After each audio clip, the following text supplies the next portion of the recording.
Hey, what's good, everybody? What's up? What's up? What's up?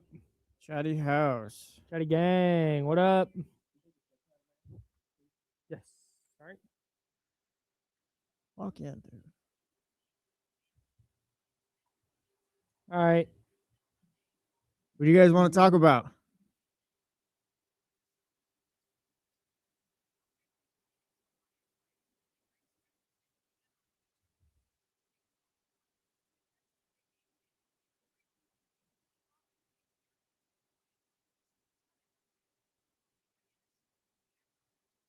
Oh, I mistimed that. Okay. It's going to be a little late. That's fine.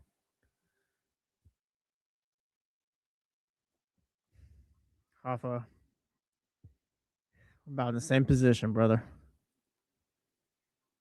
Maybe worse. Maybe worse. Maybe worse because we got Tua still.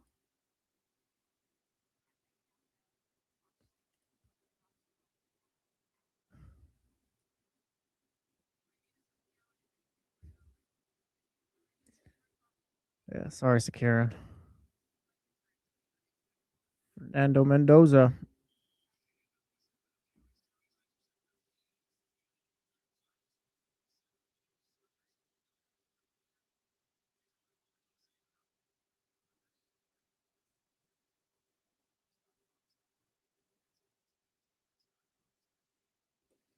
Yeah, Sakara, that All crossed right. my mind as I 10 was saying seconds. it. Here we go.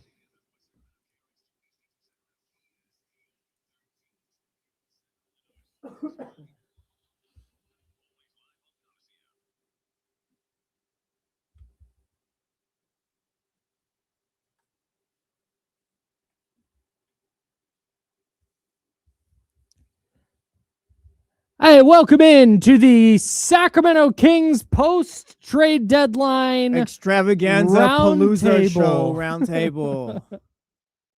That's Jesse Tapia. I'm Kyle Madsen.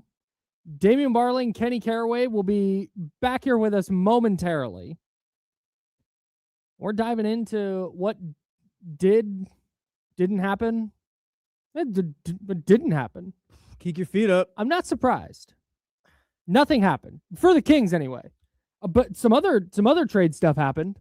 Yeah, that might affect the Kings like in separate ways, or in what's it like? Might have ripple effects that affect the Kings. But no, nothing direct, and I don't think there's gonna be anybody who tells you that they're super surprised by that, because what's happened over the last couple of days is we got a good glimpse of what the Kings' plan is. And you asked for a plan, Jesse. You've been asking for that on the jump, which airs I think we did learn something on this radio station from 7 to 9 a.m. And we've learned that these next couple of years for the Kings, this season and next season, are going to be this. Yeah, honestly, I mean, for me, go ahead and kick your feet up. It's gonna be a while. Maybe a team. I don't want to say gets desperate. Maybe a team comes to a situation was like, hey, we need to minus a bonus. Hey, we'd be willing to give up our number one pick. We just saw Zubac go for like what was it, 2 second-round picks?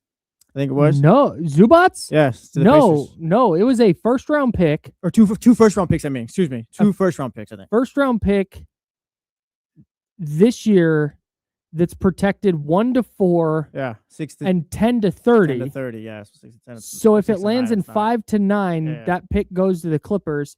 If not, it's a 2029 unprotected first, I believe is how that goes. Either way, yeah, like the creativity. Maybe a situation arises where a team needs a bonus, but for me, it's like, all right, unless they get the right deal, yeah, if you're gonna let these contracts run out, and hopefully 2027. We talked to James Ham earlier this morning on the jump, but hopefully 2027 they're able to attain more assets and make another move. Yeah, man, and that's what this is. Yeah, that's what, and I want to make this clear. I don't think they're going to be this bad next year. They might be. We don't know. And we don't know what the summer holds. We also don't know. It's 12:03. Every once in a while, there's a deal that happens that just doesn't get reported. But nothing substantial yet on the Kings front since the DeAndre Hunter move. I mean, Jake Fisher tweeted 2 minutes ago. If you want confirmation, there will be no Domantas Sabonis trade. Sources say he's sticking in Sacramento. So You needed that. There's that. So the Domantas Sabonis trade is a perfect example. And this isn't necessarily, I don't think this is a criticism. At least it isn't from me. If you want to criticize how they went about it and you say they should have taken back the Jakob Poeltl contract or they should have been more creative, that's fine. That's a fair critique. And I won't necessarily argue with it. But what they've shown, what Scott Perry and co have shown is, okay, they add Dennis Schroeder. That was not a good contract, not a good sign and trade. Failure. Yeah, it's a swing and miss. That happens sometimes. The Keon Ellis situation. All right. Can you get a pick for Keon? No. You had to attach him to Dennis Schroeder to get off of Dennis Schroeder's contract, so you sent him to Cleveland. That's tough. But again, not the end of the world. Schroeder was not going to be a long-term fix. Keon Ellis, it became really clear. It started to become clear last year and became really clear during the course of this regular season that he wasn't going to be a long-term piece for the Kings either. Yep. So they moved those two players. They got a player back in DeAndre Hunter that they think at least makes their roster make a little more sense. And they're going to play out the rest of the year. And then they're going to go into the summer, and they're going to try. They're going to see, hey, do the Raptors want Domantas Sabonis now? Maybe the Raptors flame out spectacularly. And they go, you know what? We need to attach first to get off of Poeltl so we can make sure that we can get Sabonis because he's going to get us over the hump. And that could certainly happen. That the door is open for that. But if it's not, they're not going to panic. They're not going to hit the red button to just say we need to move. We need to do something because they don't feel the need to do something. Yeah, if they felt like they needed to do something, they probably would have took the Wizards deal yesterday. Where it's like, oh yeah, we need to get some bonus off this team. Right. They would have worked harder to do. Yeah, Mark Spears tweeted, I think it was yesterday, it says a day ago or whatever, that the Wizards also dangled Chris Middleton, who was an expiring contract, and a pick to the Sacramento Kings for center Domantas Sabonis. But Sacramento wanted more for Sabonis. So yeah, they're cool just kind of just playing it the way they want to play right now. It's again, this is not the preferred route for me. Me neither. I would have tried to hit fast forward in any way I can because this is not a linear process, which I think is an argument for and against the Kings doing this. But this isn't a process where you're going to, it's not automatic that the Kings by 2027 are going to be in a spot that like, oh, cool, they're going to be competitive now. But I also think in saying it's not a linear process, again, maybe this summer something happens, something changes. I don't think it will, but that's their hope. And that's what they're going to do. They are asking, once again, the Kings are asking for patience. They're saying, hang on. Yeah, this year got sideways on us. Going to be one of the worst teams in the league, but we're going to draft Aaron Peterson. We're going to get the number one pick. We're going to draft Aaron Peterson. We're going to get him in the building. And then we're going to see in the summer if we can make any moves. And if we can't, we're going to try, but not going to bend over backwards, not going to include draft capital. We're cool just letting these contracts expire. That's what they're telling us. We wanted a plan. They've showed us what it is. And you'll still have that's going to be the plan. You'll still have some bonus for that 2027 year too, unless he's moved before. Correct. When he is expiring. He's expiring at the start of the 27 season. He'll be an expiring contract. Malik Monk will be an expiring contract. And that's how this is going to go. They know that, yeah, the next couple of years might be tough, but we're going to get this money off the books. We're not going to give up draft capital to do it. We're not going to give up a good player and be substantially worse. We're not going to be awful on purpose. It's not what I would have done. It's not, it's towing a really difficult line. Well, yeah, it's, how do you say, you can fail in 2027. There's a point like where we get to 2027, it's like, oh, they're not ready yet still. And that's kind of why I was asking James earlier on the jump. It's like, how long are they expecting this really to go for? Because Scott Perry isn't here on an 8-year deal or anything like that. And right now, it seems like the next 2 years, I mean, including this one, so this year and next season, like, seems kind of like it's going to be dire and it's not really going to be much there. So if you're still stuck with these contracts and not really able to move things around or anything like that, and still, I mean, lacking assets, when we get to 2027, how ready are you going to be? And is that gonna be another year? Like how long? How long are we expecting this to go? What you're laying out is why I wouldn't do this, because you're asking a lot of your fan base. You're asking a lot of, all right, this year was terrible. Next year, not going to be good, but hopefully isn't as bad. And if we're picking in the middle of the lottery or late in the lottery, maybe we can find a good player there as well. And then the money will start to come off the books. And then we can really hit the ground running here. And maybe by 2029, you know how far away 2029 is? Pretty far, Kyle. Like and honestly, I think that's been the plan the whole time. I think we wanted something different and we talked ourselves into it. But you look at, we had a big, long discussion about Doug Christie's contract. Sam Amick reported it's 2 years with a team option for that third year that comes with a substantial salary increase. Yeah, because you know what? These 2 years are they're experimental seasons.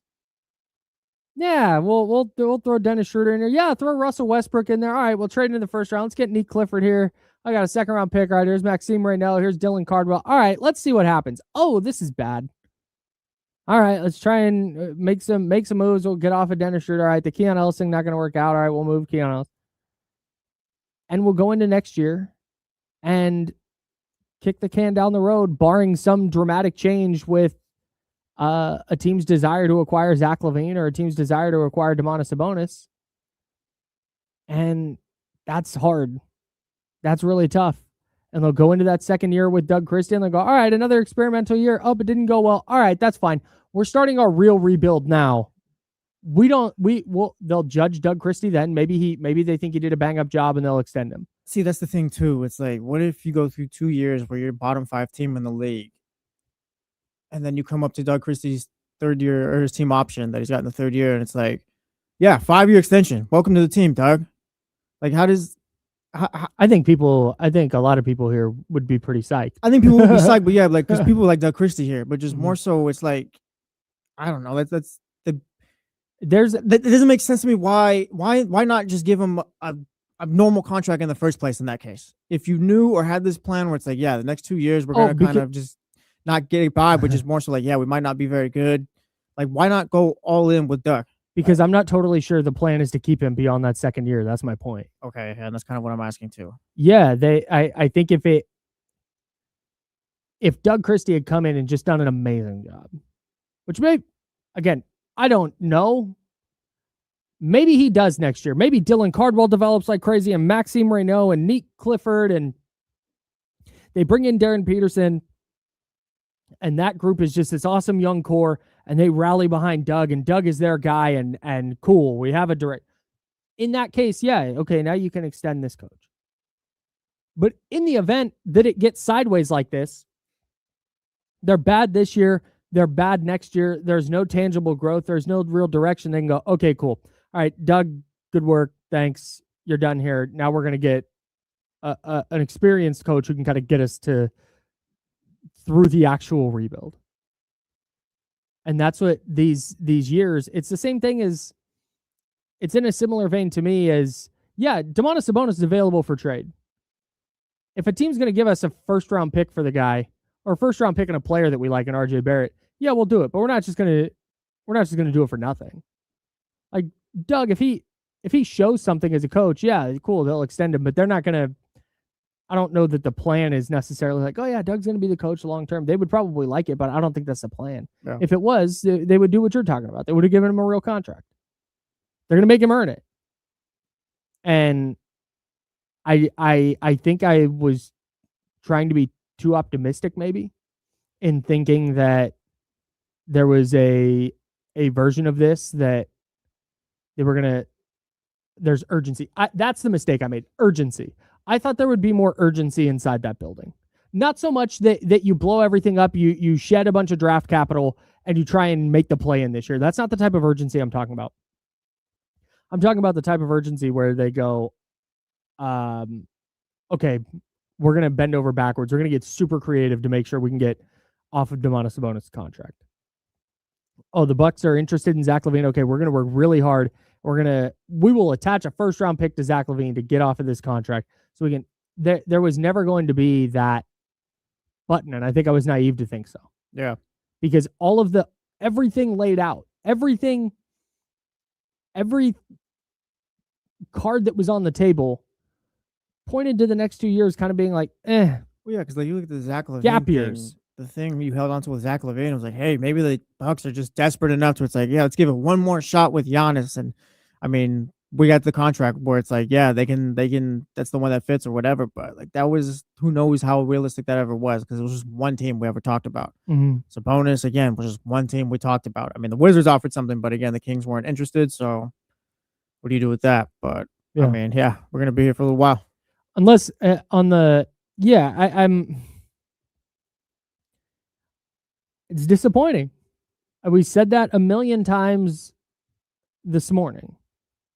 Said it's so disappointing. Like it felt like there was something different. There was a new energy here, We have and relationships. we're back to the patience thing. I get when we had James Ham on the show. You can go back and watch that interview on YouTube. When we had James Ham on the show earlier, he talked about all of the logical reasons that the Kings weren't taking back Jakob Poeltl's contract. Why they're not in a rush to hit a red button. And that all makes sense to me. Like, I get it. I understand it. I don't need it explained again. There's nothing that anybody can tell me about why the Kings did what they did that's going to make me go, oh, okay, you know what? Yeah, that's right. You can still be bummed out. And that's what I feel right now. It's not anger. It's not even, I wouldn't even say disappointment. Disappointment maybe. It's just it's a bummer. They put themselves in a position where it's like, all right, they're stuck for a little bit. Like the way that the Beam Team era ended, I mean, the way that Zach LaVine came here, the way DeMar DeRozan, like you put yourself in this position where, I mean, yeah, you would have hoped you would have been able to get out of it, but realistically, I mean, is anyone shocked right now? We talked so long about how these contracts are tough to move, this, and that, and it's like, yep, turns out what we talked about happened. Yeah, I wouldn't even say shocked. Because surprised, I guess. Not even shocked, surprised. If we got to January 1, he came to my house on New Year's Day, which would be weird, but came to my house and said, hey, the Kings are going to trade Schroeder and Keon Ellis. They're going to get DeAndre Hunter. They're going to send out a second-round pick in the deal, and that's going to be it. Oh, yeah. Kind of makes sense. So I was living under this idea or this hope that there would be something more to it. And there's just not. As a sports fan, stop hoping for things. Nah, I'm going to keep doing it. No. Stop hoping. No, I just break your heart. No, that's fine. That's fine. That's what we're here for. Because when the good thing does happen, it's like, all right, yeah, they did it. Like, can you imagine? And that's the thing. And this is why it is a bummer and not some catastrophic disaster. There are nuances to this. There is a massive gray area to live in here. And I know that's not the radio thing to do, but it's just kind of what I'm inclined to do as a sports fan, and I'm not going to lie to you guys. So you can exist in a space where it's really disappointing right now. I wish they had been able to do more. I don't wish they would have taken on Jakob Poeltl's contract, but I wish there was a way that they could have got the Clippers and the Pacers got together. They got super creative in protecting that pick 1 through 4 and 10 through 30. And you see all these teams finding ways to make moves, and the Kings just couldn't. I wish they could have. But at the same time, on lottery day, if that first pick comes up Kings, I'm going to be fired up. No, yeah. It's going to be a new day in Sacramento. So that's where there's gray area here. And it's not the front office is awful. It's not Scott Perry is bad. It's not Vivek did this wrong or Doug did that wrong. There's nothing good. There's nothing good going on right now. There's nothing. Yeah, they stood pat. Yeah, they stood pat. They weren't able to make deals. And now we're just going to watch this team lose a bunch of ball games the rest of the season. I mean, I guess the silver lining is maybe you get to see the younger players play 20 or so minutes a little bit more. Yeah. But like right now, it's just like, yeah, we have to wait till the lottery to see if this team can kind of jumpstart itself. This was the logical conclusion to this entire season. This was just like, this is how it was going to go. It's been a bummer of a year. They are the worst team in basketball. They have a bunch of bad contracts. There was never going to be a happy ending here. And it's not even an ending. It's just it's a trade deadline. This is year one. And it sucks because I wanted way more. I did. And I say that and I understand it, but I want to make sure that I'm also living in the space where this sucks. It's also not the end of the world. I'm not going to ask if they have to, but do people, I guess, need to trust in Scott a little bit more?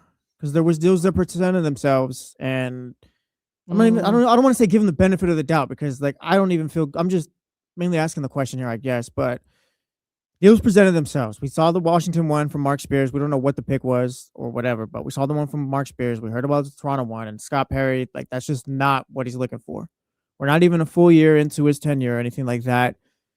Does he need a little bit more time to just, all right, give him a chance here and see what he's actually looking at here? Yeah, man. Like I'm you can be disappointed with the start of Scott Perry's tenure, and if what you've seen so far, again, I am not maybe I'm just being an optimist here. I'm not even trying to be an optimist. I don't even think I agree with this, but just more so like maybe Scott has a plan that he sees that we just haven't yet. No, I told you what it is.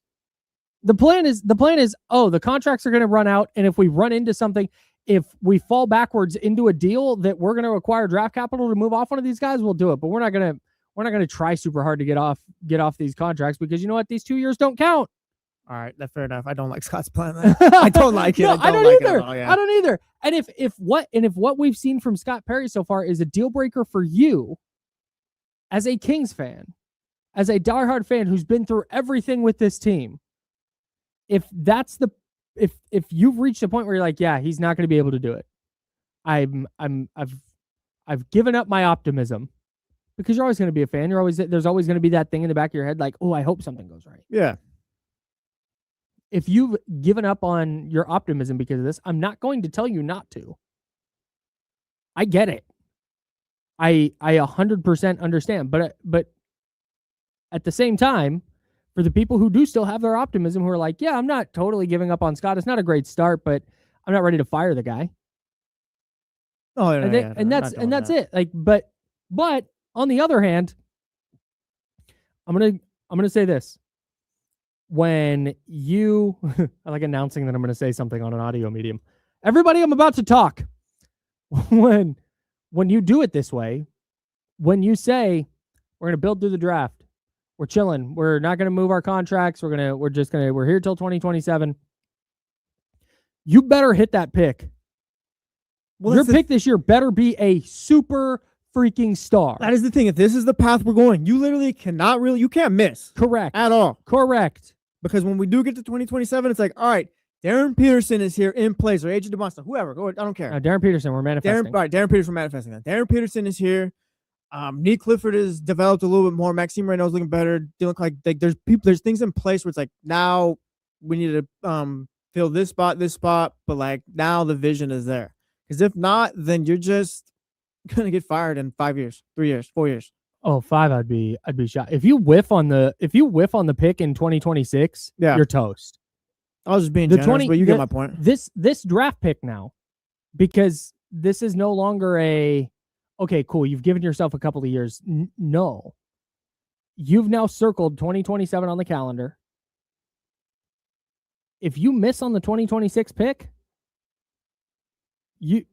there's also the chance that you don't get a top 2 pick. There's also a chance you get the 5th pick. Right. Where you don't land one of those superstar guys. But if you do, you still need to find a player at that pick who's going to be a star. There's not, and to your point, when you take this path, you don't have a lot of options. You don't have a lot of margin for error.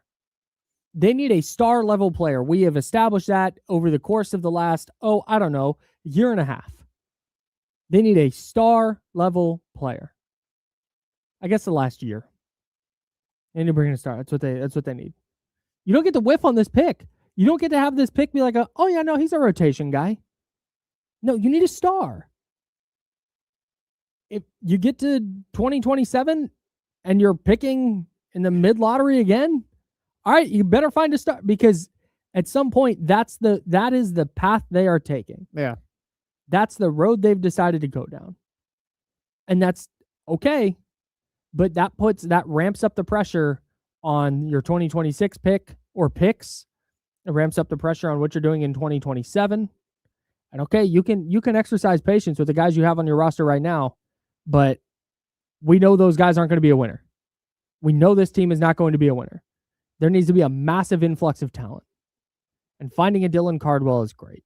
It's like really, really good work. You found what looks like a rotation player as an undrafted free agent. That's awesome. Maxime Reynaud might be a rotation player. Got him in the second round. That's really good work. Nick Clifford, I personally think, looks like he's figuring it out a little bit. Might be a rotation guy. Cool. You traded up into the back of the first round. You found 3 rotation guys in your first draft. Terrific. But now it's on the 2026 draft. Yeah, now you need the guy. Now you need to nail it. I don't need a role player or even the 4th guy. You need the guy. And I'm sorry if you miss on this pick, or this pick is not a star and your 2027 pick is not a star, and you don't find that player. I'm not going into 2028 like, well, hey, no, patience. Like, no, man. Because the patience is all in service of this year's draft. We're saving all of our picks, we're doing all that, is in service of the 2026 draft in June. All signs point to that. They're awful. They've committed to getting the number 1 or number 2 pick. This is a superstar draft, generational draft. This draft's 5, 6, 8, 10 guys, whatever it is. Okay. There's your shot then. If you're banking everything on this, if you're not giving up your draft picks, all right, then you better hit them. And they better bring the star caliber player you need, because if not, then we're going into 2028. If not, we're going on year 10 of this. We're going to go on year 10 of this. Yes. And again, things change all the time. The conversations change all the time. But right now, I don't think a path is, oh, well, they'll just trade for a star. Oh, Jason Tatum's going to come back. Jaylen Brown's going to ask out because Jaylen Brown wants to be a 1. Oh, cool. The Kings are ready. They're going to do it. I don't think that's happening. Yeah, no. I think this is going to be organic if it does happen. Yeah. And so when it comes to like, okay, how do you feel about Scott Perry? Man, not super inspiring to start, but all eyes on that 2026 pick now, because if you nail that, if you nail the pick, if you either draft Darren Peterson or AJ DeBonsa, or maybe you get the 4th or 5th pick and you wind up with a Cam Boozer or pick your favorite player. There's so many players in this draft. Pick your favorite player. You wind up with that player, and that guy is a perennial all-star. All of this is forgiven. None of this matters anymore. Yeah, people just want to get this train on the tracks finally. That's it. No matter how slow it moves or quick or whatever, people just want to finally start moving. Yes. Right now we're stuck. We're not even on the train tracks. Yes. I don't even know if they're building it. It's just off to the side right now, collecting dust. They're allegedly putting the train back together, but they're doing so very slowly. They're not going to spend another vehicle thing. They're not going to spend a draft pick. Last year was Doug putting duct tape on the plane as it was in the air. Now we're in a train. Yes. It's not even moving. It's not even a real train. It's a toy train. They got a couple of guys just like trying to put the pieces back together, and they're like, "Hey, will you? How are we gonna move this over there, though? We take back this guy's hurt, and he costs a lot of money to have, but you're gonna get a couple of more chances to bring in some other guys who might be really good at building the train." Like, no. We'll see. We're going to take this other guy who doesn't want to be at this depot anymore. Shout out Charismatics. This train that says this is a damn horse and buggy, and the horse twisted its ankle. Come That's on, tough. man. Yeah, that's tough. Don't do all that. The horse, we'll take care of the horse, but not wrong. We're just kind of stuck. Yeah, man. All right. Trade deadline's passed. For anyone wondering, too, Chris Haynes tweeted for your confirmation of the confirmation that the Kings weren't able to reach a deal for DeMar DeRozan, Zach LaVine, Domantas Sabonis, or Malik Monk. So he listed all those players? Yeah. So that's mean. See, that's rude. You don't have to do that. What do you mean? You can just say the Kings are done being active at the trade deadline. Well, yeah, I feel like it kind of confirms. You don't have to go. They weren't able to do Domantas Sabonis, Zach LaVine. You don't have to do all that. Like, yeah, no, we got it, dog. And also, why are we getting breaking news notifications? Oh, yeah, John Morant didn't get traded. Yeah, thanks. Let me tell you something. When we come back, things that didn't happen. Yeah. Now, that's Jesse Tapia. I'm Kyle Madsen. It is the ESPN 1320 post-trade deadline roundtable. D'Lo and KC will be back with us shortly right here on ESPN 1320 at Sacramento Sports Leader.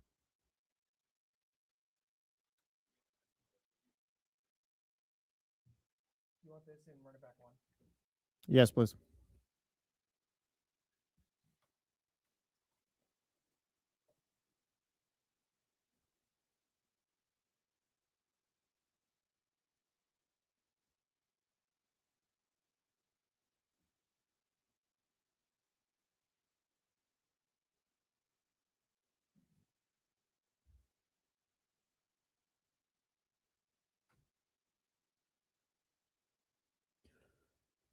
MP, I don't think anyone gets blamed for the trade rumors. I think negotiations were happening, but I mean, for every negotiations can happen, but they don't always have to reach a deal, I guess. Is it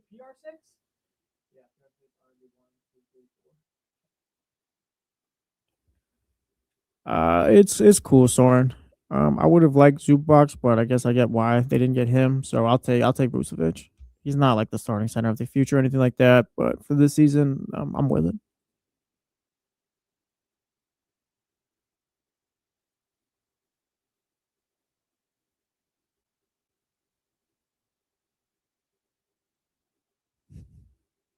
No, okay, BMB. This is live. This is not the jump from earlier. This is the trade deadline show, I guess, if you want to call it.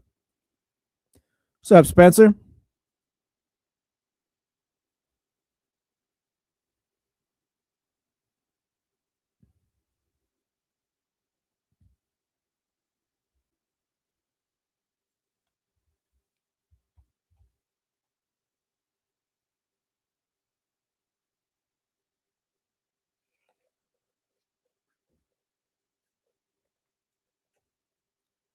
Oh, bro, you locking into Mojos on Saturday? It might be. Might be. Hell yeah. If you guys wind up going, let me know. I got you.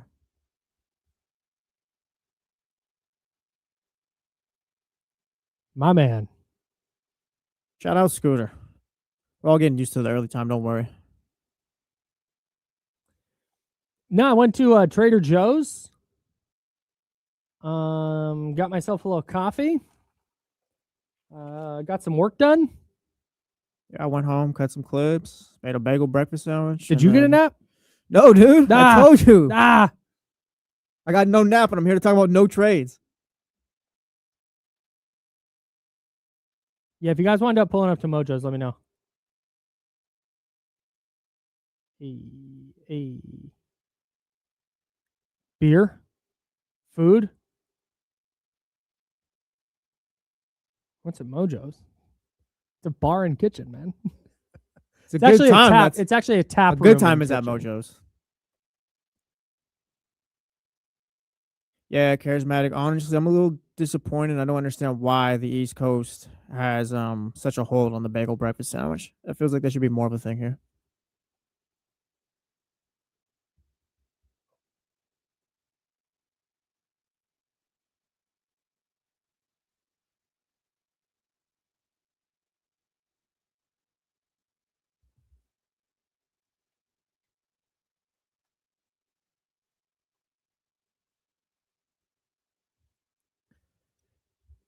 It is your Kings post-trade deadline round table. So many deals to talk about, Kyle. D'Lo and KC stepped out for a moment. They will be back with us. That's Jesse Tapia. I'm Kyle Madsen. Was there a trade at the deadline? We've talked a lot about the Kings and what they didn't do. The Ivica Zubats to the Pacers deal is really interesting. Getting ready for when Halliburton's back next year. Yeah, getting ready for when Tyrese Halliburton is back. They give up a 1 through 4 / 10 through 30 protected 2026 first round pick. I don't think I've ever seen that before, but shout out. I didn't even know you could do that. I did not either. And if it doesn't convey this year, I believe it conveys as an unprotected 2029 first. That's good creativity. Love that from their front offices. This is interesting though, because there are realistically what's the race to the bottom? What's the race for the bottom 3 spots? Like, what do you mean? It's the teams really in the mix to finish. The teams that like actually could finish bottom 3. Yeah, we have the Kings. Yeah, it's the Kings. The Pelicans are there. Pels. the Pacers, Wizards, and Nets. I don't think that the Jazz already have 16 wins. They're already 3 wins up on the other team. So they traded for Jaren Jackson Jr. So I'll leave the Jazz out of here. But I'd say the Nets, Wizards, Pacers, Pelicans, and Kings. I'm gonna throw the Bucks in there. You think so? They're already at 20 they're wins. Shutting down, but they're shutting down Giannis. But they're already at 20 wins. You think these other teams are going to make up that ground and the Bucks are going to just completely flop? 20 and 62. So the Kings would have to go 8 and 22 the rest of the way. They might just max out at that. It'd be 7 and 22 for the Pelicans. 7 and 24. The Pacers is the interesting one though. We'll put the Bucks in here just for now. Yeah. Yeah, but God, even at the Bucks, they're at 49. I don't think the Bucks should be here. No, they might. I was trying to be nice, but no, they should not be here. No. Okay, that's fine. Charlotte's winning games; they're not involved. No, Charlotte might make the Memphis playoffs. at 20. Mavs, 19 wins. Too many wins. You think 19 is too many? Yes, they're gonna win 7 more games, 8 more games. All right. Like those teams will win enough games where it's like, all right, you're too far away from the Kings, the Jazz, like those other teams there. Like I'd be surprised if the worst team in the league probably hits 21, 22. Okay. Like these teams are gonna stay bad. Like we're gonna get ready for like Maxime right now minutes. I think the Pacers getting Zubats is interesting though, because maybe they accidentally win a couple more. Zubats won a couple more type player. Maybe not. Yeah, I don't know. I might be overestimating. I think you That's are. fine. I think you are. It's kind of wild that the Clippers were so awful, and then seemingly turned it around, and then at the deadline hit the eject button. Yeah, who knows? Who knows? I mean, people thought, hey, maybe Kawhi's getting suspended, and then people were like, oh yeah, James Harden's just really selfish. Nobody really knows what's going on with them. But I mean, salute. Really strange. You know who made a really solid move where it's like, oh yeah, we're probably gonna be like, how did we let them make that move a couple years from now? Was the Thunder trading for Jared McCain? Yeah, man, what the hell? Jared McCain got buried on the bench because VJ Edgecombe, Tyrese Maxey, those guys are all there. And now it's like, yeah, look at the Thunder used those assets they got, and they got Jared McCain. And it was a Rockets first round pick. That's going to be a late first. Yeah. And just got a young player in Jared McCain, year 2.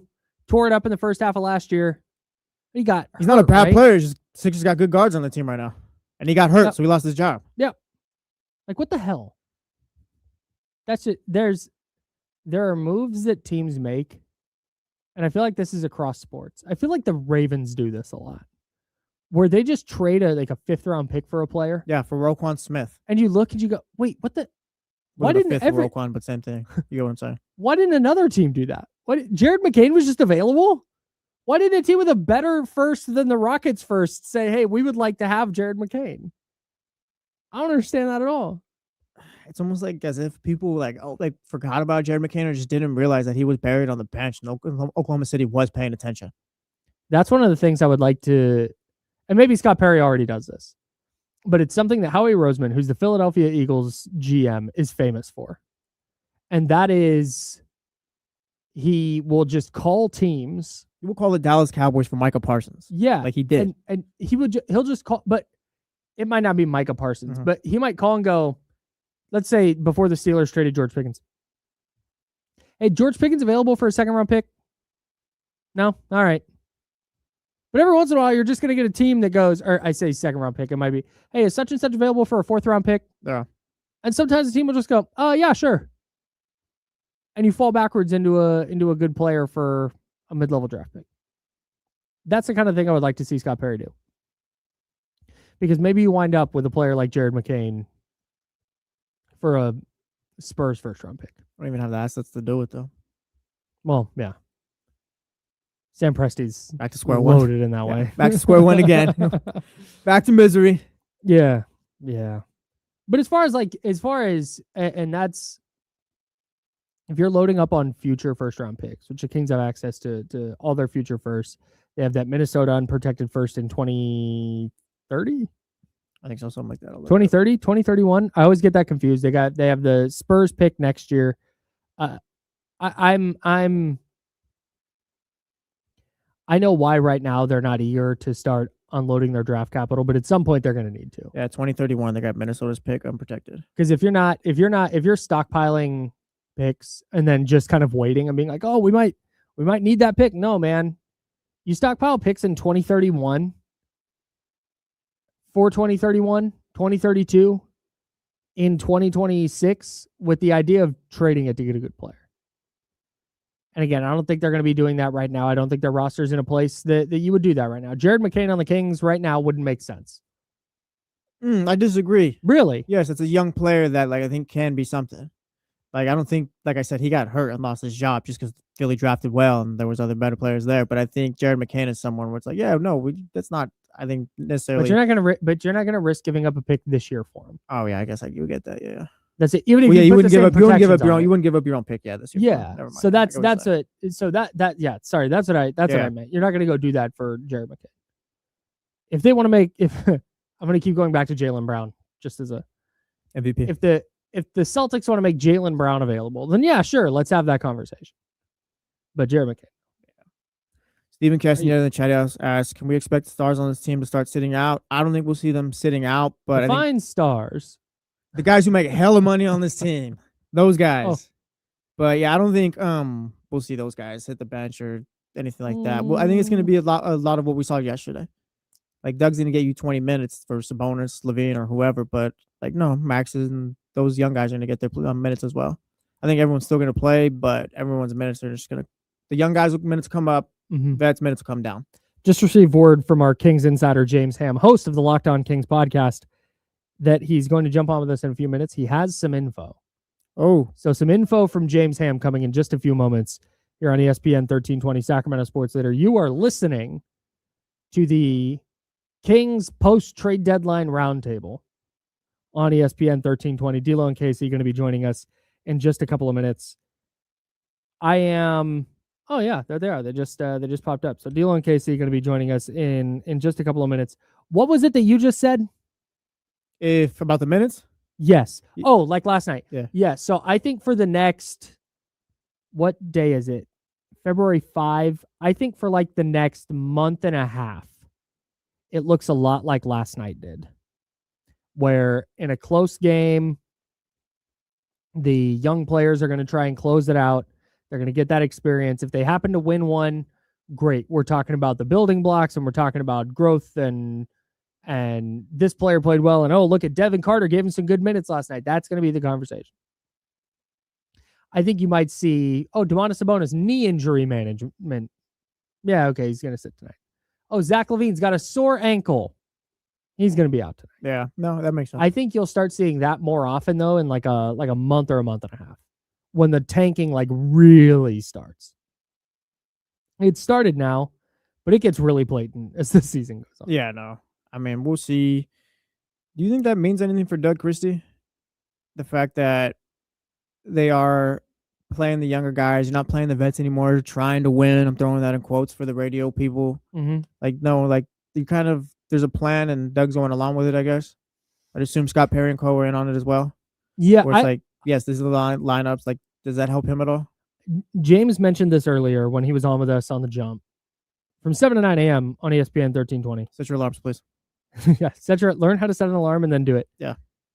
He mentioned that what Doug Christie said last night about how everybody in the building is aligned with what they're doing with their rotations. That, to me, when you read between the lines a little bit, you don't even have to squint that hard to see it, is, everybody knows that we're good with losing games. I don't want to say trying to lose, because trying to lose implies, hey, we're going to throw the ball out of bounds on purpose. The players are trying to win. But what you're not going to see is in the final moments of a tight game against the Memphis Grizzlies, Zach LaVine and DeMar DeRozan and Domantas Sabonis on the floor. The Grizzlies had nothing for Domantas Sabonis last night. He had 20 points on 9 of 11 shooting in the first 15 minutes of the game or whatever it was. Felt like the first 5, but yeah, first 15 about. It was insane. He could have gone for 50 last night against that version of the Grizzlies. The Kings went, nah, you're just not going to play most of the fourth quarter. You played any of the fourth quarter.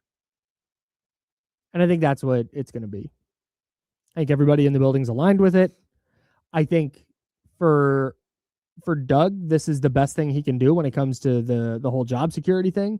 I think that's the best thing he can do, because your job is to develop these young players. Yeah. And if they're showing tangible growth in these moments, Nick Clifford handling the ball in crunch time, wow, that's a huge win. Dylan Cardwell coming up with some key defensive stops, wow, that's a huge win. Maxime Renaud continues to play well, maybe starts shooting some threes. Wow, look at Maxime Renaud. Wow, that's a huge win. Like that's what's going to count as wins for Doug, to me, and that's what I think everybody's looking for. Yeah, makes sense. So I think they're very much on the same page with that. Yeah. How do you just kind of going through the trade deadline and things that didn't happen, because you mentioned that there was breaking news? I literally got an ESPN alert. Breaking news: Ja Morant not traded by the Memphis Grizzlies. It's like I don't. Like, have you followed any of the Giannis stuff? Oh no, what's been going on? Yes, of course. So, okay. I was saying last night and this morning where Jake Fisher's reporting that anonymous NBA executives are saying they never wanted to actually play ball. They never wanted to trade him. I think I saw that tweet. Yeah. That's so funny. I think they viewed it the same way we talk about how the Kings viewed Domantas Sabonis. Like, yeah, sure, if a team wants to trade for him, we'll hear offers. I think they were seriously hearing offers, but also they seriously heard Miami can offer more first-round picks in the offseason, as can the Timberwolves. That's it. So it's like, we'll just wait. But like I think they were like actually like ready to go if the right offer presented itself. Yes, I think they were entertaining offers and entertaining legitimate offers, but they weren't going to take a subpar offer just for the sake of it. Yeah, I'm not going to take this offer when I can get more from the Timberwolves or Heat in the offseason. Because remember, Giannis didn't demand a trade. He said that it's time for him to find a new home or whatever. I don't believe Giannis has demanded a trade. I'm sorry, but Giannis has demanded a trade. Not directly, but Giannis indirectly for the last 2 years has demanded a trade. But it said the reporting on it was very specific by the deadline or in the offseason. Yeah. And so I think the Bucks were hearing legit offers, and if something had knocked their socks off, they would have done it. But nothing came through, so they said, cool, we'll kick the can into the summer. Yeah, they're going to kick the can down in the summer, not to kick the can 2 years from now. Maybe. Although then you were hearing that they were trying to trade for Ja Morant. Yeah, that was that. Someone needs to take the phone away. Take the phone away from the GM right now. What a weird thing. I wonder if that was just I wonder if the Ja Morant thing, if they were considering it the same way we consider a Ja Morant deal for Sacramento, where maybe you go, cool, bring him in. It's a young building block. We'll just kind of use this moving forward in the post Giannis era. Or were they calling, saying, hey, maybe Giannis will stay if we get Ja? I think someone on Twitter called that having a kid for the sake of saving the relationship. No, come on. I didn't say it. Someone on Twitter said it. That's tough. But yeah, that's not something that would ever work. It's just, it's time. We're going to get to the offseason. Don't try to work it out with Giannis or anything like that. Trade him. Yeah, that's get everything you can and move on. It's exactly what's going to happen. Yeah. And I think they did the right thing. But it was funny watching rival GMs or rival executives, which would it shock you at all if that was anybody from the Warriors? Like, we don't think they actually wanted to trade. They didn't even want Draymond Green. They didn't want our picks or Draymond Green. They didn't want to busted knee Jimmy Butler. Now that I think about it, they didn't want Draymond Green. It was definitely the Warriors. It was definitely them. Yeah. Shout out Sly Dog Tristan in the chat house. Wait, did we do anything or no? Sorry to break it to you, pal. Yeah, they didn't do anything. That's the other thing. I want to make sure that we're couching this correctly, or that we're making this clear. The Kings did make a trade. They added DeAndre Hunter. Yeah, they traded away Keon Ellis and Dennis Schroeder. They did make a trade. I say that, and I want to make, so when we say they didn't do anything else. Yeah. Is what we mean. That trade was a bit of cleaning up their own mess, but yes, they also did make a trade. Right. And when we say that, if you say they didn't do anything, and anything means getting off one of their big contracts, yes, they didn't do anything. But they did acquire DeAndre Hunter. It's a frustrating thing for me because the 49ers at the NFL trade deadline, on deadline day, didn't make a trade. But the week prior, they had acquired Keon White, defensive end. Yes. They brought him in, and everybody was mad that the 49ers didn't make a trade at the deadline because they didn't make a deal on deadline day. Like, no, they did. They did make a trade. They just didn't do it when everybody else did it. So that's what happened with the Kings. They did make a trade. They just didn't do it on deadline day or the day before. Shout out to Kings fans. Seamus Tate in the chat house. Do you guys think that the league conspires against the Kings in terms of not offering decent value for our assets because of the historical bad reputation? No, the Kings have a bad reputation, but they've also put themselves in the spot where teams can offer just bad returns for your assets. That's I don't want to turn this into a rehash of old stuff. Yeah. But that's why the De'Aaron Fox trade was so damaging and why it was so awful at the time. Yeah, the team has been put in a spot where it's impossible right now. Yeah, it was moving off of De'Aaron Fox, which if again, I don't want to rehash it. If you were thumbs up on that move because you were out on Fox, fine, great. Bringing back Zach LaVine in the deal was a catastrophe. And I like, who knows if you could have got Stephon Castle, but that's neither here nor there because I would have took literally anything else. But you could have shot Keldon Johnson, whatever, just something that didn't handcuff you so bad to where it's like, yeah, 2027, we'll see what happens. Yeah, that's it. Like I don't know if there was ever a point where maybe you were walking out of that deal thinking, yeah, the Kings won that deal. They got their return. Maybe if you fought hard enough and you ended up with Stephon Castle, I'm not sure if that was ever gonna work out or whatever. The point being that I think there was other ways to go about this rather than just handcuffing yourself. You didn't need to do the Zach LaVine thing. There was no saving it. Once you came to the conclusion that was over with Fox and whoever else, then you should have just blew it up and started the rebuild then. Yeah. But you wanted to keep it going, and now we're here talking about why the Kings didn't take second-round picks and RJ Barrett plus filler players for Domantas Sabonis. And that's why I think if you're Vivek, you have to give Scott Perry this runway. Fans may not like it. We may not like it. But it would be unfair to go, hey, you have to get off the Zach LaVine contract that I mandated Monty McNair acquire, or else. Yeah, man, that's crazy. I know I made a massive mistake, but you better fix it right now. Fix it right now, pal. That's why I hired you. Yeah, I know. Yeah, it's just the position they put themselves in. All right, so I want to talk trade deadline deals. Yes, Jonathan Kuminga. Kuminga watch. Other teams did make deals.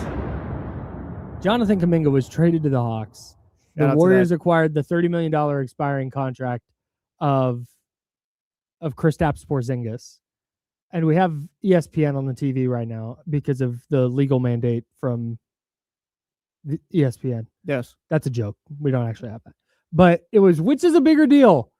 The Celtics acquiring Nikola Vucevic or the Golden State Warriors acquiring Kristaps Porzingis? What's a bigger deal? Buddy, the guy that could help the Celtics get to the finals or the guy that might not even play and we don't even really know what's wrong with him health-wise? Yeah, he's going to hang out at the end of the bench. Yes. With Jimmy Butler. Like, man, get out of here. Why are people still trying to make Kristaps Porzingis a thing? Because he won a title with the Celtics, probably. He played really well. 2 years ago. I know, but hey, maybe if he does figure out whatever's been going on with him the last couple of years, then hey, is he still out with the same illness? I'd have to double check, but I'm pretty sure he's still dealing with the same. Like we need Dr. House. He's been a doctor. Like there was insane. We need House. Celtics, it's a tapeworm. The Celtics, the year he was with the Celtics, where he didn't really play, it's like, yeah, today he feels fine. And the next day he's like, yeah, he can't really breathe today. And it's like, oh, what is wrong? I don't know. We've seen multiple doctors. They can't tell us. His lungs are too small. Yeah. I don't know what's wrong with Kristaps. Feel better, but point being, like, yeah, I don't.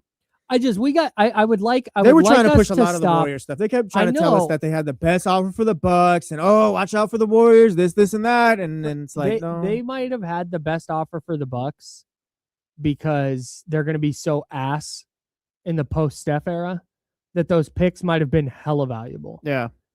That's what that meant. But like from a player perspective, no, I don't think that was ever the case. It might have been the best offer among what teams wanted to. The best offer until the Timberwolves, and he can probably offer more. Correct. Which is why I think they went to the offseason. But yeah, I think it's so funny when a player of note, like not a good player, just a player of note gets traded. Yeah. And you start seeing all over social media, all the Yahoo Sports and all those accounts put the lineup photos. Like, who's stopping this lineup? It's like you have a lineup with Kristaps Porzingis, who hasn't played in a month, and Brandon Podziemski, and you're wondering who's going to stop it? Yeah, no. Whoever did that tweet for the first time, however many years ago, made a mistake. Because why am I looking at a lineup with Brandon Podziemski and Kristaps Porzingis? Who's stopping this lineup? Why are you playing in my face right now? Who's stopping that? Like, I don't know, man. Like a relatively healthy Clippers the Rockets, club? Yes. The Clippers of James Harden didn't want to leave. The Thunder, the Spurs, the Suns could. Yes. The Celtics, the Pistons. There's a lot of teams, ESPN admin. Yeah, man. That's crazy.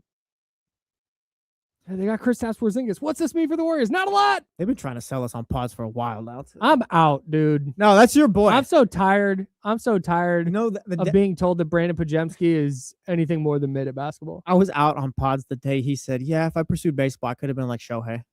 Just insane. Yeah. Oh, so you mean to tell me, let me go be this role player in the NBA instead of being the greatest player of all time. Second greatest player of all time. Sorry. You can be that confident and that cocky if you're Shai Gilgeous-Alexander. Yes. If SGA had said that, I'd have been like, damn, maybe. You're Brandon Pajemski. You can't dribble sometimes. What? Relax. You don't get to do that. You don't get to I respect irrational confidence. Yeah. In fact, I think irrational confidence is what gets and keeps a lot of guys in the NBA. I don't respect when that irrational confidence bleeds over into you making the team worse. That I do not abide. Yeah. I got a quick shout out to Devin Carter. Let's take it back to the Kings real quick. Avik 711 in the chat. Avik brought up something that kind of caught my eye here. He says apathy for this team will be hard to change. Fans have checked out. Absolute rock bottom. What is it going to take for them to get excited for this team again? Getting the number 1 pick or the number 2 pick. I think it's that. Like, yes.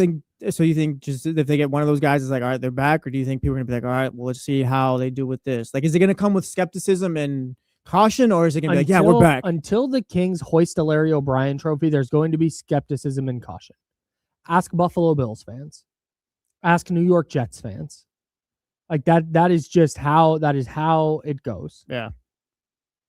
So I don't blame anyone who has skepticism and caution, but also the apathy, I believe, is for this year. The apathy is for whatever this version of the Kings is.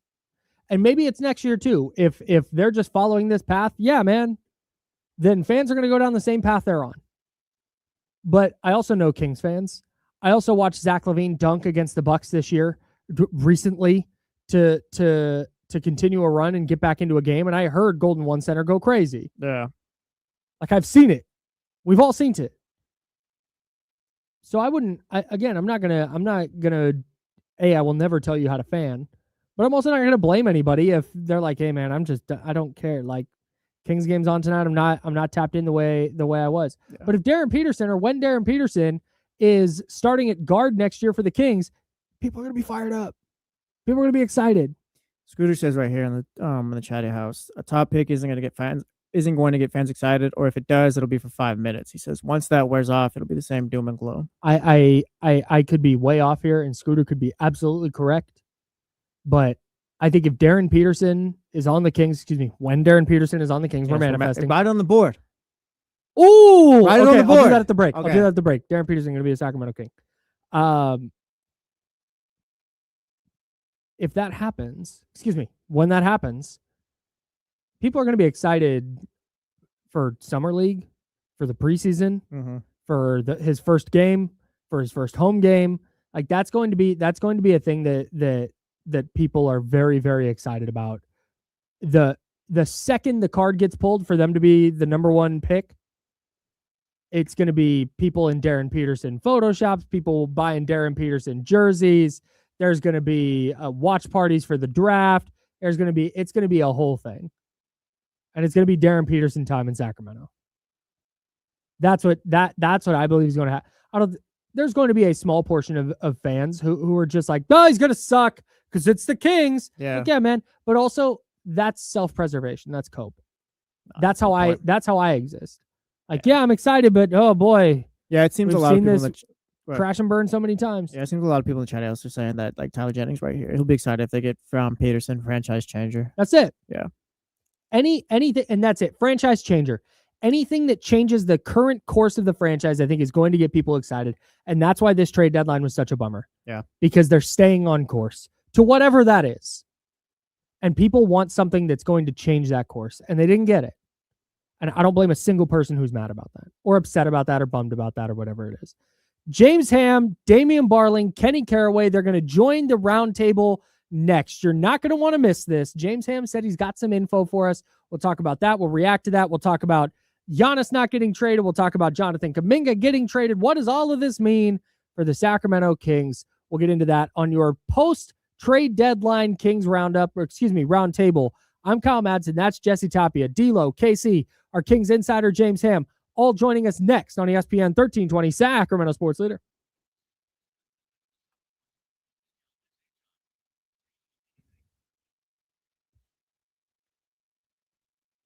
Yeah, no, maybe that's what we do. We have the guys write down that they won't get the one pick, so they'll get it wrong.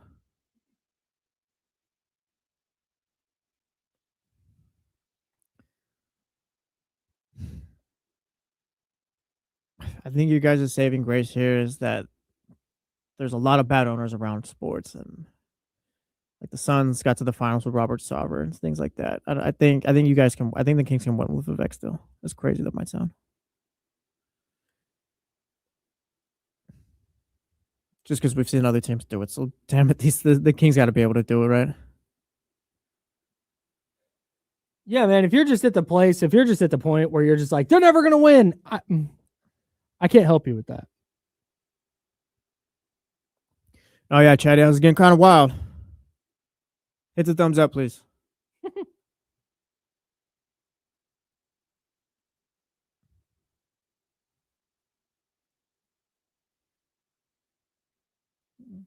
TCG, who knows? Who knows? Baby steps right now. We're just getting off on our front foot, so we'll see. We'll see.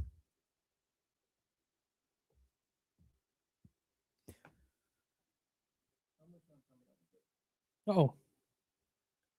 One more minute. Okay.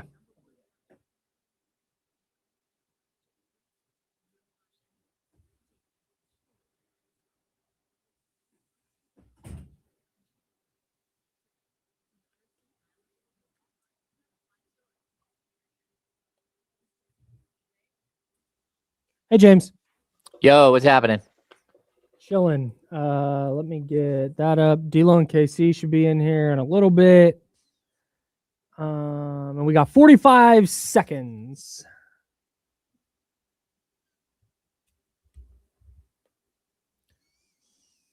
Uneventful day. Yeah, For I mean trade deadline? For the trade league deadline? Oh, go ahead. yeah, the league is just crazy right now. It is like that was a lot of player movement.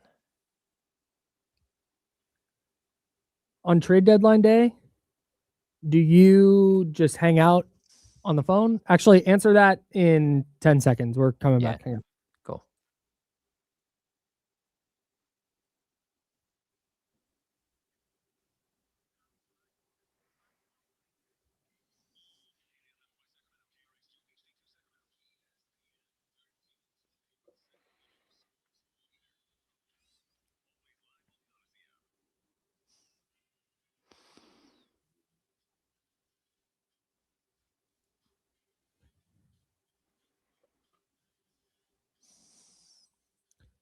It is your Kings post-trade deadline roundtable. Everybody's here, all hands on deck. I'm Kyle Madsen, Jesse Tapia with me, D'Lo and KC going to join us momentarily. James Ham, our Kings insider, host of the Locked On Kings podcast, available wherever you get your podcasts and on YouTube, of course. James, how's it going, man? Long time no see. Yeah, long time no see. I'm tired. It's been a long day. It's been a long day, and A lot going on. I think the NBA trade deadline can age you.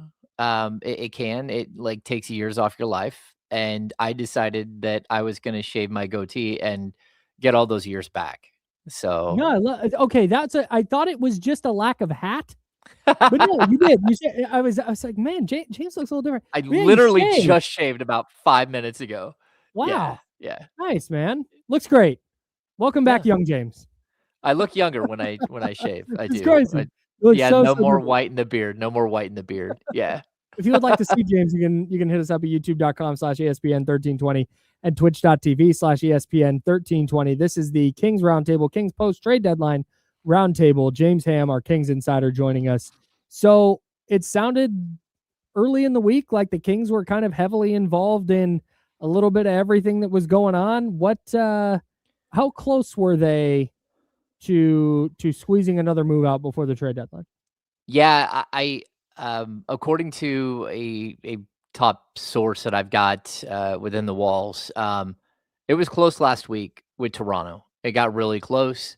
The deal didn't materialize. It fell apart over draft compensation and stuff like that. The Raptors have all kinds of other issues on their plate. Like, what are they going to do with all these gigantic contracts that they signed that aren't very good deals?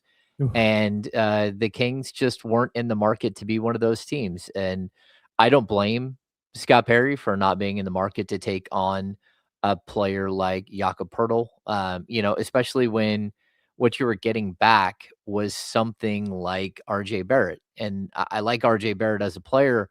I don't like him, Jakob Poeltl, enough. Mhm. That's too much. We're talking about over $100 million over the next 4 years with a almost 31-year-old center with back problems. That's not good business. And it's something that I bring that up because we can talk about how bad the Kings situation is, but Zach LaVine is now an expiring contract. Yep. Like, we just got past the trade deadline. Zach LaVine's expiring contract, and DeMar DeRozan is an expiring contract. And to be honest, the DeAndre Hunter is an expiring contract. Like, Sure. we're past the trade deadline. The only thing that we have between now and where we're heading is, the draft and free agency and all that stuff. But I think when it came down to it, the Kings kept looking at their situation. Every single trade that of like their veterans, I'm hearing like teams wanted them to attach draft capital. They wanted either first round picks or they wanted pick swaps in order for someone to take on a Zach LaVine or to take on a DeMar DeRozan or a Malik Monk. And the Kings are like, we're not going to do that. And so again, I think that you're looking at, Domantas Sabonis is under contract next year and the year after, Malik Monk next year and the year after, and then Keegan Murray's contract kicks in. But that's it. And so the Kings have to, sometimes it hurts. But I'd also like, we'll get Kenny in here in a minute, but I think the biggest question is what exactly did people want them to do today that would change the outcome of this season? Because the only thing you probably could have done today was change the outcome for good and not for Mhm. bad. And this team needs to be bad. They need to go into this draft with a top 5 pick and potentially get a star. And so, Mhm. like, if you want them to go get John Morant, I get it. John Morant is going to be available this summer. Everyone Right. knows that now. You want them to go get RJ Barrett, or you want them to go make the move with Toronto. Just so you know, that trade I know can be revisited this summer. And Right. so if they want to go back and do that trade this summer, it's still there. Toronto didn't do anything that would hurt them long term, take on any crazy contracts here that would change the trajectory of their franchise right now. And so these things can be revisited, but then you're getting into it with more understanding and more knowledge of what's happening. And again, it doesn't feel good, but I also like, what did people want? And I get the question, but it's just not an easy answer. Yeah, no doubt. Do you have any idea if, like, because Mark Spears tweeted yesterday that Washington offered Chris Middleton and a pick. Do you have any idea what that could have been or if that was ever a thing? No, I actually didn't dive too deep into it, but I also think that the Kings were pretty far down a path with Toronto and probably keeping a door open, hoping that that might materialize. And like, look, in that situation, you're hoping for a first round pick, and Chris Middleton isn't a player at all. With the Toronto situation, you're also hoping for a first round pick, but a first round pick and RJ Barrett, who's a player Mhm. and who's someone who can help your team next season. And so it's again, I think all of these things are pretty complicated, but Scott Perry inherited a mess, and we all Mhm. knew that. It's not like there's some question mark here about what was left over from the Beam team, the original Beam team. This thing is a mess. And Mhm. did he take a misstep here and there? Yeah, he took a misstep with the Dennis Schroeder thing, but he Mhm. also got out from underneath it before that became too big of a problem. And this is kind of the cost of doing business, especially when you're a 12-win team. Like, sometimes just sitting back and letting contracts get closer to expiring is a good idea because now they go from being, albatross type contracts to potentially something very good this summer when, again, Zach LaVine is a $49 million expiring contract and DeMar DeRozan is between $10 and $25 million expiring contract. And those things actually might have value for them moving forward. That's James Ham, our Kings insider on the Kings post-trade deadline roundtable. I'm Kyle Madsen. That's Jesse Tapia. You just heard from James Ham and Damian Barling, live from the city. The Odyssey Studios in oh wow, you sound great. In San Francisco. I'm hearing, oh, Derrick Henry's rocking around down here. We just saw a golf cart with Tyreek Hill on it. Like the city is definitely buzzing down here at the Odyssey Studios. Like it's absolutely buzzing. And I ran into Mark Willard, met him for the first time. He's the only, obviously 95.7. I was really excited to meet some of those guys. Matt and Hegan, none of them are here. They're all at Radio Row. And Mark was coming in to do something. I had the opportunity to meet with him meet him for the first time, talk with him for a few minutes. And he was like, hey, man, I guess Kings fans and Warriors fans are in the same boat because everybody's pissed off about the way the last 48 hours went. And it's like, yeah, man, that's probably true. And Hammer, I heard you talking about the the contracts becoming expiring and all of those different things. Now, it's hard for me to work myself up to get upset about this. Like, we knew, Hammer, I feel like we have talked about Kyle, Jesse. We've talked about this for weeks. We kind of felt like they weren't going to do anything. And not for the lack of trying. Like, we felt like they wouldn't be able to make a deal at the deadline. And I think there's probably a lot of question about what happened with the Domantas Sabonis deal, what happened with Toronto, what happened with Washington.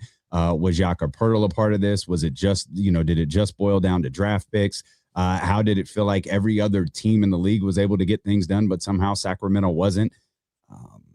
But I'll just go back to the exact way I felt 3 weeks ago. And it's that I didn't think they were going to be able to get a deal done. And in fact, they weren't. And I think it's magnified. I think the disappointment for a lot of fans is magnified by the fact you weren't able to get the draft pick that was strongly insinuated you'd be able to get with Keon Ellis.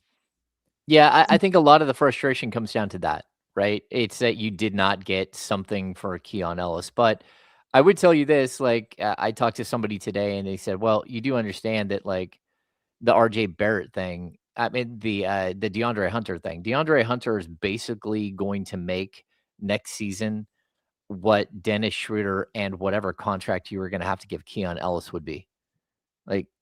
And this team needed a 6'7" small forward.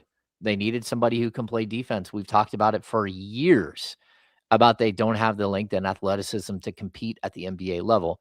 And then the other thing I want to bring up too is, we're going to go towards the draft here. And, there's a big difference that's going to happen around in early May. And that is that the draft lottery is going to happen.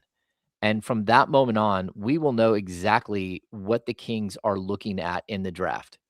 Because if you go into, let's say the Kings made a move for Ja today, right? And all of a sudden you got Ja Morant on your roster. And then you've got to deal with Ja Morant the rest of the season while you're not trying to win. That could be a nightmare in itself. But let's say you somehow luck into the number one pick in the draft and Darren Peterson is staring you in the face and you have to take him because he could be a next generational, a generational talent.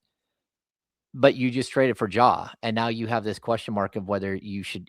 And the answer is you shouldn't have a question mark about that. And so now the Kings can look at their draft. If they're the second pick, they're the third pick. They can go, all right, we're probably getting one of those wings. Now let's go and maybe revisit the Ja Morant situation. Let's go talk about, moving, seeing if we can get an RJ Barrett in here to play the shooting guard spot. Everything is going to change from here on out, except for the fact that the Kings aren't trying to win. And you wouldn't want them to win here in the last 30 games of the season anyway. So, yeah, I just think that the longer we get away from this specific moment, the more you're going to realize that being patient here might have been the best thing. And walking into the offseason with expiring contracts and all of your draft capital, and July 1st, you get another pick back on the books. You get your 2033 pick. It's probably not a horrible decision. It sounds nice, only if they execute it.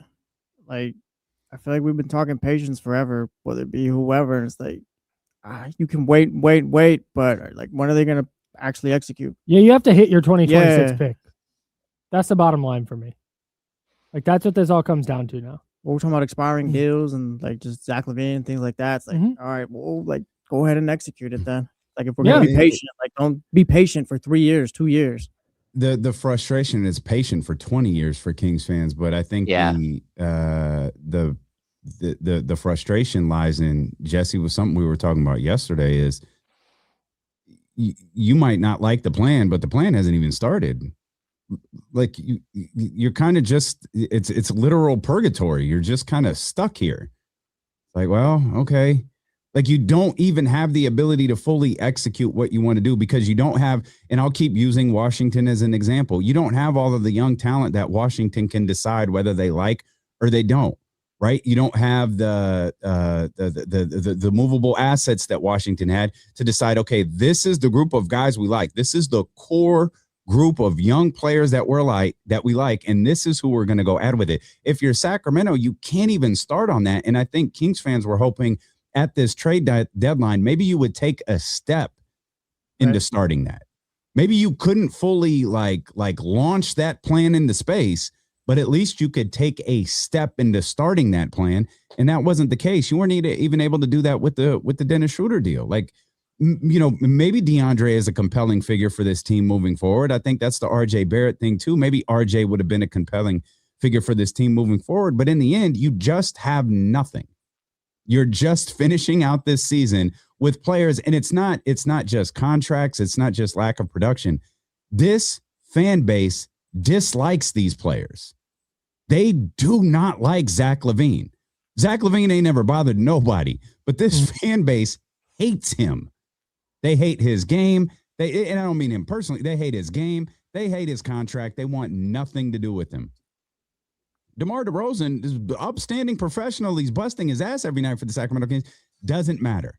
This fan base does not want him here. And part of DeRozan's thing is when you're a big L for DeMar and Zach, and it's not their fault, but a big L for both of them is they are both Vivek guys.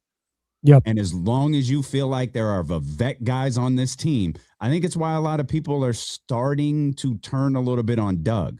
Because they feel like not in that full Zach LaVine, DeMar DeRozan way, but it's like, hey, maybe we should do something else here.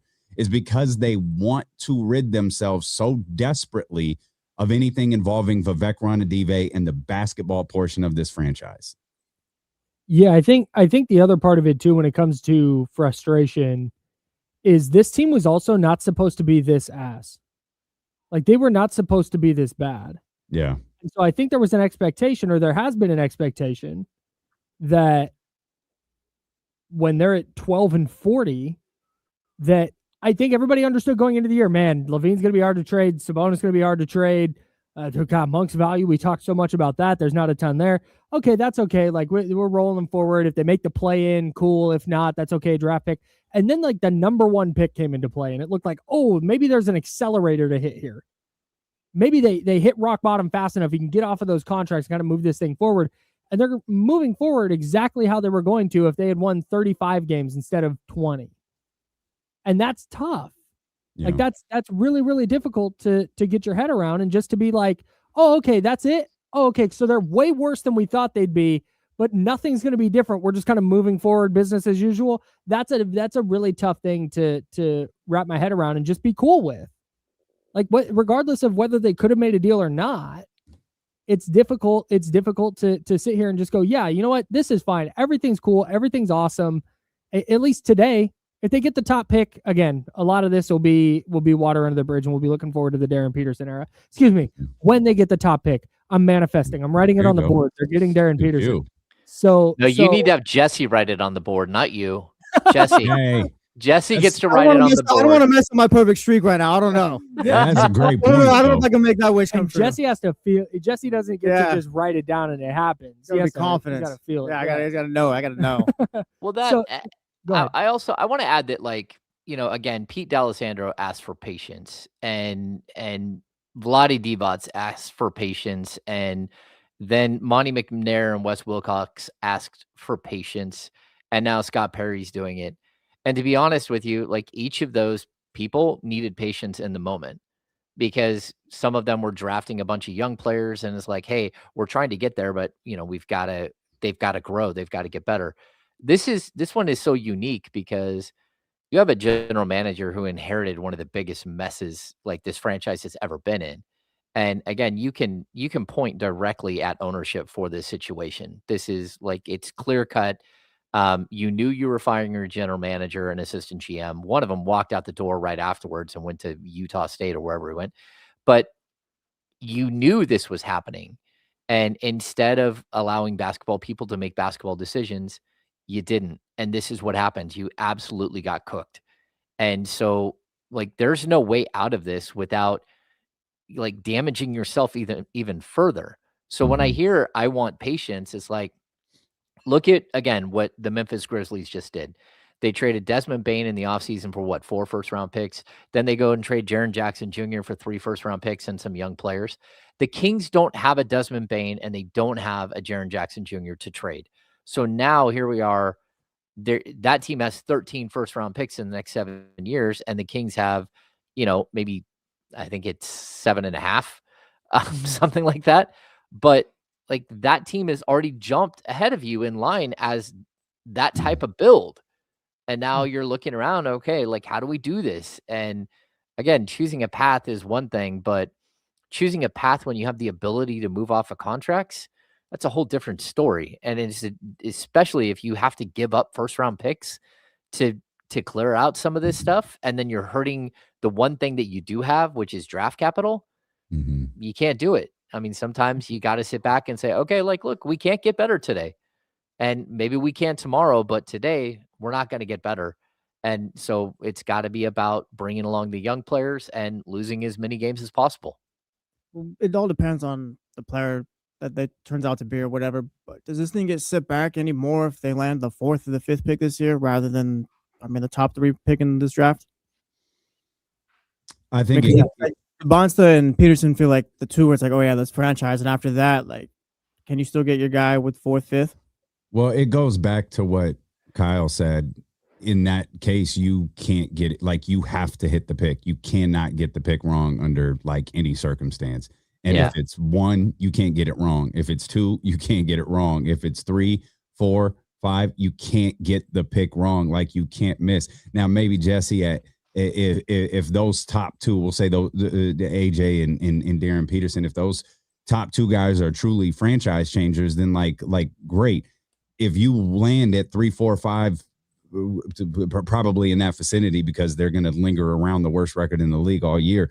If you land there, you have to get whatever that 3rd pick is right. You have to get whatever that 4th pick is right. You can't wind up with another Marvin Bagley situation. You can't wind up with another Thomas Robinson situation. You can't wind up like 90% of the draft picks that James Ham has covered during his time. What if as it a turns out Kings to be insider. Keegan Murray? That's not going to be good enough. Doesn't play for me. Yeah, Keegan Yeah. Murray isn't going to be like a Keegan Murray type isn't going to be good enough. And again, walking into this particular draft, I think it changes the way the Kings have to view the draft too, because number 1 and number 2, I think are set. It's possible that Boozer moves into number 2 and maybe Devonsa falls to 3. But if you're sitting at 3 and Boozer's on the board, this is a difficult thing because Boozer might have the highest floor out of any player in the draft. Look at just how stable he is at the college level. He might not have the ceiling of some of these other players, but you kind of have to go with the highest floor, player, don't you? Or do you not? Do you like swing for the fences because you might not be here again? And it really adds more elements to this. Even if you somehow get to number 2 and you're looking at Boozer and Devonsa, okay, you know that one of those guys is going to walk in and average like 20 and 8 and be a solid, every single game you're going to have him. He might not be a superstar, but the other guy might not be a superstar either. And so I don't know how I would deal with that situation, but I do think it's real. And you're going to have to make decisions about your franchise, gauging everything on 19-year-old players. It's that's why the draft is such a crapshoot. and it doesn't, it's good that you're up at the top, but that doesn't mean that you're going to land a player that's going to be your franchise centerpiece. Yeah, it's not a guarantee, but you have to. Yeah. Like, if that's how we're doing this thing moving forward, and it looks like they are, and that's fine. Like that's the You need an path all-star they're caliber player. You need Yes. to draft an all-star That's it. caliber player. Yeah. Yeah. If that's how you're going to move forward, then yeah. And I don't think that's wrong. But when Jesse asked the question earlier, how long of a runway does Scott Perry have? And to me, if you're swinging and missing on the 2026 pick, that's really, really tough, and it's really, really tough to see the path forward from there. What do we think? Let me ask you guys this: what do we think next year looks like? This From this again, they're going to be in the hunt for the number one pick. I mean, yeah, like maybe not like bottom of the league bad, but I don't know what scenario there is that they're not. I mean, there's one, and I do think it's more possible than James does. Mm-hmm. And this is how I'd present it to him. You're barking at anyone who will listen. You want the F out of here. We weren't able to do it. Zach, you have full control over whether you play here next year. Sure. And if you think you can, in fact, I'll tell you right now, you think Rich can line up a 3 and 90 for you? You think Rich can line up a 3 and go ahead. I do it. Mm-hmm. Go line that up right now. And it's so bad here in Sacramento. You just leave. You opt out. You have the ability to opt out and sign a contract wherever you want. Now, most people, rightfully so, don't believe he's going to opt out of a $48 million deal. Probably the right thing to do. But everyone says the problem with Zach LaVine isn't Zach LaVine. It's the $48 million Zach LaVine. Okay, that's the problem. Well, now you have the opportunity, much like the Keon Ellis thing. You have the opportunity to put your money where your mouth is. Everybody said, oh, Keon Ellis, first round pick. How much of it was real? Turns out none of it. Oh, Zach LaVine is a good ball player. It's the contract that's the problem. Great. Now you have an opportunity to set Zach LaVine's market. Mm-hmm. Truth be told, I don't think they're going to do it. And I don't think Scott will look Rich in the face and go, you can opt in and we will pay him $48 million. But I'm telling you right now, he's not playing basketball for Sacramento next year. Mm-hmm. I'm telling you right now, he's the 13th man, 14th man, 15th man on our roster. I'm telling you he's playing 15 minutes a game. I'm telling you he's not a starter. I'm telling you all of these things right now so you can make an educated determination about what you want to do with that $48 million. Again, we'll pay it. We're obligated to. But Rich, I'm telling you right now, general manager to agent, he's not playing here. He's not going to get an opportunity to score 20 points per game. He's not going to get an opportunity to do stats. He's not going to get an opportunity to do any of that. So as your opt-out date approaches, please take that in mind. We'll happily pay him. He's a chill guy. We love having him around, but we're telling you right now, straight up, he's not playing basketball. Not to the degree in which you want him to. Yeah. We're And moving in an entirely different direction. Sorry, Hammer. I don't think he's going to opt out, but I'd also say, like, look, you also, like, you don't care if you get a trade this summer to move him, you move him. Like, because you could understand right now, Zach LaVine is looking at like, oh, I don't want to be in Sacramento. It's like, all right, well, how about you move to Memphis? Because that's a lot further away from your home. And, that's a possibility. And Zach LaVine will have value this summer where he doesn't right now as an expiring contract, especially with, like all of the free agents that are going to be hitting this summer and the next summer. There's a possibility that you're going to be able to help yourself right now. And so I don't think that, if he wants to opt out, that's one way that you can save a whole bunch of money. But also if he doesn't, I still think that he's going to have some sort of value, and it's not going to be just as an expiring contract for the Kings, like as a player who's going to drop off the books and all of a sudden you've got a bunch of extra money the next year. It's going to take some savvy business moves here, but at the same time, like, that's why you brought in Scott Perry, to try to reset this thing the best you can. And you just wish that you didn't make this monumental mistake leading up to it. Hammer, Sorry, Kyle. Oh, we got to go to break. Kyle, we have to go to break. Come on, man. Be a professional. I was trying. I'm if sorry. Matt Nahegan was down the hall, do you know what he would do? Guys, we got to go to break on time. I'm Kyle Madsen. That's Jesse Tapia. Damian Barling, James Hammer, Kings Insider is here. It's our Kings post-trade deadline roundtable. We'll wrap this up next on ESPN 1320, Sacramento Sports Leader.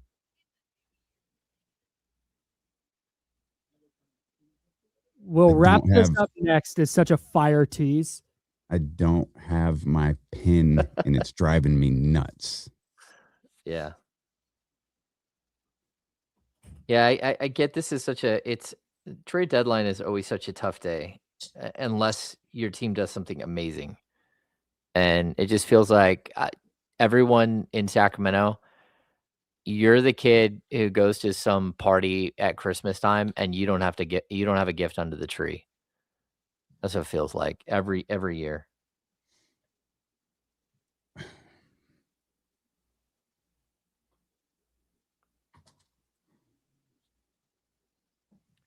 Jesse. Hey. Oh, he can't hear me. Okay.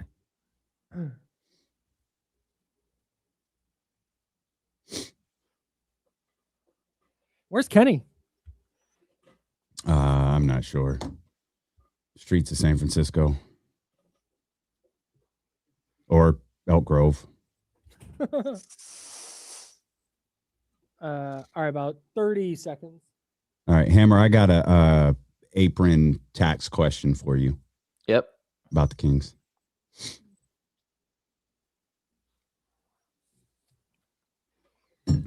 Kyle's riding the Kings when you get the first pick on the board, so kiss that away. You're in that one right there. Did not realize the 95.7 studios look exactly like ours too. They just redid them like a year ago, right? This isn't 95.7s. This is something else. Oh. 95.7 is a little further down. It's kind of like ours. It's a little more compact. All right, hang on. Coming back. Beautiful view out here, though.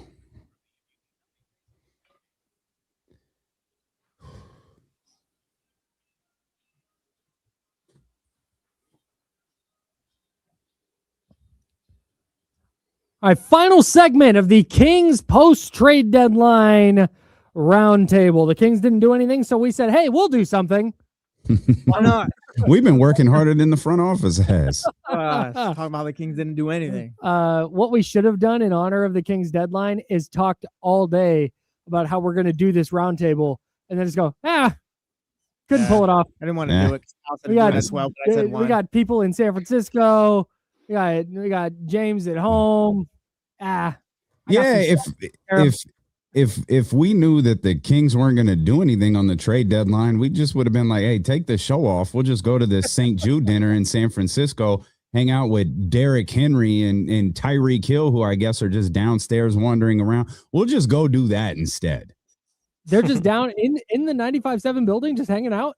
Well, nah, my man Joe told me, he was like, hey, Derrick Henry was downstairs. I don't know if that just means on the street or if he was like downstairs of the building, because this is a very fancy building. This is a very fancy building that the Odyssey Studios are in San Francisco here. It's hell. Like, this is the center of hell right now because, one, it's San Francisco. There's always traffic. Two, there's street closures. There's areas that you can't get to. Everything is blocked off. There's staging. There's all sorts of things happening down here. It doesn't sound fun at all. It's the lobby of the building that 95.7 is in looks like a place that rich people would hang out. Oh, for sure. Yeah, absolutely. It's like San Francisco thing because that's kind of the Chase Center too. Yeah, kind of. It's not every building in San Francisco, but it's definitely. This building is actually nicer and it makes more sense than the Chase Center. That's a great point. It's easy to get to the floor you're going to. You don't need to go to a portal. Yeah, the Chase Center to find the floor you're looking it's for. Really bad. You even have an elevator pointing to where you're supposed to go, so it's terrific. Yes. Really, really cool. So, Damian, during the break, you said that you had a question for our Kings Insider, James. Yeah, for Hammer. Tax and aprons. Where is Sacramento in that regard? How close are they to the tax? How close are they to the apron? Right now, okay, so they're below the first apron. They're below the tax, but below the tax by pennies. It's within, I'd say a million. I'm gonna have to dive in and look. It also like when you're going through the season, potential bonuses. Oh, we got him. We lose him. That happens. That's an Frozen. official ham freeze. That is an official ham freeze. Ham got like a stinking face on right now. 1:33 p.m. If you had the over 130 and a half, you were a big Ham winner. froze up like the Sacramento Kings at the trade deadline. There it is. I'm back. There it is. There he is. I'm back. Okay, go ahead. Jay. Okay. Start from scratch. I'm listening. I'm going to get Kenny set up, but go ahead. Okay, so the Kings are beneath the apron and beneath the luxury tax as of right now. They also they intend on signing Dylan Cardwell. Dylan Cardwell is going to get a contract here any day. He might even get a contract between now and the time we see Scott Perry tomorrow at 10:30 when he does a post-trade deadline conversation. But the Kings are below the apron and below the tax. The tax, though, during the season is calculated with any potential bonuses included. So like Domantas Sabonis has like a potential $2.4 million bonus, and DeMar DeRozan has a potential like $1.5 million bonus. Those count towards the luxury tax until they either get the bonus or don't at the end of the year. So they'll drop back below the tax and they'll be a non-tax paying team. I'm almost 100% sure at this point. Okay. I saw a thing today that so many teams work to get under the tax, and this was before the Celtics traded, I think, Cedric Tillman to the Hornets to get under the tax. Xavier Tillman. Cedric Tillman is a Football player, I believe. football player. Yes. Football player? Yeah. Receiver? No. He's not Peanut Tillman. Right? No, Cedric Tillman's a wide receiver. Oh, Cedric Tillman? Okay. Yeah. It's besides the point. Doesn't Top matter. teams, yeah. Doesn't matter. Xavier Tillman. Xavier Tillman to get under the tax, the check that non-tax teams were getting had gone from 14 million down to 5. Oh, that's tough. That's a bad this beat. happened last year. It dropped from like 21 million during the season all the way down to 13. So that is a pretty substantial drop. Yeah. And I think a lot of teams, like you don't want to be a repeat offender because then it becomes a bigger and bigger issue. Like the numbers double and triple. So you've got to try to avoid that as well.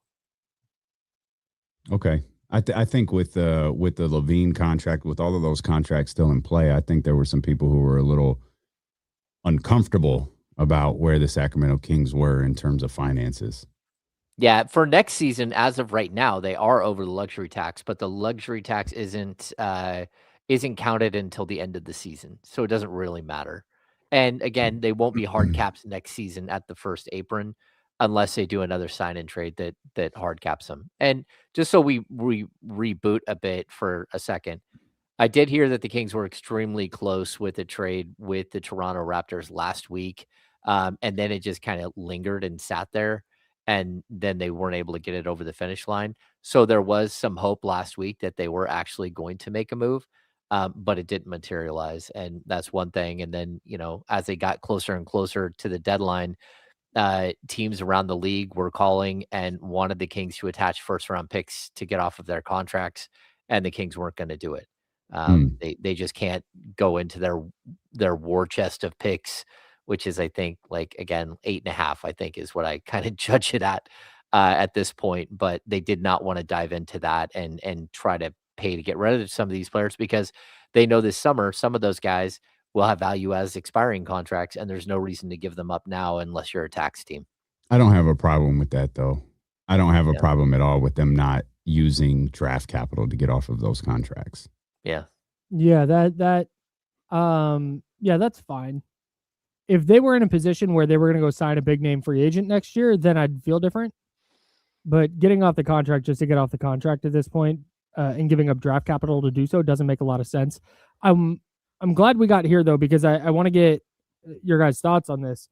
Do we think that they're stockpiling draft picks with this idea that, all right, need as many swings as possible to try and find that star? Or is it use the 2026 pick, see how it goes, and then hopefully have some picks to use in a trade to acquire the caliber of player they aren't able to sign in free agency? That's where they're at right there. They're going to go after a player that they want and that they can go chase, not a player that you take because no one else in the league wants them, and you might be a place that they can reboot their career.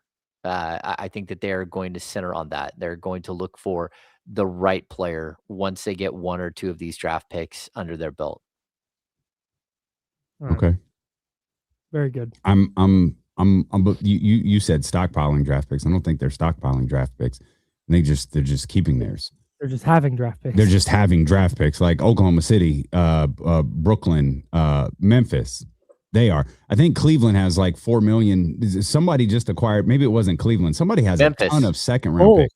The Oh, Bulls. Oh, the Bulls. That's who it was. It was second round picks. That's who it was. It was Chicago.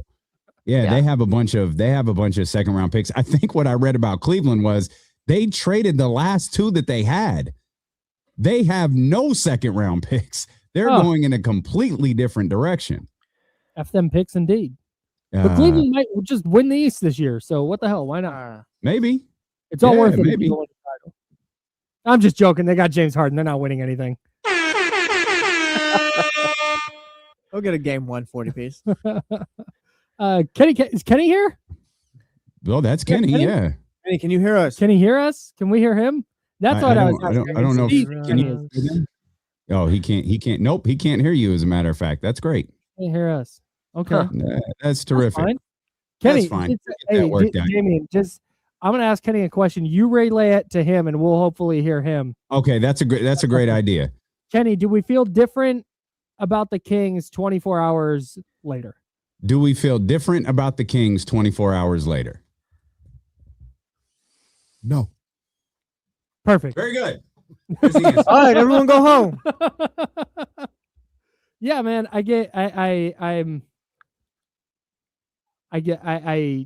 This has very clearly been the plan all along. Like I said it at the top of this show. I think what I personally, maybe a lot of people have been here already, what I've personally realized is that these 2 years are gap years. And we've talked about 2027. James, you have been talking about 2027 as the kind of date that they're circling since the offseason. Like you've been on that this entire time. And it's really clear that they're very comfortable making these 2 years. Doug Christie is the head coach. Yeah, give him a 2-year deal. These years don't count. And yeah, if we can make a trade, awesome. If we can acquire draft picks, if we can start stockpiling draft picks, great. But these are bad contracts. They're going to be tough to get off of.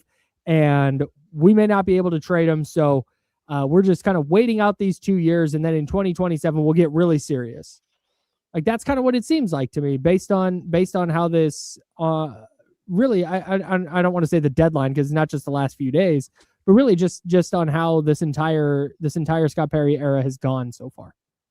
Yeah, I don't think anyone wants to hear it, but like it's sort of the reality of the situation. It's what you inherited, like can they speed that up? Yeah, they could possibly speed that up.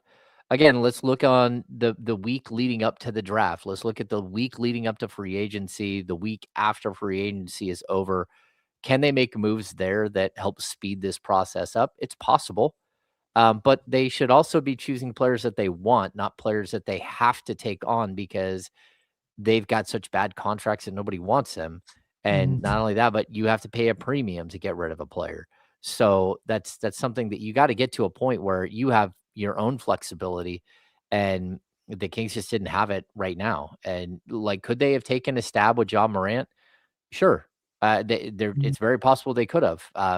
But at the same time, like John Morant wants a 3-year extension the second he's traded.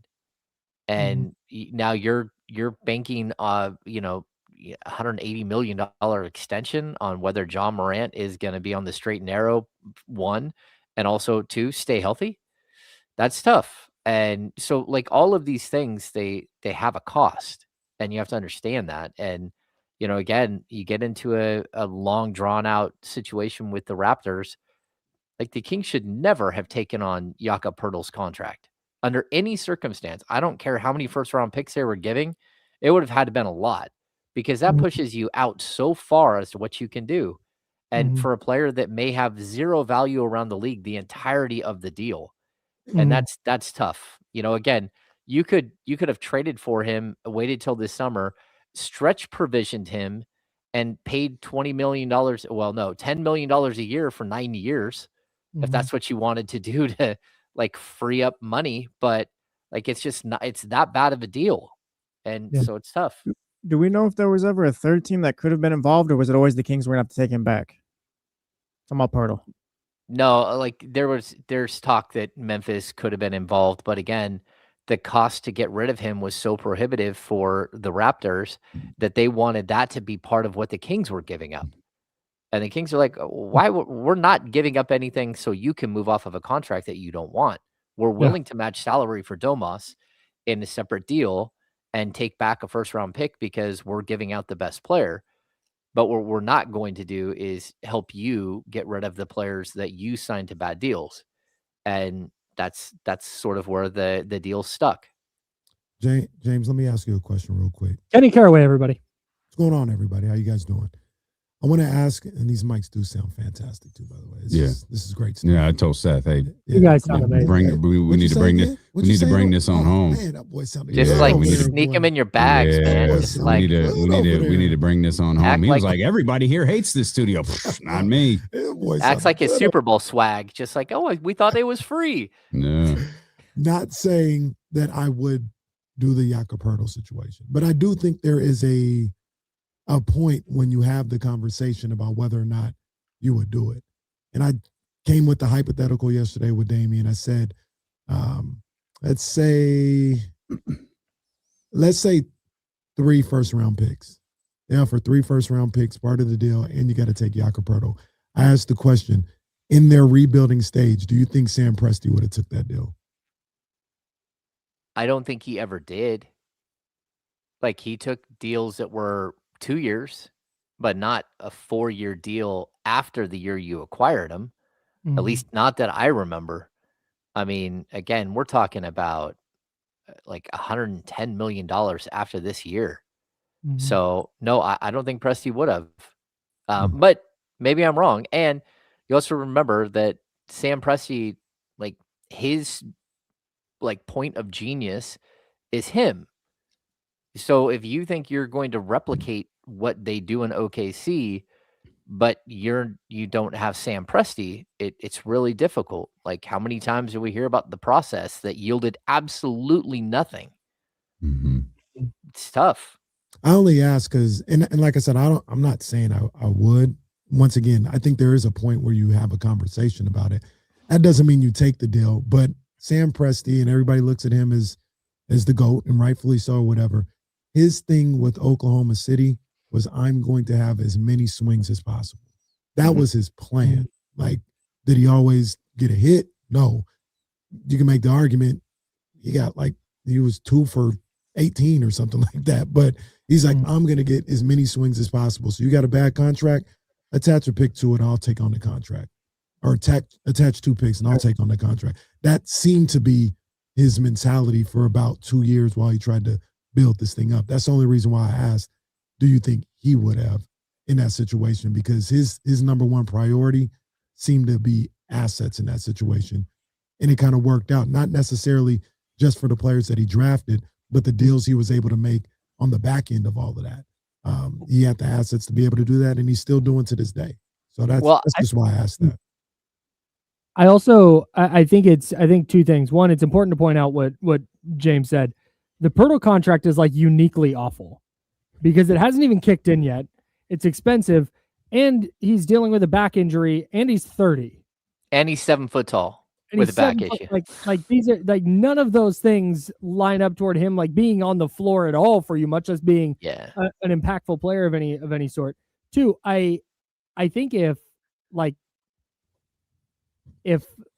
Sam Presti is in rebuilding mode, I know he's not, but let's pretend he is, and the Raptors call and say, we'll give you 2 first-round picks for Jakob Poeltl, and the Kings call and say, we will give you 1 first-round pick for Zach LaVine, I think he's taking the 1 first-round pick for Zach LaVine because the contract is much more favorable than the Pirtle one. For sure. Well, And that's where I think he would have taken on a bad contract. I'd also add that Sam Presti had, the ability because of the drafts that he was able to draft in, because the Blazers decided to take Greg Oden over Kevin Durant, and he was able to get Russell Westbrook. He was able to get James Harden a couple of picks down in the draft. Like, he hit on all of those picks, right? But when you draft MVPs and then you eventually trade MVPs, you get a ton back for them. And even some of the moves that he did make, getting Paul George, like, I don't want to say some of it's luck, but let's be honest here. Like, you're a team that's drafted or traded for 4 MVPs in the last 15 years. The Kings don't have any of those.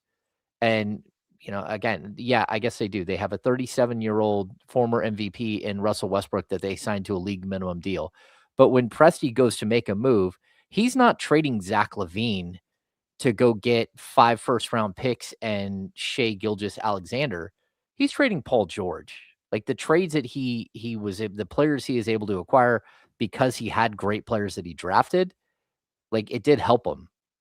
And, again, the Kings don't have the player to go get you the 4 or 5 first-round picks. They don't have a player that can get you what Jaren Jackson Jr. got. And that's tough. No, for sure. For sure. And once again, I want to reiterate, I'm not doing the Jakob Poeltl thing. Like, it's too much. Yeah. But I do think OKC and Washington has done this, and Memphis is kind of doing this right now. We're seeing the beginnings of that. Utah has done these type of things. They're like, hey, if you guys are doing a deal and you need a facilitator, call us up. Our only ask is you give us picks. That's how they've been able to accumulate 15, 17 picks over the next 5-6 years. They're like, we'll facilitate. We'll be a middleman. We'll work some money around. We'll take a bad contract. But just know when you call us, the price is always, it's always a first-round pick. Mhm. Like, if you give us a first-round pick, we'll take on your bad contract. Once again, Poeltl is a bad contract on Paul George steroids. Like, it's completely different. But I wonder if Scott Perry in the Kings front office are looking to have that type of role in the NBA of like, hey, we may not be able to get the guys, but let us be a facilitator for what you're trying to do. The teams that are trying to make moves. Do you want to facilitate when you're going to get the number 1 pick in this year's draft and you've already signed Keegan Murray to his extension? Do you want to be the team that's just taking on bad contracts and now you have a bunch of guys you can't move and cool, you have some picks, but you can't bring any high dollar players because you have these bad contracts that nobody wants? Like, that's what I wonder if that's kind of where they're sitting. Well, Jakob Poeltl is one. Sorry about that, James. Jakob Poeltl is one, but that's a little different. Like, if I'm talking about if another team had Zach LaVine, yeah, we'll take on Zach LaVine for a year and a half. Give us a first-round pick. Sure. Okay, but Like, think about being that type of team. Here's the problem, and that's why 2027 matters. The Kings are 2 years away from being the team that can go acquire players like that, because what they are right now is a team with a maxed out credit card trying to go buy a new car. That's what they are. You know what I'm saying? So they don't have the ability to go out and be that team today, because all you're going to do is further lock in just how miserable your situation is. You want to go out and get a bunch of first-round picks for 2026 when you're already over the luxury tax? Hate to tell you, first-round picks cost money. Like, first-round picks, the number 2 pick in the draft is getting like $13 million a year. Now you're further over the cap. Now you're further over the luxury. So that's why the 2027 drop dead date, it does matter. And it's off in the distance. And it's tough because this isn't Scott's mess, but he's the one with the shovel at this point. And that's why we talked about this yesterday. My number 1 priority is getting off these contracts. Yeah. That's why if somebody's willing to take on that contract and it's going to be 2 seconds and not a first, fine. I'll take the 2 seconds. My number one priority is getting off these contracts, not the assets necessarily that I receive in return. That's just me. It seems like Scott's number one priority is value and getting assets and all this other stuff. My number one thing is get off of this money as fast as possible. It would have felt a lot better. It would have felt a lot better going into this offseason saying, hey, the Kings are the team that's open for business. They're going to accumulate draft picks this offseason by taking on bad contracts, not another year of whatever this is, and then being the team that's going to start taking on draft picks for bad contracts. Like that's what I agree with you, Kenny. Well, that's where the Washington thing comes into play, doesn't it? Yep. Like, how close were they to that? How realistic was that Washington deal? How close was Domas a preference over Anthony Davis? Was the exact deal offered to Sacramento? Was Sacramento unwilling to take Chris Middleton's expiring contract? Like, what? How much of that conversation was real? How much of that? What was there a hang up for Sacramento? Was there a hang up for Washington? There's multiple reports saying Sacramento was a part of that, and a lot of those reports lead you to believe that Domas was a preference over Anthony Davis. But that seems like the type of deal that you're looking for. Mark Spears tweeted it was Chris Middleton and a pick, but I don't think we ever found out what a pick was. It was a first or second, or it might have been somebody else's pick too, like a a playoff team's pick that the Wizards have, which is well, at that point, My number one thing is getting off. Because if I'm Washington, I probably don't want to give up mine. Right. So like you can have whoever, Boston's, whatever. Isn't that the 3 picks that Dallas got? It was like a Boston pick, a Thunder pick, and some other good team. It was like 3 picks that are going to be in the high 20s or 30. Yeah. All right. First round picks. Like we've got to decide what we're talking about. Are we talking about first round picks? Or are we talking about lottery picks? You're not going to get lottery picks. Right. Yeah. Not all first round picks were created equal. Unless you're the Clippers. Unless you're the Clippers, of course. Well, that's why the Kings, that's why every team wants a pick from the Kings. Like, they're the team you want because they're going to be bad for a couple of years. It's tough. You call the Pelicans, see if they're giving first round picks away still. They did last year. Is on Domas for your unprotected 2027? Joe ain't answered the phone in 2 weeks. Joe's on vacation. Trade deadline season. It was trade deadline season. Now he's back. Trade deadline's over. Joe's back. Yeah, man. Real quick, very, very, very briefly. You guys surprised that Giannis didn't get traded? No. And now he's tweeting. Did you see what he tweeted? Legends don't chase, they attract. 100 emoji. Bro, sunglasses this guy emoji. Stinks. With the video from Wolf of Wall Street of Leo going, I'm not leaving. Giannis needs to be booed. Giannis, I'm out. He needs to be booed forever now. I'm out on this guy. I was a Milwaukee Bucks fan. I'd boo him the next time he played for the Bucks. But they're shutting him down for the year. Not playing. There were so many rumors this morning that maybe they were going after Ja, and it's like, just to try to appease him, and that got shot down pretty quick. I think Giannis is stunningly insecure. For how great he is, I think he's really insecure. It feels that way. I think I've always thought he didn't want to leave Milwaukee, but he felt like he had to. He doesn't want to be the bad guy. That's what it is. Yeah, he doesn't want to be the bad. I think he'd be okay leaving Milwaukee if Milwaukee just traded him. He'd be like, "What? Yeah. I didn't. It wasn't me." Right. I'm so shocked that this happened. How could this happen? All right. Or he moved his family out of the country. I don't know that he necessarily wants to stay in Milwaukee. Don't want to stay in America, apparently. I guess not. Well, at this point. Hey, OJ Mayo told us, that's what happened. See if the Antetokounmpo's got a house next to him. Actually, it was Rudy Gay told us, I guess if you're injured in Milwaukee, you get heavy. So maybe that's why. You can go. Who's that? Right. He was talking about OJ Mayo. D'Lo and KC are next. This has been the ESPN 1320 post-trade deadline Kings Roundtable. For James Ham, for Damian Barling, for Kenny Caraway, for Jesse Toppy, I'm Kyle Madsen. The Jump, 7 a.m. to 9 a.m. tomorrow. Tap in right here on ESPN 1320 Sacramento Sports Leader. Until then, drink water, be nice people.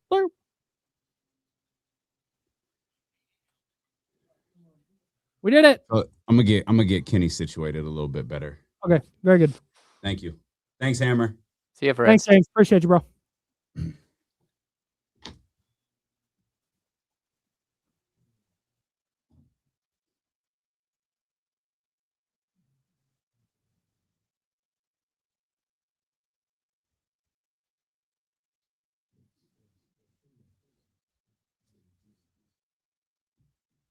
Oh, that looks a little better.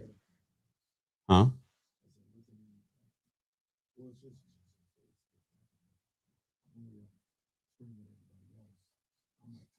Oh yeah, we can. But like I said, it's just. I can put it over here if you want, Nah, like, cause I could probably put it here, but you wouldn't be looking at me. I'm looking at you as opposed to trying to see James and Kyle. Yeah, I'm trying to find a way to sit where I'm just looking at you, but Hey, you got me? on this work set that is still. You got me? Yep. You might have to throw a PSA in. You might have to throw a PSA in. About 2 minutes. Okay.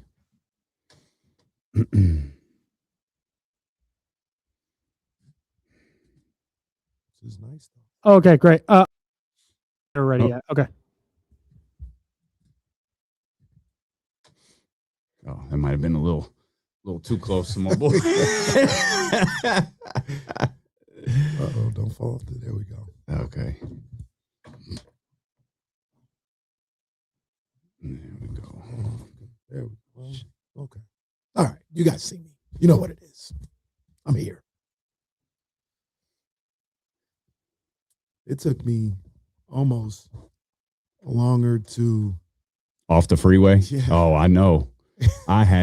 We got took off the forever. freeway. We got through that first turn and it said a mile away, 15 minutes. It took 25 minutes from that moment to go that 1 mile. Man. And when I tell you I had to pee, Oh no. I thought death was imminent. Oh no. I thought death was imminent. Yeah, that took a while. Did you park? Fuck, this is a tough sentence. Did you park in the White House? Yeah. Yeah. It was parked in the White. The White House, conveniently enough, is the place we parked when we came to get our wedding rings. Sure enough, I Cartier got store down- right down the street. that's- Yep. Yeah. I was like, this looks familiar. I think this is where we parked.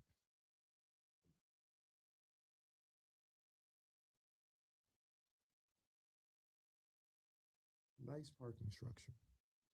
A little snug, but A little bit. Yeah. little bit. I gave Katie that address. I was like, hey, it's a little snug, Tight. but it's a quick walk here. Yeah, it wasn't bad. I either. don't know. I don't Nice. think the hotel is far. Nice little setup too. Nice little setup here. This studio, Mhm. everything. Yeah, Yeah. nice. Yeah.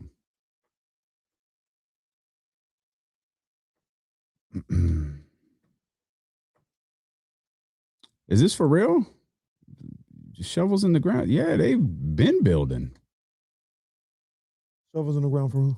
the Sac Republic Stadium. Oh yeah. You ain't been down there? There's nothing but shovels. Was there a ceremony today or something? Where'd that come from? Yeah, good question.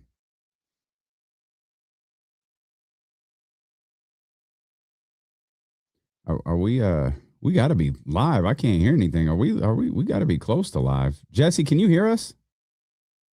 Jesse, can you hear us? Jonathan was in the back. Oh, okay. I can see Jesse. He's Oh, telling yeah. us we're live. Yeah, I can't What's hear going on, anything. guys? I can't hear anything back in the studio. So I'm just watching Jesse giving us the thumbs up. We good, baby. We're live, man. It's San Francisco all day long. Not even on. Oh, commercial yeah, breaks. yeah, I'm me not doing neither. nothing Yeah, because I don't no. know- This I don't know is This is gonna be a clean broadcast. This is clean. This is good. And we're here, man. We are post trade deadline. Doesn't really matter for us because Nothing happened. No, we had our deadline on Saturday. Got here to the San Francisco studio, ran into it was Mark Willard. Never met Mark. Oh, I was yeah. like, I think that's Mark, but I'm not sure. He's like, hey, I should introduce myself. It's like Mark Willard. Like, yeah. So we're talking. I was like, I didn't think I'd see you here. You'd be at Radio Row. And he's like, well, I had to cut a spot. He's going to the St. Jude dinner with us Nice. at 5:00. And he was like, yeah, well, I guess Kings and Warriors fans got something in common. There ain't nobody happy today. Warriors fans are mad. Oh, they're hella upset. They might be more mad than we are. They like so obviously Jonathan Kuminga was traded. Jonathan Kuminga and Buddy Hield was traded to the Atlanta Hawks for Kristaps Porzingis, which I guess is a salary dump. Which essentially, right? Like the signing of Porzingis in Atlanta was always going to kind of be hit or miss. Like that's just the way it was going to be. And they've decided it missed. And so, hey, good for them for being able to, get off of that contract. I'm not exactly sure if Jonathan Kuminga is a true intrigue for them, because that could wind up being a deal that you walk away from at the end of the year too. But yeah, Warriors fans not pleased at all. I don't know what they got souped up into thinking that this Giannis Antetokounmpo thing was possible. Poor Guru. Did you see his video? Oh goodness, no. Poor Guru. I did not. It's bad. Last night, and he was just heartbroken. He said, "Oh, is that the video where he's doing?" Is that video? Yeah. I saw, and he said, "I thought Giannis was coming, guys. I thought it was gonna be Giannis." Was Jerry Jones in the video too? Well, I am here in San Francisco. But did Joe grab you? Hey, KC, Derrick Henry was downstairs. Did he tell you that? There have been like 4 people really excited to tell me that Derrick Henry was downstairs and Tyreek Hill was on everybody is just around. Like they're all just around in the facility. But nobody's here. No, they're shooting. There's commercials being shot down here. They're staging down. I don't know how. I don't directionally know where I'm at. There's stages set up in Union Square. Like Union Square is like a block over. Yeah. So that's where the rich people shop. That's where that's where the rich. What are you talking that's about? where everybody is lingering around doing stuff. Yeah. And for some reason, Derrick Henry was there. But I don't. And everybody has been really excited to tell me that. I don't know what they're doing here in these studios. Well, they weren't in the studio. Oh, that's what they I were thought. Downstairs. Oh, they okay. were on the outskirts of the building. Got you. I thought you meant they were like no. I was like, nobody's here. No, there really is no one here. Like although the 95.7 people that we thought we were going to meet for the first time, none of them are here. No. They're all at Radio Row. Oh man. Remind me maybe during the commercial. And Mark, but to finish that story, Mark Willard was like, yeah, this Radio Row thing was stupid. We had to cancel all our guests because we've been talking about basketball all week long. That's what it is. NBA taking over, baby. Taking over. Get them, NBA. Get them. Yeah, all right, pal. Until Sunday. So 100 million people going to be watching on Sunday. Until Sunday. Then get back to normal. But that's it. Yeah, I got a San Francisco story to tell you when we go to commercial. Okay. Yeah, I just want to remember that. But the Jonathan Kuminga thing, real quick, because we're going to get to the Kings. But I think the frustration is they've been told this story for 3 years. Yeah. About not only is he's either that dude, the next guy, part of the 2 timelines, or we about to flip him from one of these major stars. Yeah. And I thought that was done the day they traded for Jimmy Butler. I was like, oh, you guys aren't doing anything. Thought what was done? The ability to trade Kuminga for a star because you weren't even going to play him at that point. So how is anybody going to trade you Giannis or somebody else for a guy that at that time, and this is even outside of all the bad mouthing that the organization and Steve Kerr had done about him, nobody even seen him play. They don't even know if he's worth trading a superstar for or building around or anything else like that. I thought that was the absolute wrong move. Well, great news. That's not our effing problem. No. Y'all go figure that out. We had to walk by Klay Thompson jerseys to get here, Draymond Green jerseys to get in here. And as you said, we got our own problems. I'm refusing to let myself be upset with this. We talked about it for weeks. We knew that not only was this possible, we knew that it was likely. And I don't know how close Toronto was. I don't know how close Washington was. I don't know. I mean, it doesn't feel like there was any real conversation with Memphis. That's all stuff that it happens every trade deadline. It happens every free agency. It happens every draft. Think about your who the hell told Jake Fisher that the Kings are getting into the first round? Like it happens like every stretch where stuff, movement can happen. And I just refuse to allow myself to be angry for something happening that I absolutely expected. I thought it sucks. Like, I don't enjoy this. Like, I know you don't want I understand last night's loss is a positive. I get that. I do not like sitting around watching this basketball team that we cover lose. No. It is not enjoyable. I have zero desire to go back to the Golden One Center. Like, I don't want to do any of this. I saw the black journalist out there yesterday. I was like, oh, that looks like fun. Too bad you're at a Kings game. Man. Can we do something fun next time? Look, I had a feeling last night's attendance was going to be what it was. Because I don't know if you had kind of paid attention or have been on your algorithm too. Everybody was giving away tickets for that game. I got 2 tickets. Well, it wasn't that. It was us. That's what I'm saying. ESPN and KSFM were giving away tickets. I was like, wait a minute. I caught myself in the middle of it. I was like, yeah, everybody giving away tickets for me. Oh, hey, the Kings were nice enough to give us 2 tickets to the February 4th. We're contractually obligated to say that. I said, oh, man, they some of the people who the little, the sales going in, like, man, we got to. I think some of the people who won tickets were like, nah, thanks, guys. I'm not going. And yeah, that's not. Then you get into the game, and it's not fun. Like, I keep going back to this, and maybe there's just no way around it. Maybe there's just no way around it. And if that's what it is, that's what it is. But it all feels like an absolute waste of time.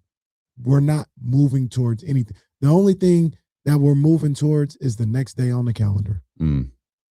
It's almost like you're doing a bid. Damn. That's what this is. But it's not the Kings that are in jail. It's Kings fans that are in jail. That's what I'm saying. We aren't doing anything but Russ, Security Carter, yard time. Yard time. That's tough. You're just putting X's on the calendar. Poor Will Z in the library just looking at math books. Just trying to to pass the time. I'm gonna go out there and play softball later on today. We got a baseball game. Got people on the side. Avon Barksdale, Brother Malcolm. Brother watching the game. I'm gonna play softball later on today, guys. John Bull out there heckling everybody. I mean, it's Jill Adge is like the warden's assistant. What a mess, man! It's just like we're just here, and that's the frustrating part. Like I talked about yesterday. If you have a plan and you're trying to do something, cool. If that's getting assets, let's get them. If that's moving off the contracts, let's do it.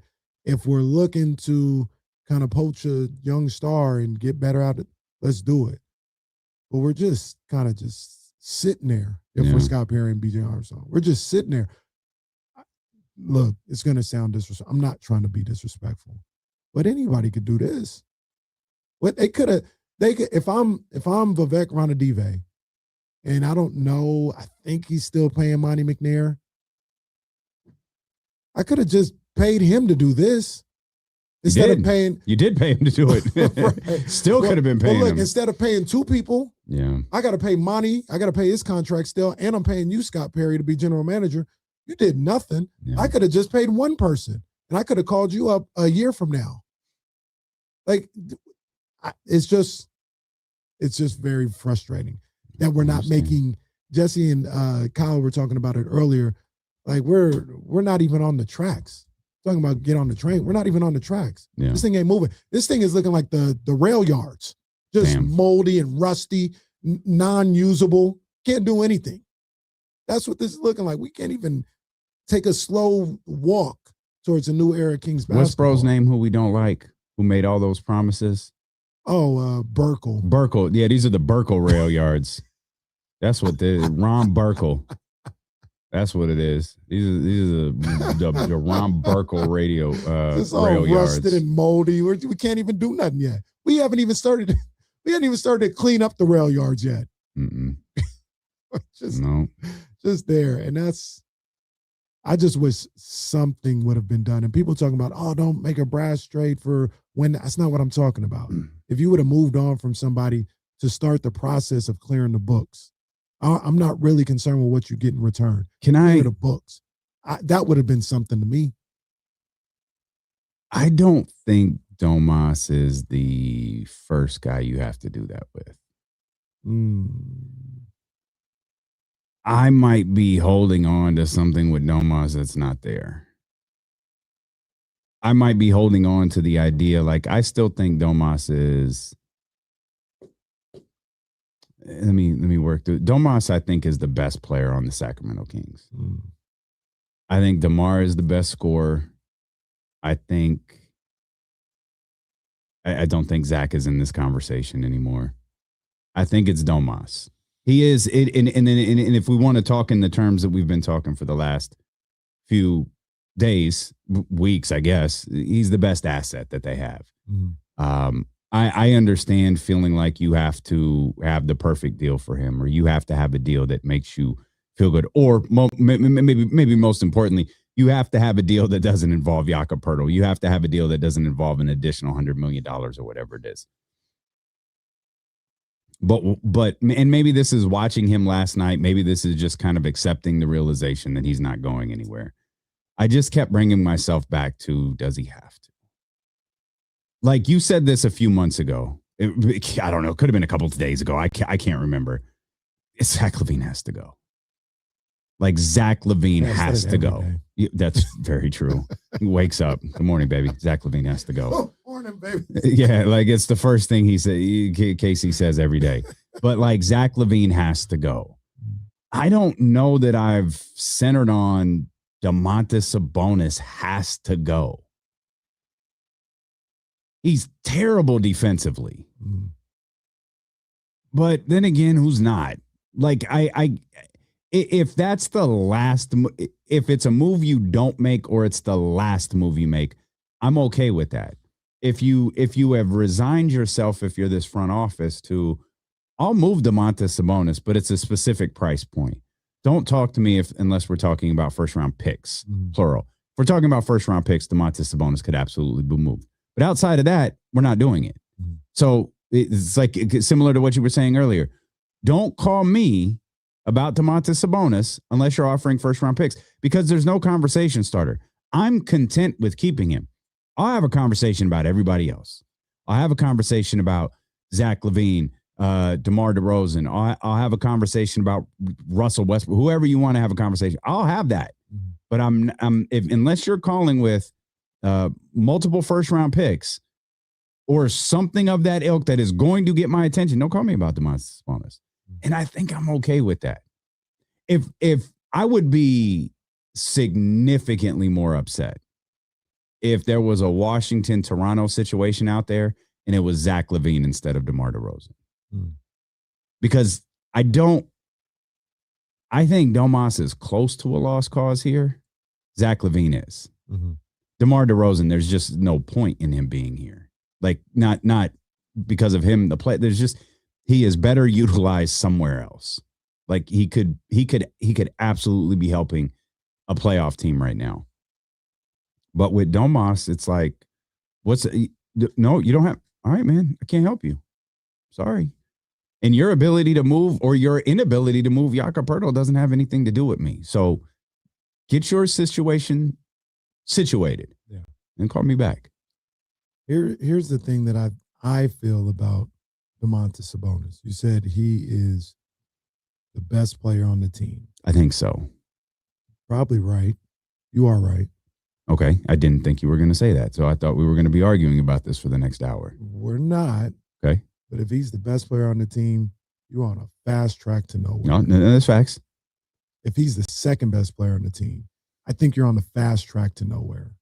If you want to be a really good team, I believe it starts with Domas being the third best player on the team. Was he the second best player on the playoff team? It's debatable. The stats were there, and I don't want to have revisionist history because we were caping for Domas hard. He was fantastic.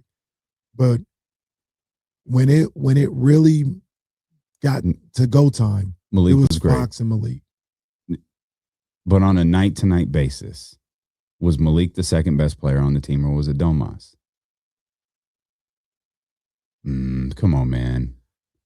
The only reason I hesitate is I know because Malik was great that year. I'm not trying to take away from Malik, but I also don't want to take away from what Domantas Sabonis was either. I'm not trying to either when I say this. But when it was winning time on both sides, both sides of the floor, who were they looking at?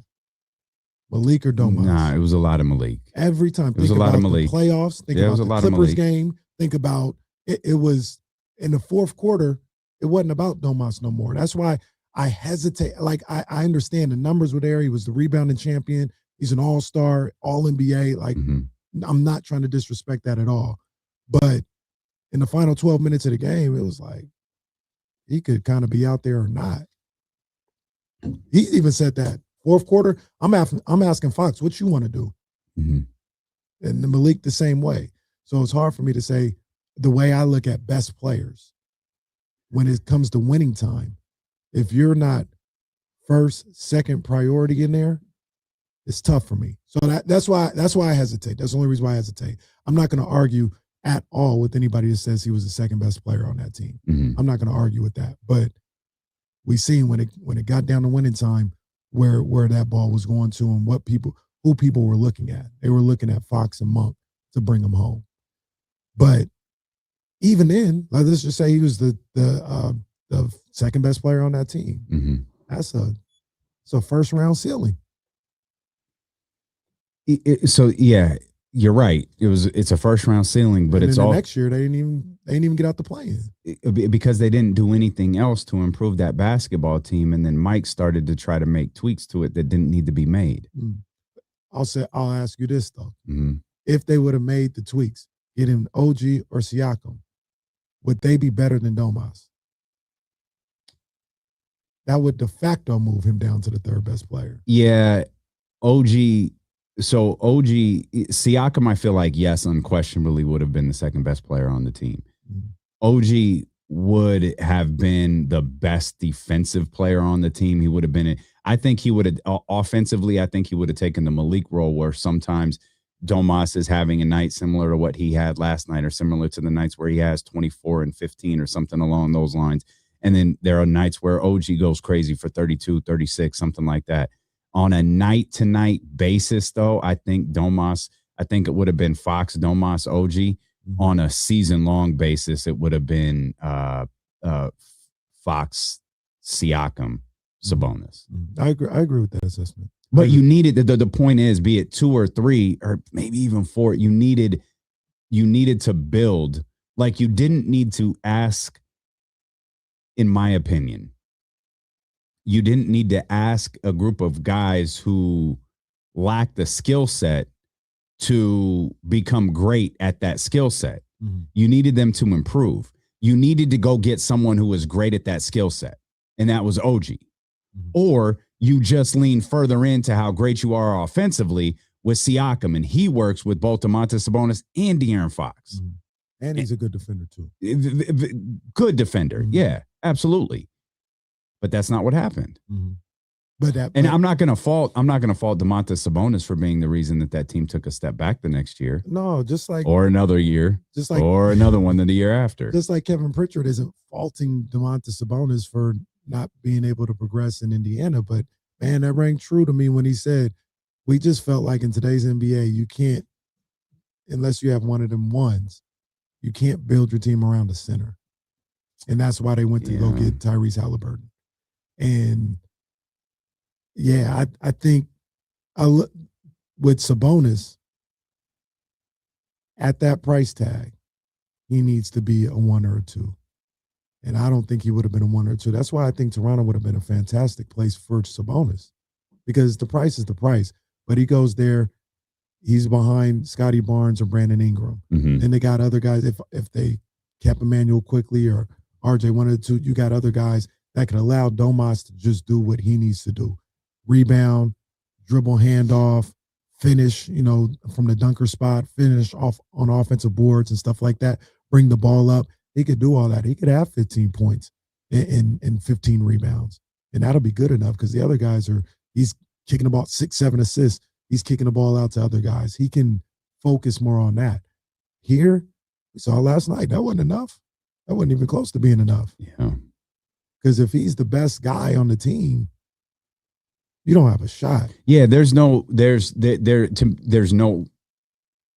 argument, debate, discussion to me about Domantas Sabonis being the best player on the team. Mm-hmm. You're absolutely right. If that's the case, you're headed you're headed nowhere. Mm-hmm. But it's all a moot point if you are using him to go acquire something that winds up landing you the best player on the team, right? So at some point you have to build a basketball team. Right. The only reason I bring that up is you asked, does he have to be? Mm-hmm. Yeah, because I don't see a scenario where I'm getting somebody better than him at this point in their career. Like if I get Darren Peterson, I'm not going to say Darren Peterson rookie year is better than Domantas Sabonis as a basketball player, right? Sure. So I'm not going to be able to go get a guy, or I refuse to go get a guy, Trae Young, John Morant, Mm-hmm. that's better than Domantas Sabonis. So I can't move Zach LaVine, can't really move DeMar DeRozan. I've got it. Also goes to the priorities. My priority is getting off this money. De facto, yeah, it's got to be, Domas got to be the first one, because he's the one that I probably can move. He's got a big salary, and if I keep him here, it's doing nothing for me. Mm-hmm. So I think realistically, yes, he has to be the first one. In a fantasy world, Zach would be the first one. You know what I'm saying? But Yeah. I don't think that's going to happen. So to your original question, yeah, I think Domas had to be the first one. Mm. Well, good news. There is no first one. The first one was Dennis, who Scott signed. Oh, the second one was Keon. Boy, hey, Cleveland doing it. They doing it. I like Keon Ellis. They're doing a lot. They're doing a lot. Did you see he was the one talking at halftime yesterday? I did. With 3 points. I did. Come on. Come on, man. Come on. I like Keon. I'm glad he's getting his shine. But I saw him talking. I was like, oh, he must have went off in the first half. He must have had like 15. Yeah. Yeah, 3. Hey, maybe they just wanted to talk to the new guy. Dennis was there too. Well, they talked to Dennis after the game. Good for I Keon know. getting his shine, man. He getting his shine. He getting his love. I'm with it. Keon finished with 6 points, by the way. Played 19 minutes. Cleveland won by a lot. He beat them boys down. Yeah, they beat the Clippers up. We'll come back. We got the marathon next. We're gonna go 60 minutes of commercial-free sports talk, and we have no guests today. Tried, but I knew it would be difficult given a lot of our regular guests are TV stars, and they're probably appearing on TV. Doing the NFL experience. As well, that too, as we speak. So we'll come back, and we've got a lot more to discuss as it pertains to the NBA trade deadline and the Sacramento Kings trade deadline. We've got 60 minutes of commercial-free sports talk coming up next here on Sacramento Sports Leader, ESPN 1320.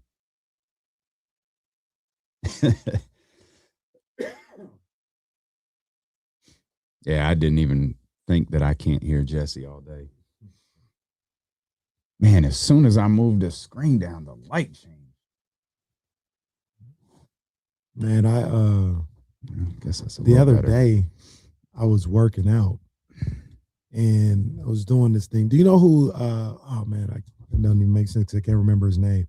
Do you see the brother that does like the strength workouts, the black guy who has a sleeve of tattoos on one arm. He's pretty buff, and then the other one's clear. On TikTok or Peloton. My bad. Oh, Peloton. Forgot his name. No, I don't know. The guys I use the most are Alex and Adrian.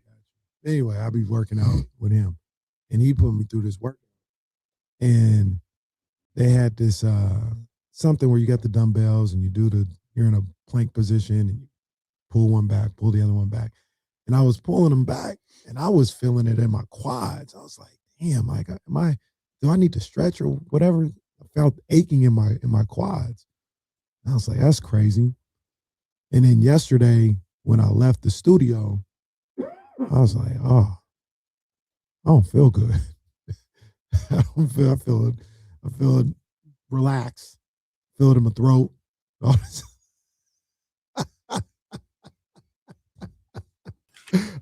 Yeah, there he is. Hey. Can you guys hear me now? Yeah. Yeah, we got you. Is it outgoing for you? Slightly, but it doesn't bother me. That one got crazy. But I was like, man, I don't feel good. And then I realized what the aches were. It's like, oh, it's being sick. That's what the aches were when I was working out. Oh, okay. So I got home. I had to do this thing for Sac State yesterday. I got home, man. I took me some of that Tylenol, cold and flu. Mm-hmm. Man, I was done by like 9:30. I was laid up in the bed by like 9:30. And I was like, man, I got a lot of things going on this weekend. I hope it's nothing like that. Yeah. And I woke up and I felt better. I didn't pop my medicines. Oh yeah. I got a bunch of halls in I'm drinking mine for me, it's just a cough. It hit Katie pretty hard. The kids, all of the kids had it. Well, thankfully the little one didn't, but the 12-year-old came back from her slide park trip with it. The 17-year-old was in bad shape on Monday. She shook it off quick. The only one who was really like kind of knocked out is Katie. Yeah. But I don't want to put the cart before the horse, but I feel like I'm back. I'm okay. I'm okay. Mm-hmm. We'll see. We'll find out on Monday how I feel. Because that's when everything will be done. And might just pass out Sunday night. Oh, yeah. I'm hungry, dude. Go to LV store. They get you some to get food. Yeah, man. They get you some crackers and some champagne. You know what I mean? No, man. I said I'm hungry. Now that store is down the street. I'm telling you, D-Lo, go pull it to the dinner with a bag. Katie sent me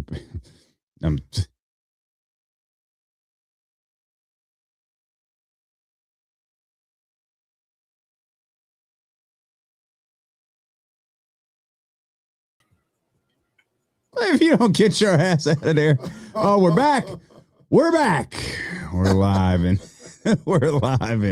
in San Francisco. We're out here at our Odyssey Studios in San Francisco. It's the marathon, 60 minutes of commercial-free sports talk here with D-Lo and KC. Can I tell you my San Francisco story real quick? Yeah. I need help. I need people to help me out here. I need people to help me out. Jesse, I know the microphone's kind of crazy, but you might need to help me out too. If you can, I don't know. I'm getting to these studios, right? Mm-hmm. And I'm on one of them streets, Fremont or whatever. I don't know. And it's backed up because Super Bowl's here. They're by the Moscone Center and streets are closed off, all this other stuff. Mm-hmm. Gang of Waymos, dropping people off and everything else like that. And they had so much traffic. They're doing it a lot down here. They have so much traffic. They're using the human traffic cops who are like, no, stop. Come on, come through. This side, you guys wait. Now you guys come through, right? Like old school or what they do in big cities from time to time, right? Makes sense? You picture it? I got you. The Waymo is driving and it's reacting to what the human cop is doing. So it'll be like, no, not the traffic light. The human cop is like, stop. We're letting this person go. The Waymo ain't doing nothing. The human cop says, all right, come on through. The Waymo starts going. Am I tripping? How How are they knowing this? Well, there's cameras. Like, okay, I think your car can do that. My car can. So if a person says, puts a hand up to say your stop. car, your car will. The car will stop. You're now, if you're the person, the impressive part is the person for trusting the car. The car will stop because if you have one of those cars, like it senses a person, right? Here we go. But this is why I say I'm asking, am I tripping? The cop says, "Come on," and the car comes on. Excuse me. Relax. We're talking Waymos. Relax. We're talking Waymos. All right. The cop says, all right. Does he step out of the way? No, it kind of goes around him. Yeah, I don't know, man. I got video. I was tripping. I was like, am I tripping?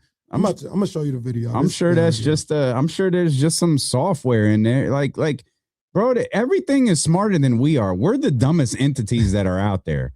Like what do they call Waymos? Waymo. Tell me, am I tripping? Look at this video.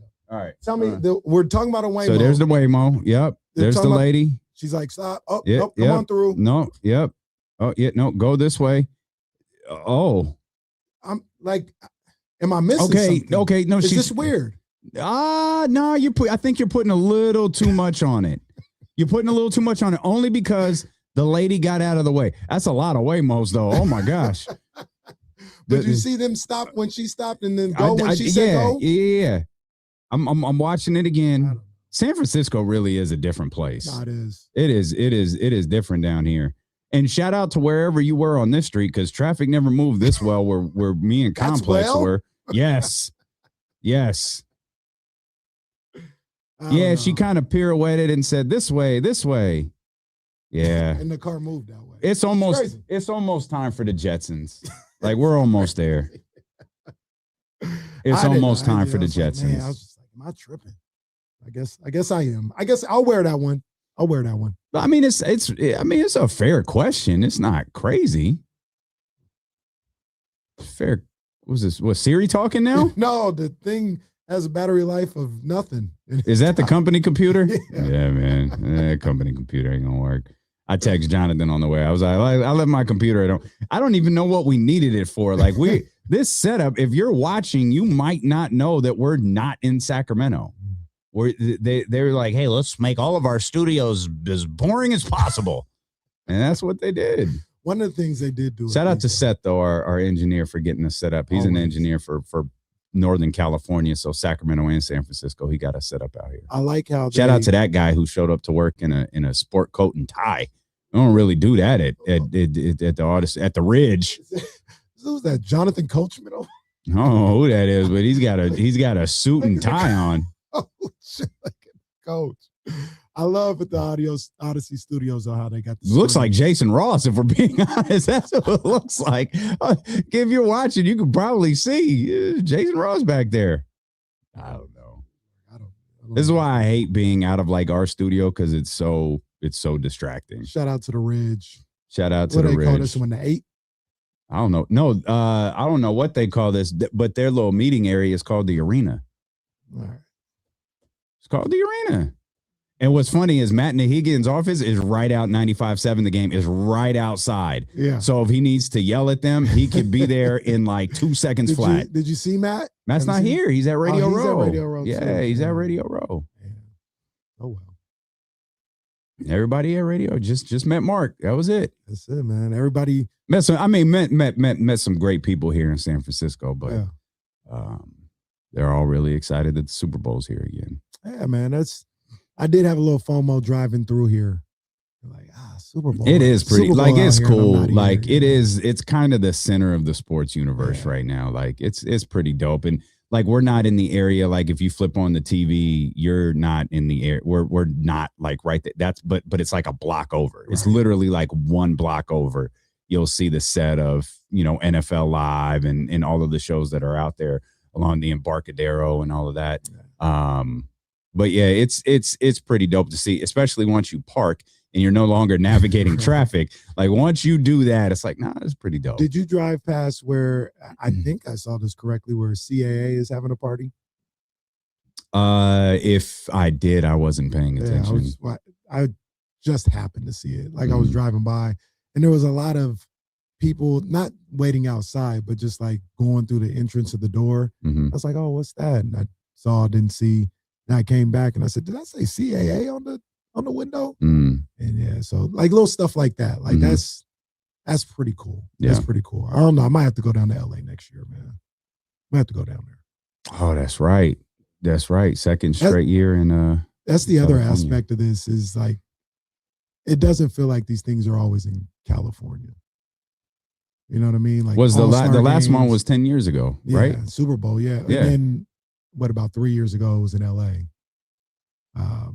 Okay, that's what I was trying to figure out. Oh, the SoFi one was the one I was trying to figure out when that one was. Right. But even like being in California. Damn, they're coming back 4 years later? Wow. Being in, I think they might be in Vegas no, they were just in Vegas.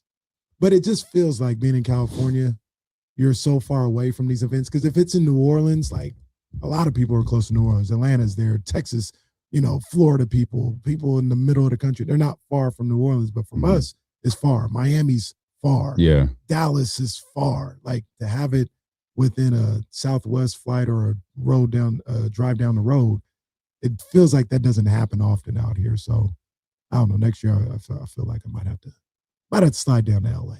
Yeah, it's cool. It's cool being down here. Like this is all I need. I don't need much of this. We're here for a dinner with our partner St. Jude and all of the great work that you guys did over on that our first ever telethon on 102.5 KSFM. So they invited us out here for this. So it's pretty exciting, man. Again, it's pretty exciting once you're able to navigate downtown San Francisco and get parked and get to where you need to go.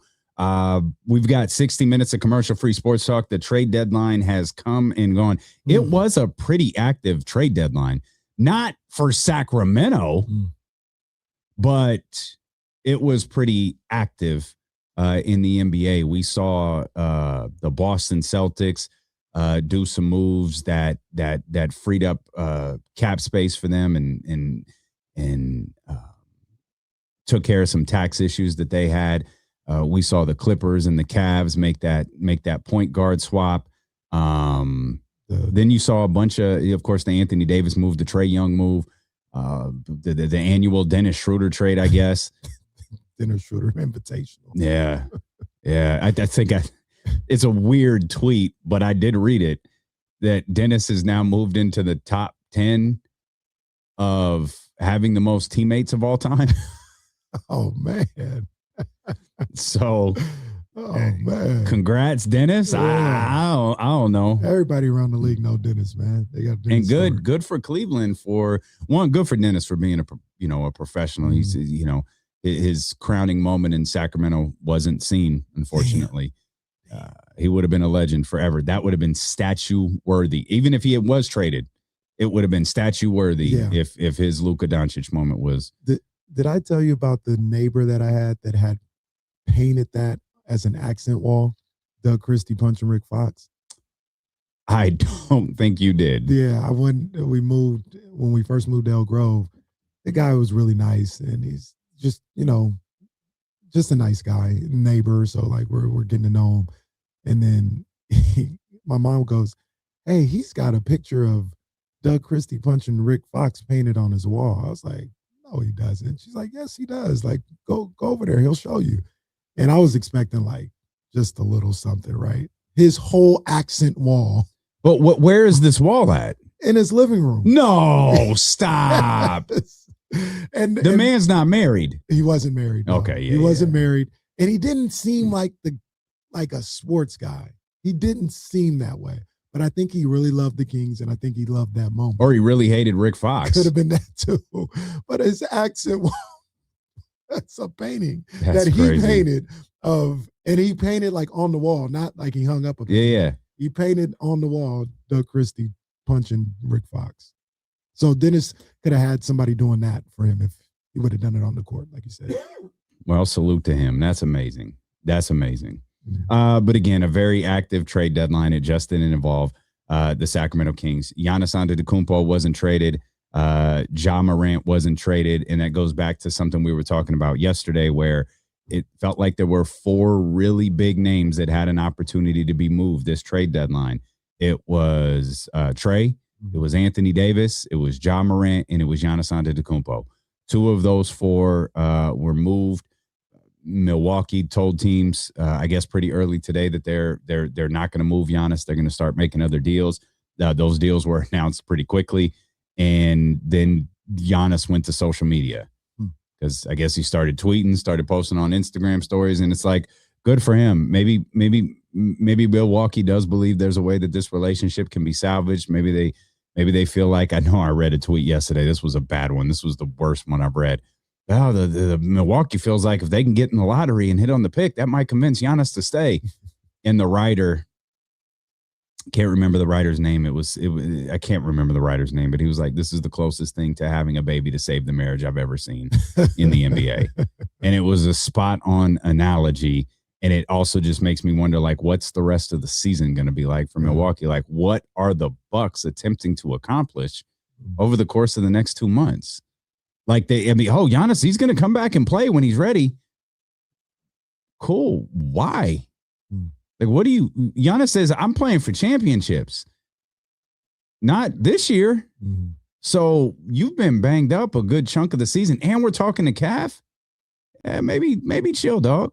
Maybe, I don't know, go see your family that you sent to another country. Go see them. Maybe do that. Like, I'm not sure what Milwaukee's approach is moving forward. Hey, I'm not sure either. Kyle Kuzma's still a Buck, by the way. I know Kings fans were very anxious about that. He had a nice little pass. I think it was last night. I saw the clip. Was that the game that was close last night? Did they play last night, or was that an old clip? But they played last night. Yeah, he had a full court pass with like 1 second to go for a win or something like that. That just went out of bounds. It was a great pass to nobody. Shout out Kuz, man. But sure, I really do believe Giannis, in his heart of hearts, wants to stay in Milwaukee. I believe that. I think he's caught up in this notion of, I play for championships. He wants to play for championships. He wants to add to his legacy. And he knows that can't happen in Milwaukee. That time is done. So because of that, it's almost like maybe a kid that doesn't want to leave home but knows he has to go away for college. And you get, hey, you got to go. And when he says, I want to be here in Milwaukee, I want to get this, I believe him. He just knows that he can't. And I think that's where you get some of the waffling. It's hilarious and it's a little ridiculous the way he goes about it. Sure. But I do believe, like, if you told Giannis, hey, we done just flipped everything around and we're now a top 4 team in the East here in Milwaukee, you'd be like, all right, I'm going to stay. I believe that about him. But that's done in Milwaukee. He knows he's got to leave. So, yeah, Milwaukee feels like they're in a situation where I don't know how you can improve this. Like, I don't know what you could. I appreciate the swings that they've taken. Chris Middleton didn't work. We got to get out of that. Let's try Miles Turner. Okay, that's not working. We tried Dame. It's not like they've sat still. Right. It's not that different. You know, they're lost. They didn't. When Daryl Morey swung, he usually flamed out in spectacular fashion. He didn't just swing and miss. He swung, missed, and burned the whole field down. The Bucks just swung and missed. Like, it's not that different than what Daryl Morey did. Like, they tried, like what Daryl Morey did with James Harden. They tried, they failed, they moved on. They tried again, they failed, they moved on. Like, I give Milwaukee credit for that.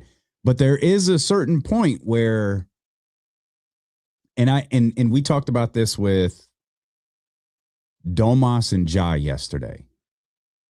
I don't think Ja's value from 11 a.m. today to the offseason, to June or July, goes up or down at all. I don't think it fluctuates a bit. Domantas Sabonis, I think the only direction his value can go is down. I don't think Domantas is maybe it can stay the same, but it can't. To me, it can't go up. There's nothing Domantas Sabonis can do to make his value go up. There's nothing the Sacramento Kings can do to make his value go up. It can only stay or more likely than not go down. I agree. Giannis is similar in that I don't think his value changes, because if you were desperate to acquire him for this half of season and next year, barring you being a team that winds up winning the title, you'll be just as desperate to acquire him for the one season this offseason. So taking a chance to step back and not make a rush decision maybe isn't the worst move from Milwaukee. What I wouldn't bank on if I was the Bucks is him changing his mind or some sort of reconciliation, or I would not put my eggs in that basket. I would start thinking about, okay, here's the offer that we got from Minnesota. Here's the offer we got from, I don't remember if New York was in the conversation or not. Here are the offers we got. Let's see if this table expands, this offseason. And let's see if one of these 2, 3, 4 teams, whatever it is, decides, you know what, why don't we throw this in? There was a report that I think it was Windhurst. It was ESPN for sure, that said the Warriors offered 4 first-round picks. And I'm not sure what you're looking for if you're not looking for that. Because for me, I would have banked on, you want to go to the Warriors? All right. Because that ain't going to work. Like the Knicks, 4 first-round picks from the Knicks. All right. Like, I'm looking for draft capital. Those are picks in the 20s, late 20s. Maybe the 30th. Picks from the Warriors? All right, the first one might not be the best, but the next 3?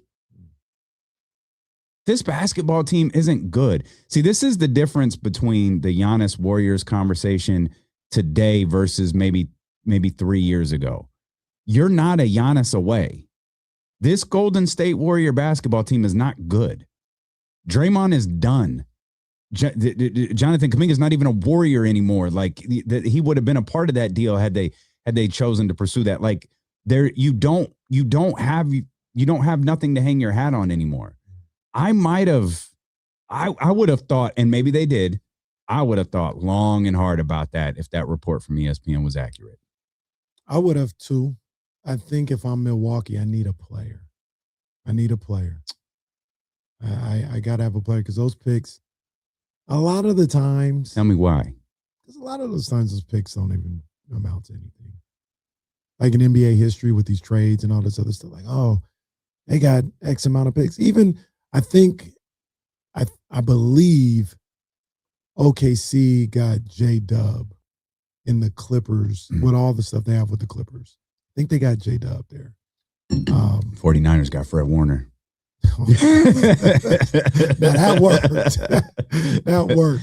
But I think that's it. And they've owned their picks for what, 5 years? And they got one. You said something the other day that made me laugh, and I forgot to bring it to your attention. Is when we were talking about a trade in picks, and you said it was obviously last week because it was prior to Keon Ellis being traded. Was you could use Keon and Domantas Sabonis, you could wind up with like 3 first-round picks. I think that was the conversation. And then maybe you bundle 2 of those and you move up in the first round. And maybe I trade with Oklahoma City to get a draft. You're the same guy who said, if I'm a general manager, I'm not trading with Oklahoma City. Now, all of a sudden, you've got the Kings trading with Oklahoma City in back-to-back years. This draft made me do it. Okay. This draft is going crazy. I need to get in that first round. All of a sudden, Casey, hey, you know what, Sam, it's Kenny. Hey, look, it's my bad. Let me talk to you real quick. Let me talk to you. But yeah, I need a player. That's why, and I don't know if I'm Milwaukee, Jonathan Kuminga was that type of guy. I'm looking at a guy like Tyler Hero. That's a young all-star. And that doesn't even mean that Tyler Hero is going to be great or anything like that. But to go along with the picks, I need a player. And I think that's I think that's what Milwaukee is looking for sure. And if they weren't able to get that in a Golden State deal, I understand them saying, well, we'll just wait till the summer. Yeah. Because we might be able Sure. to get 3-4 picks and a player in the summer. Mm-hmm. So, yeah, I'm not surprised that Giannis wasn't traded at the deadline. It seems like a summer move. Well, it's also, you can also save everyone the heartache of this, because I think it's October 1st that they can offer him $4 and $275. Mm. That's the day you can put a piece of paper in front of him and say, 4 years, $275 million. Yeah. There's nothing that stops you from the day after the season ending to say, we're going to offer you 4 years, $275 million. Mm. Are you going to take it? Yeah. And if the answer is no, you know what? You don't even, because their season's going to end early. You don't even have to answer. Let's get back together in June. We'll check your temperature. We'll see what's going on. Mm. And then we'll have this conversation. Conversation is had, yes or no. And yes makes it a far more complicated conversation because you have the Dame Lillard situation. But if I'm Milwaukee, I take it, because now instead of Minnesota, New York, these contending teams who are like, we have to win immediately with Giannis, you've got the whole league going, wait, I got 4 years of Giannis Antetokounmpo? Yeah. Oh, yeah. What you need? You are much like Giannis. We talk about this with the player. You sign the deal because you can always ask for a trade. Mm-hmm. That's a far more prevalent line of thinking than I think a lot of people realize. You always sign the deal because you could just ask for a trade whenever you want to. In this case with Milwaukee, you sign the player because you can always trade him. Mm-hmm. Yeah. If he says yes, that doesn't end the Giannis soap opera. Right. Nothing like that. It's just now we've entered a different phase of what we can do and kind of open up the door a little bit for who we can work with, because now you're signed for X amount of years, 4 years or something like that. Yeah. One thing that we haven't talked about that I've heard people like have rumbles about, and they're not, I don't know if they're wrong. I know it's not a deterrent to trading for a guy like Giannis, because you just do that, right? But we just sure Giannis is just gonna be Giannis and healthy for this next phase of his career. This is 2 straight years where he's got some kind of calf thing going on. Who knows what's gonna happen there? I think he's 30 or 31 or something like that. And if you're the Warriors, so to speak, and this might go to your point too, I'm giving up everything and my future for this guy that is in recent years started to have injury history and is getting a little older. Now he's still going to put up great numbers. I think that, but how many games is he going to be playing? He hasn't played in the last 2 playoffs, I don't think. Like, is that a concern at all for Giannis? That, sure. Like what you might be getting from Giannis in the future. We asked us about Trae Young and John Morant. Have we seen the best of Giannis?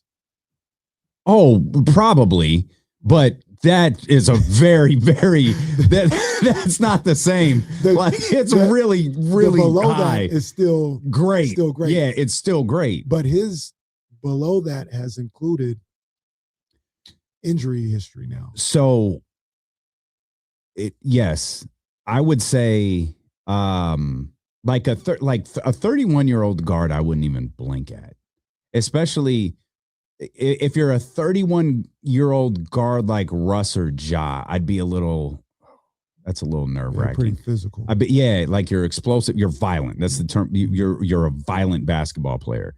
You're a 31-year-old guard like Zach LaVine, Steph. More finesse, right. Smooth. I'm not worried about you. 31-year-old big, little worried about. Then you get 31 and you start accumulating injuries. Yeah, a little concerned. But it's Giannis. It's Giannis.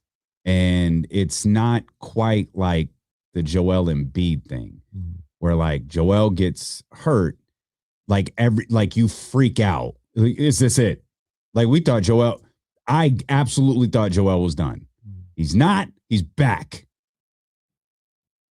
Giannis, hurt his calf. It's like, oh God, that's not what we think it is, right? No? Oh, okay. It's fine.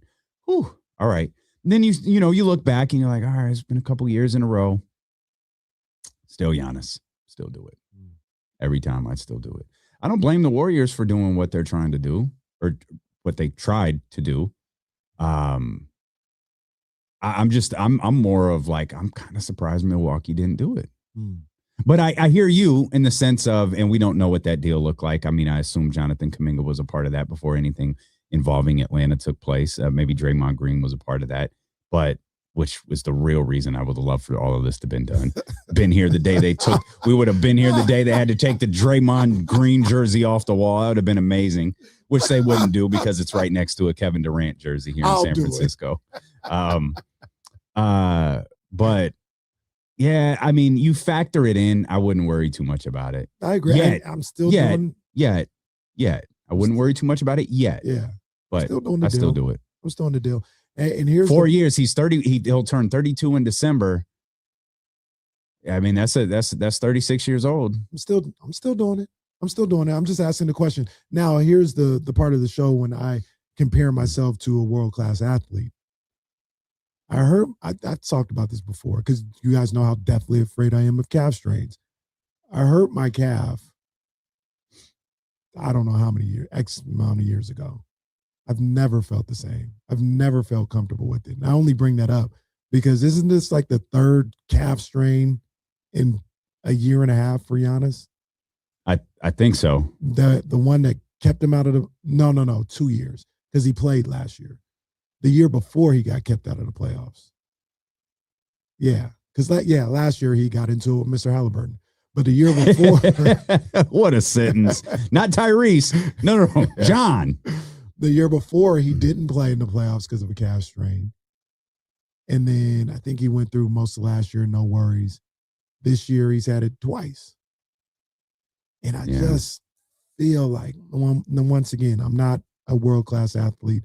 I don't have the best doctors in the world working on the injury day in and day out, but I can tell I've never felt comfortable with my calf since I basically tore my calf.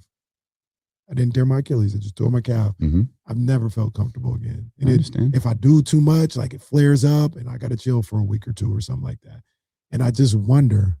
I hope anytime anything below my hamstring hurts, I get nervous. Yeah, like my foot hurt like a couple weeks ago. I was like, oh man, could you imagine?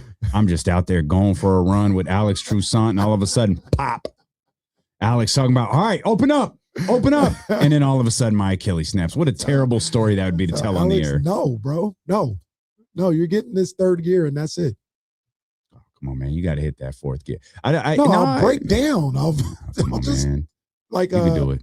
No, I physically can. I think my body will break down. I don't go past third gear no more. All right. It'll hurt when I'm on the surgery table. Well, I just coast. I just glide. Well, that's what Scott Perry did this trade deadline. Scott Perry couldn't find that fifth gear.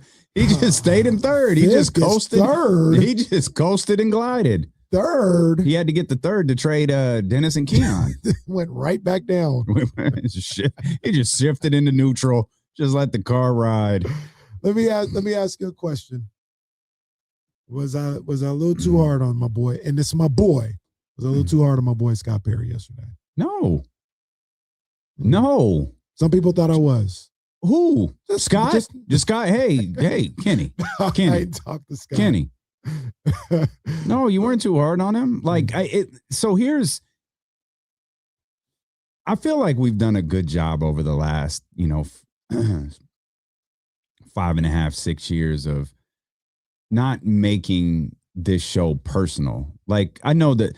Hey, shout out to Devin Carter. He played good basketball. Yeah. I'm leaning into the bit. It's funny. Everyone thinks I hate Devin Carter. I don't know that man. It is a full-on joke at this point. Devin's not in on the joke. Like he's not aware of that. It's both you guys are the Republican. Well, furniture was about to move. No, it really didn't.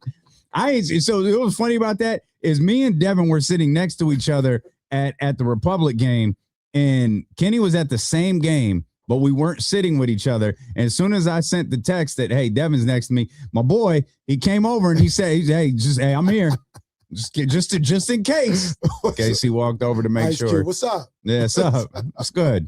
See, but but even in the jokes, even in the, and maybe it's not even fair to call them jokes because it is shade. Like, I don't know that Devin Carter's a good basketball player. Saw some things last night that I really like, but I don't know. This is the time of year where, unfortunately, you're not going to fool me. As we get into this final stretch of the season, and everyone likes to say, well, basketball picks up after the All-Star break. You know what else it does? It dies, because there's a lot of Sacramentos and Washingtons in New Orleans. There are a lot of those teams. So I'm not going to be fooled by a big Devin Carter night. With all due respect, I love the young. I'm not going to be fooled by a Neat Clifford night or a Mac. None of that. It's like, all right, it's all going to be great to see if it happens, but it's Antonio Pierce at the end of that Raider season, Josh McDaniel thing. You're not going to fool me. Just going to wait this out. I'm going to watch these young men play, and we're going to see what happens. But I think we've done a good job of not making our remarks personal. And I mean, mine will always be the De'Aaron one. I was furious with the way Fox handled that post game after the Detroit game, and when Mike was fired. And while I do not believe in any way, shape, or form De'Aaron wanted Mike fired, I think a lot of people were set up to fail after that Detroit game. Mike set up De'Aaron, and De'Aaron responded in kind. And my remarks were tough on De'Aaron. We're not going to sugarcoat stuff here. Jesse has dubbed this station the People Station years ago when it was just Roddy and Dr. David watching on the live stream. He's like, this is the People Station. And sometimes we say stuff that echoes the way people are feeling. I think that's what you did yesterday. There were a lot of people, and you just took that because you felt it. There are a lot of people who are frustrated that Scott Perry did nothing. And they just, even if it's small progress, give me progress. Like something, give me something to latch onto. And you emphatically stated yesterday that he didn't. And you weren't wrong. And you didn't call the man out his name. Like, there was nothing irresponsible, or there was nothing too hard about what you said about his lack of movement in the trade deadline yesterday. I did say my 3-year-old could do his job. You did. Could you ask your 3-year-old to center the camera a little bit so we could see you better? Am I Isaiah Thomas right now? you look, not quite Isaiah Thomas. Not quite. I forgot. You can't see yourself, can you? All my computers are dead. Okay. So I don't know. Yeah. So you wanna slide towards a little bit more, a little bit. Keep going. There you go. Right there. Okay. There you are. Hey, there you go. Now you're Isaiah. Yeah. Nah, I thought what you said yesterday was perfectly fair. And it doesn't mean it was easy. Like, I'm sure Scott heard it. Yeah. It doesn't mean it was easy. And I'm sure there's to hear. It just means it was how a lot of people are feeling. If we sat down with Scott, some point we will. He'll explain the context.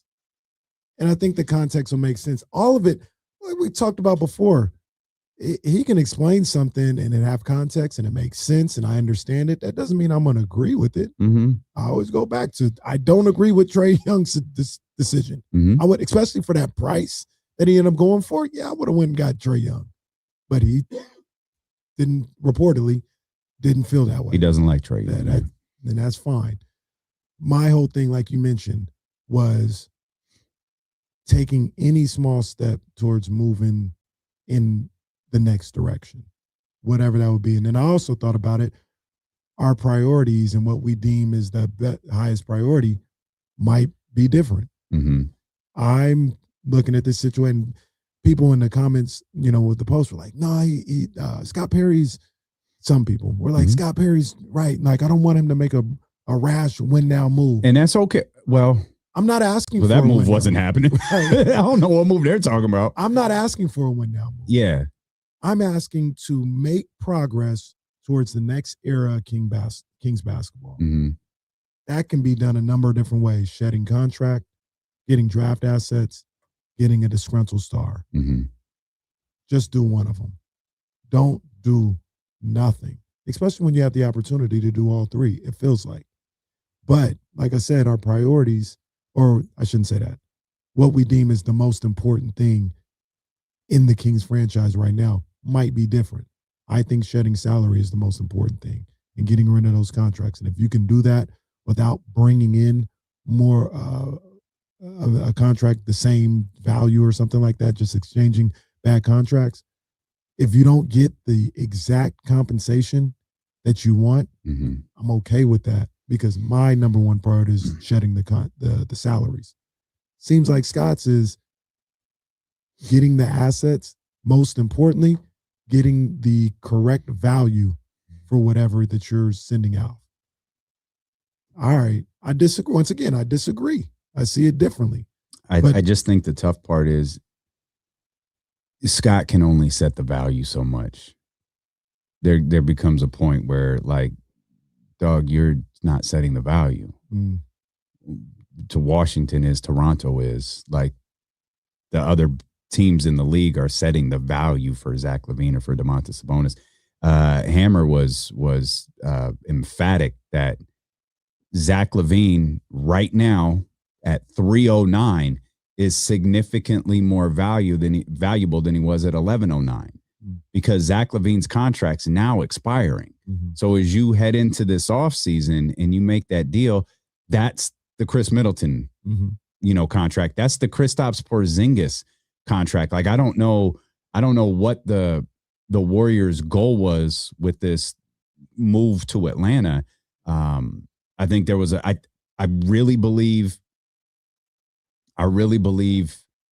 they have an issue with Malik Monk, not the basketball player, the person. Mm-hmm. I think they have an issue with what went on with Malik and Mike, and they weren't going to let that go. I also think they weren't going to send Jonathan Kuminga to Sacramento because while they might not like Jonathan Kuminga, while they feel they're confident Jonathan Kuminga is going to be at best a fine basketball player, they weren't going to be wrong by sending him to Sacramento. Right. They weren't going to allow that to happen. So I'm not sure what their goal was in this whole thing, but if it fails, if they wanted Kristaps Porzingis the player, okay. If it doesn't work, great. It's just money off. Mm-hmm. And now you have that with Zach LaVine. Now you have the ability, oh, you need a scorer?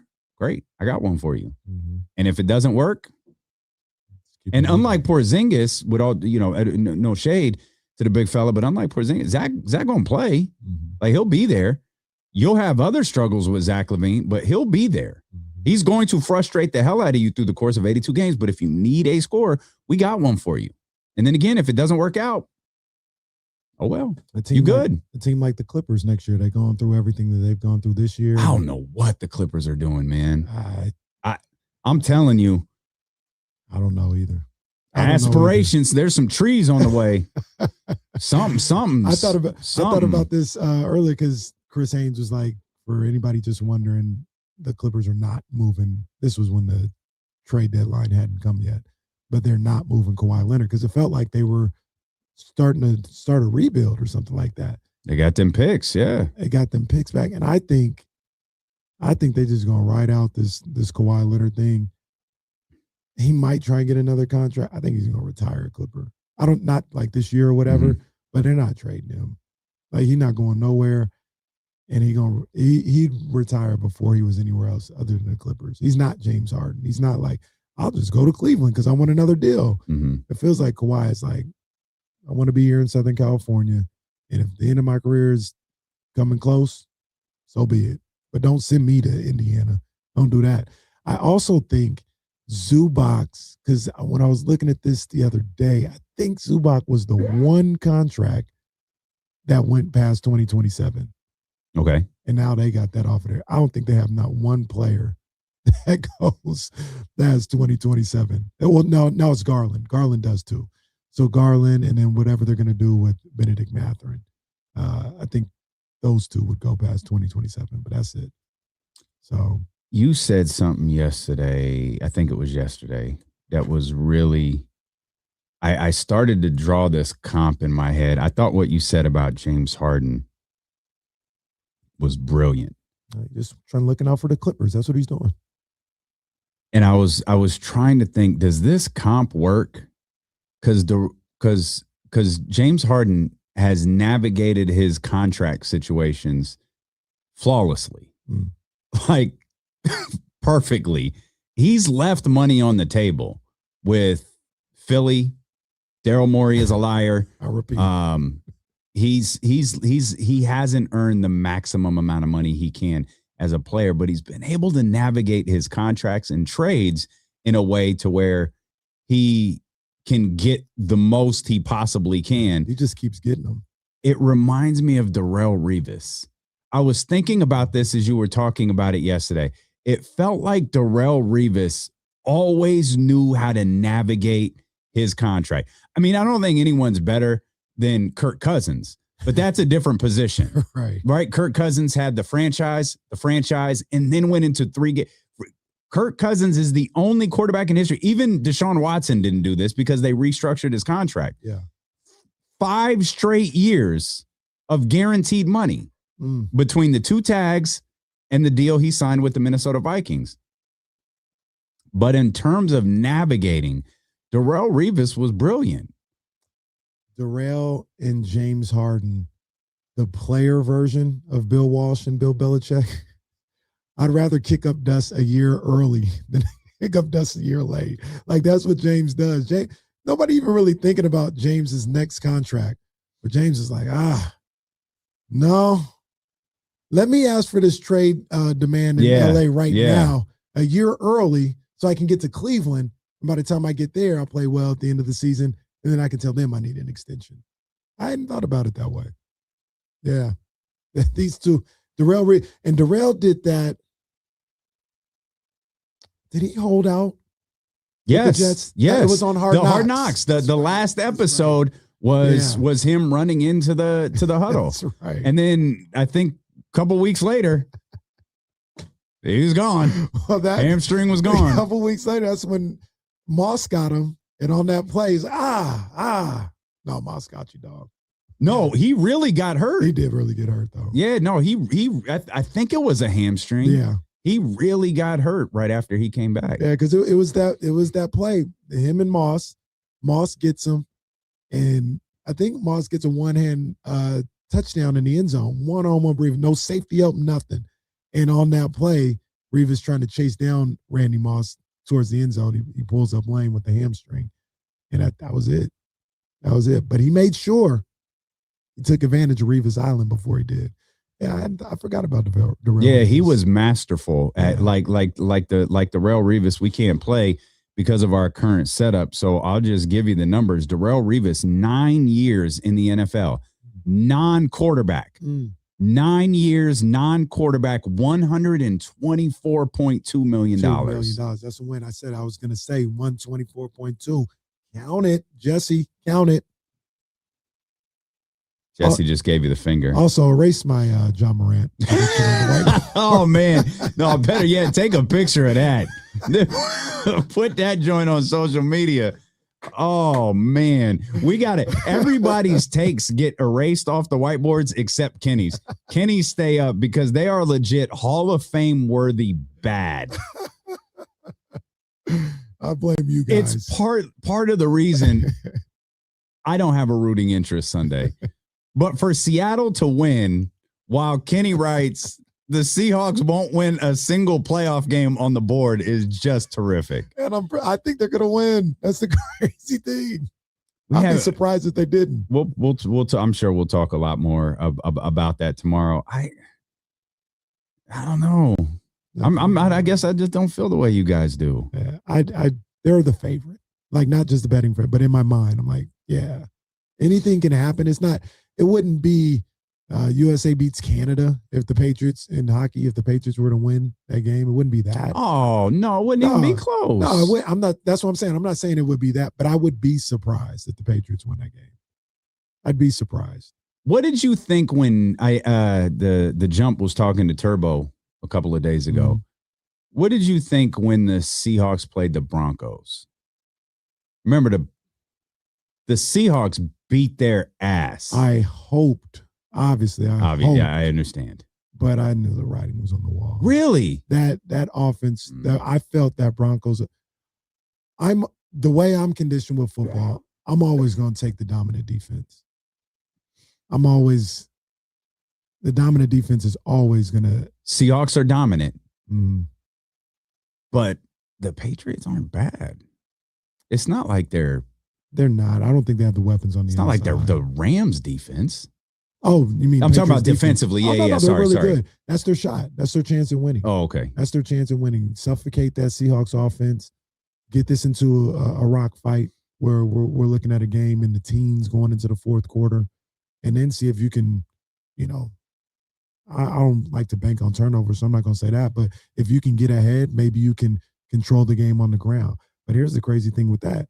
I don't think Seattle is giving up a 100-yard rusher in like a season and a half.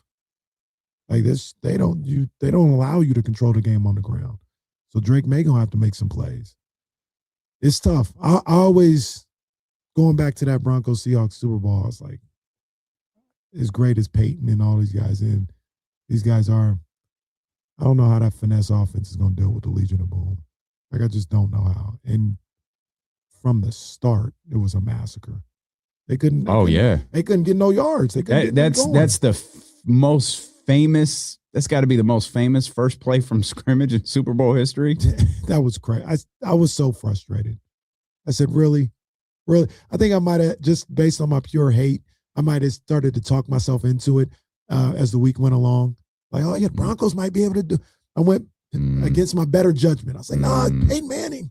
Peyton, he's a magician back there. He's a tactician in the first play of the game. All right, this is done. Speaking of tacticians, we were watching a hell of a game yesterday as the show was concluding with the Knicks and the Nuggets. That game went on for a while. Knicks wound up getting that dub, man, but shout out to Jamal Murray. I got some jokes off yesterday about his neck beard, man, but he had 39 yesterday, 30 for Jokic. The battered and bloodied Karl Anthony Towns. Put some respect on his name. Finished with 24 and 12. Jalen 42, man. He is him, but that was a hell of a game between the Knicks and Nuggets. Knicks are back on track. I think, since their little losing spell. I think they've won like 6 or 7 or something like that. So they're starting to feel good again. Starting to feel good about themselves again. Oh, and they got a nice little. I like the trade. Oh, me too. Grand Theft Alvarado in the Garden. It's not 6 or 7. It's 8 straight. Ooh. Yeah, after those, they lost 4 or 5. They've since won 8 straight, but they beat, they ain't beat nobody. Is that what you said? They beat no, not exactly. They beat the Nets. They beat the 76ers. They beat the Kings. Welcome to the club. They beat the Raptors, the Blazers, the Lakers. They beat the Wizards, and then they beat the Nuggets in double overtime last night. That's solid. I mean, there's enough good teams right there. Stuff, yeah. But Grand Theft Alvarado in the Garden, oh my gosh, they're gonna go crazy. They're gonna be playing. He do something in the Garden. They're gonna start playing reggaeton on the thing. It's gonna go crazy in the Garden. I can't wait to see that in the playoffs. Shout out to my boy Alvarado. I think he's from New York, isn't he? I believe. Yes, he is. Yeah. That was one of the things. He's going back home. Yeah. He's from New York. I like that. The Garden they're gonna be up for him, and he's gonna get hyped and everything. Yeah.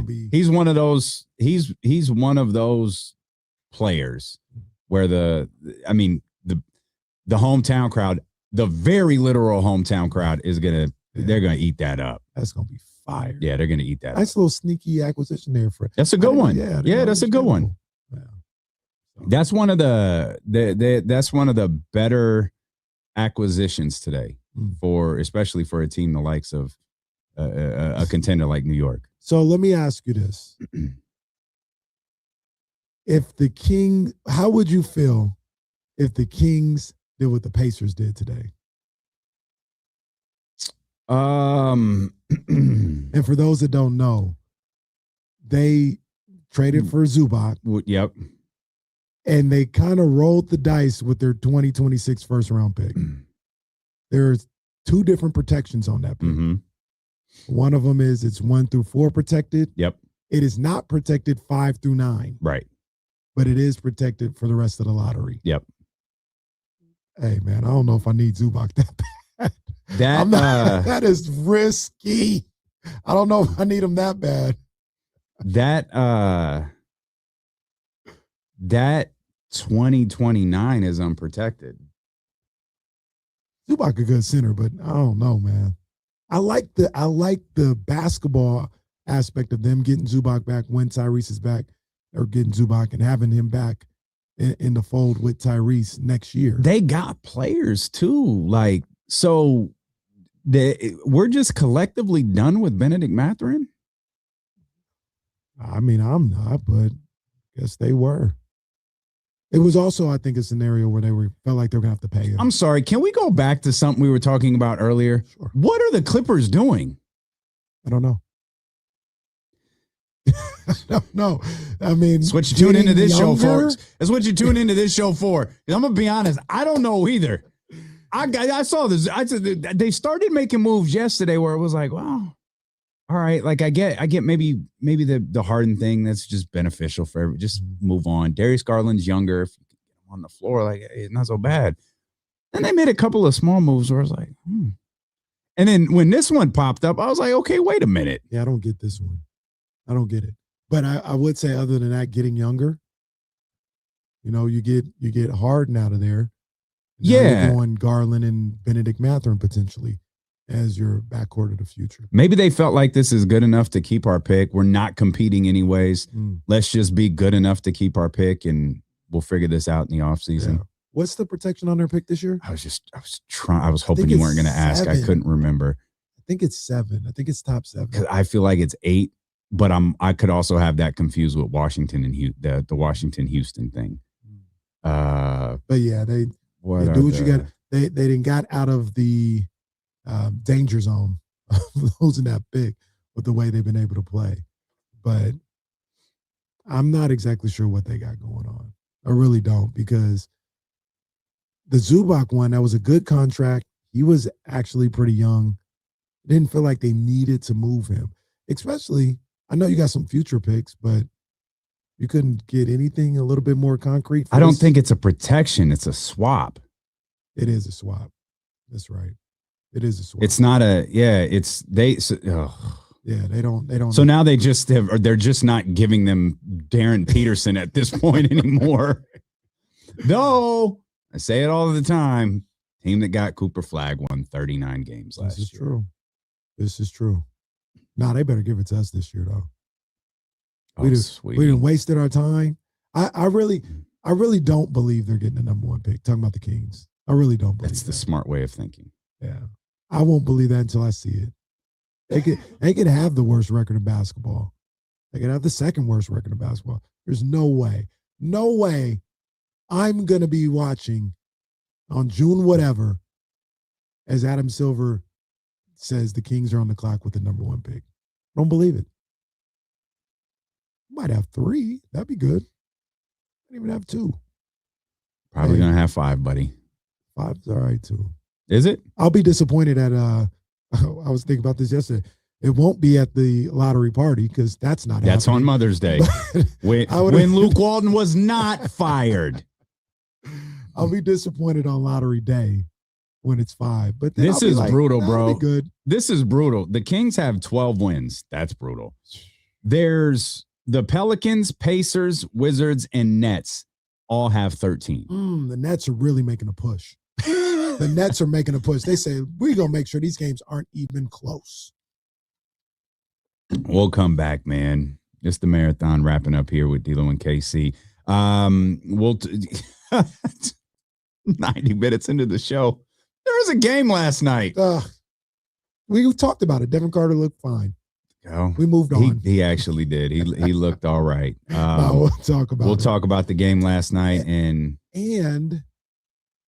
I want to ask you a football. It's not really a question, but I thought this was kind of newsworthy. Okay. Yeah. We'll do that next. D-Lo and KC on Sacramento Sports Leader, ESPN 1320. Keep an eye on Jesse. I got to figure out how to get to the bathroom. Well, I know where the bathroom's at. I got to figure out how to get in and out of it. I'm gonna slide over there because I can't see. Oh, that's right. My bad.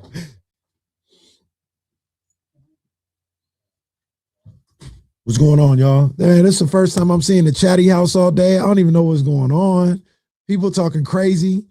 Do I have to curse somebody out? I don't even know. I ain't even been able to see the chatty house, man. It's crazy because the work computer battery died, and then my laptop computer died. Yeah. Who does Michigan play tonight? I don't think it's Penn State again. Who do I play tonight? I'm drawing a blank. Nah, Scott. You know what, Scooter? I don't have any Chargers. I had one in my backpack that I take everywhere, but I forgot I had to use it a couple days ago, and I didn't replace it. Yeah, I thought they were playing Penn State. Then we gotta get. It's not get back. We beat them the first time, but it was a little too close for comfort. Michigan didn't stop beating people by a lot of points, and I'm not sure how I feel about that. Although they did handle Michigan State on Friday night rather convincingly. Good work.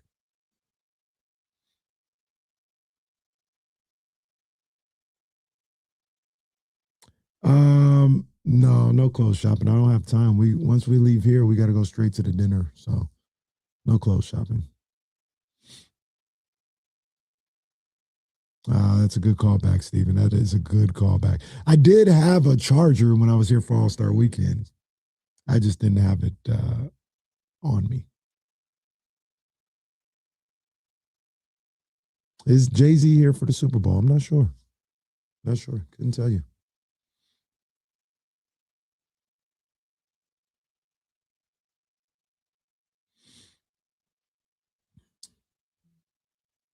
That was big time Michigan. At Nebraska, when Nebraska they were hitting everything from beyond the arc. I don't know if that's how they normally play or they were just really, I know they're a good three-point shooting team in general, but they didn't miss. So winning that game was a good look. Yes, indeed, Scout. Portland State coming to the Pavilion. I was talking to Coach Alonzo Carter last night, man. They had a little Sac State mixer at the mix last night, and had a little conversation with Alonzo Carter, man. I'm excited to see what the football team's got going on. But yes, Saturday at the Pavilion, going for another win. I think it will be the 9th straight home win for Sac State basketball. And the ladies, I got to see what the ladies are doing, man. They've been playing good basketball lately as well, getting back on track. I got to get out there. Jay-Z is, I don't know if he's in a box yet, but there's a lot of things that are looking fishy about Sean Carter.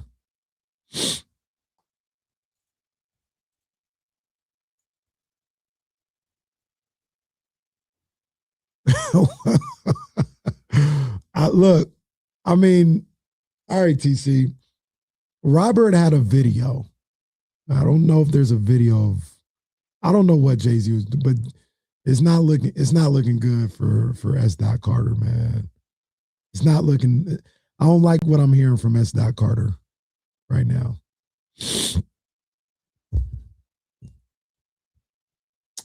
Scout Recycler, I don't think Bear's coming back at all this year. That's just my guess.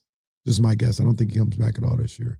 I think they'll be able to use this as a medical red shirt, and he'll be back next year. D-Lo back. Boy, the Achilles is out today, boy. I tell you. The Achilles is out. You got patterns all over the shoes, all over the shirt. Come on, man. Come on, man. There's patterns everywhere. Achilles, stay out. There's patterns everywhere.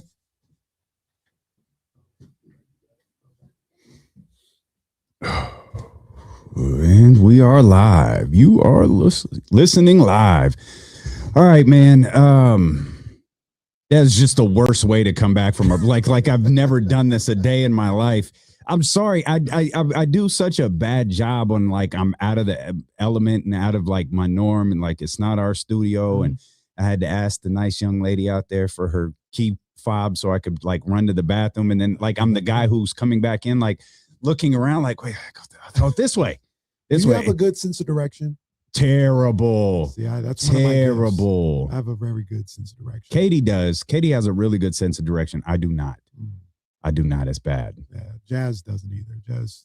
I mean, I actually don't think it's bad. But GPS on at all times. She knows I have a good one, so she doesn't really bother with it. But yeah, nice. Once again, nice building here. It's a great building. Yeah, it's really nice. Good stuff. It's really, really nice. Could you imagine this being how we go to work? Nah. Well, I didn't even ask. So we were originally going to park at the hotel. Can't do that. Can't park at the hotel. So we kind of like split the difference between the hotel and the radio station. So I didn't even get to ask Complex, like, where do you park when you come here? Like, he doesn't drive very often. He usually takes the train because he has to come up once or twice a week. But like, I didn't see a parking structure. Do I just have to park on the street for $50 a day and go to work? Oh yeah, and it'll be the first time I send an email to what's the thing called? We gotta get the reimbursement. Oh God, Concourse. This will be the first time. I saw them rates when I was. I said, wait a minute. Oh yeah, I need this back. Yeah, yeah, man. Yeah, something about it. I like the city. I like the city, San Francisco. I like the city just in general, like how big cities and stuff like that. So I'm sure it would get old quick, but I used to work in downtown LA and I used to have to drive in there and park where we had and I enjoyed it. I thought it was a lot of fun being down. You go to the random places at lunch, random little places to eat. They had a mall, underground mall down there by the city. So I was like, that was always cool. I always liked it. So yeah, when we moved down to downtown, when we moved to Doco, I'll be ready. Oh, we ain't doing that. We just moved to Roseville not that long ago. From Sean Cunningham, Kings have officially inked rookie center Dylan Cardwell to a multi-year NBA contract from his two-way G League contract. Man, congratulations to him, man. The definition of he earned it. He absolutely earned that. Great job by him. He did. Yeah, he absolutely did. Kings lost last night. I guess we should start by saying, good. There was a game last night. You might not know this, certainly didn't attend it. But there was a game last night, and the Kings have now lost a stunning 10 straight games. First time they've lost 10 straight since 1998. Wow. I don't mean to. That was 28 years ago. 28 years ago was the last time this team has lost in the double digits. There's some lean years in there. Yeah. But first time, Boogie never did it. Pete D'Alessandro never did it. George Karl never did it. Luke Walton never did it. Luke Walton. Luke, I apologize. Lost 9 twice. Luke never did it. Luke He lost 9 twice. Luke said, I'm stopping this at 9. I don't know. What's crazier? Luke losing 9 twice or Doug losing 6, 7, 8, 9, and 10. That's tough. I don't know if he's lost 9 and 10. I think we might have jumped 9 and it's just now become 10.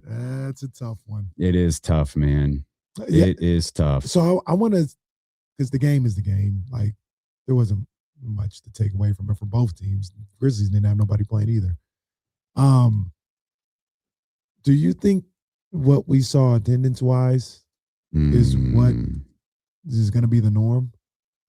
Or was it just we talked earlier about how you want to talk about tea leaves. We were reading the tea leaves with what the ticket sales were saying for this game, because Everybody got a. Oh yeah. Oh, we got tickets for you to give away on February 4th. Go to Safeway. Hey, you want to go to the produce section? You want some Kings tickets? No. If you read the tea leaves, you're like, oh yeah, there ain't gonna be a lot of people at this game. Do you think this is a prelude to what we're gonna see the rest of the season and maybe even next season? I don't think it's the norm.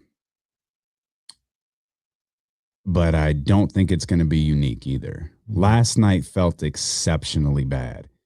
And you start reading the tea leaves. When I was giving the tickets away on KSFM, I didn't really think anything of it until Mark told me, hey, we're giving those away on ESPN too. Like, wait, what? Really? Yeah. It's like, okay, well, that says something. Then you ear to the streets find out, no, everybody's giving them away. All right. Okay. Not even giving them away, but like, hey, our group, the Kings just gave us 10 tickets for our group today. Let me know if you want to go. What? Wait, what group? You're not a part of a group. I know they just gave them to me. My R&B group from high school. They were like, here. What do you think? You think that's the norm? I think that was really bad last night. Like John Bull sent me some pictures. It was bad. And not like the strategic, before tip off. Like, no, like there's basketball players on the floor.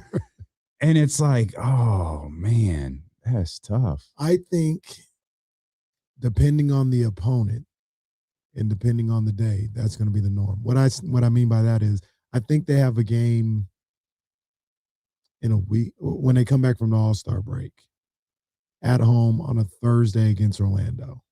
I think you'll see more of the same. You know, if it's I know that's not when they play him, but if it's Warriors on a Wednesday, no, it won't look like that. You know what I mean? If it's they don't play Lakers anymore, but if it's Lakers on a Wednesday, it won't look like that. San Antonio with Wemby, Fox coming back. It's not gonna look like that. But a nondescript team on a weekday, yeah, it's gonna be a tough sell. Yeah. Tough sell. Usually the Kings would be the sell. The Kings would be able to, like, we're going to see the Kings. Well, it goes back to, yeah, I mean, fam, the Pelicans are here Monday. Oh, my goodness. Oh, no, they're not. No. I take that back. I'm sorry.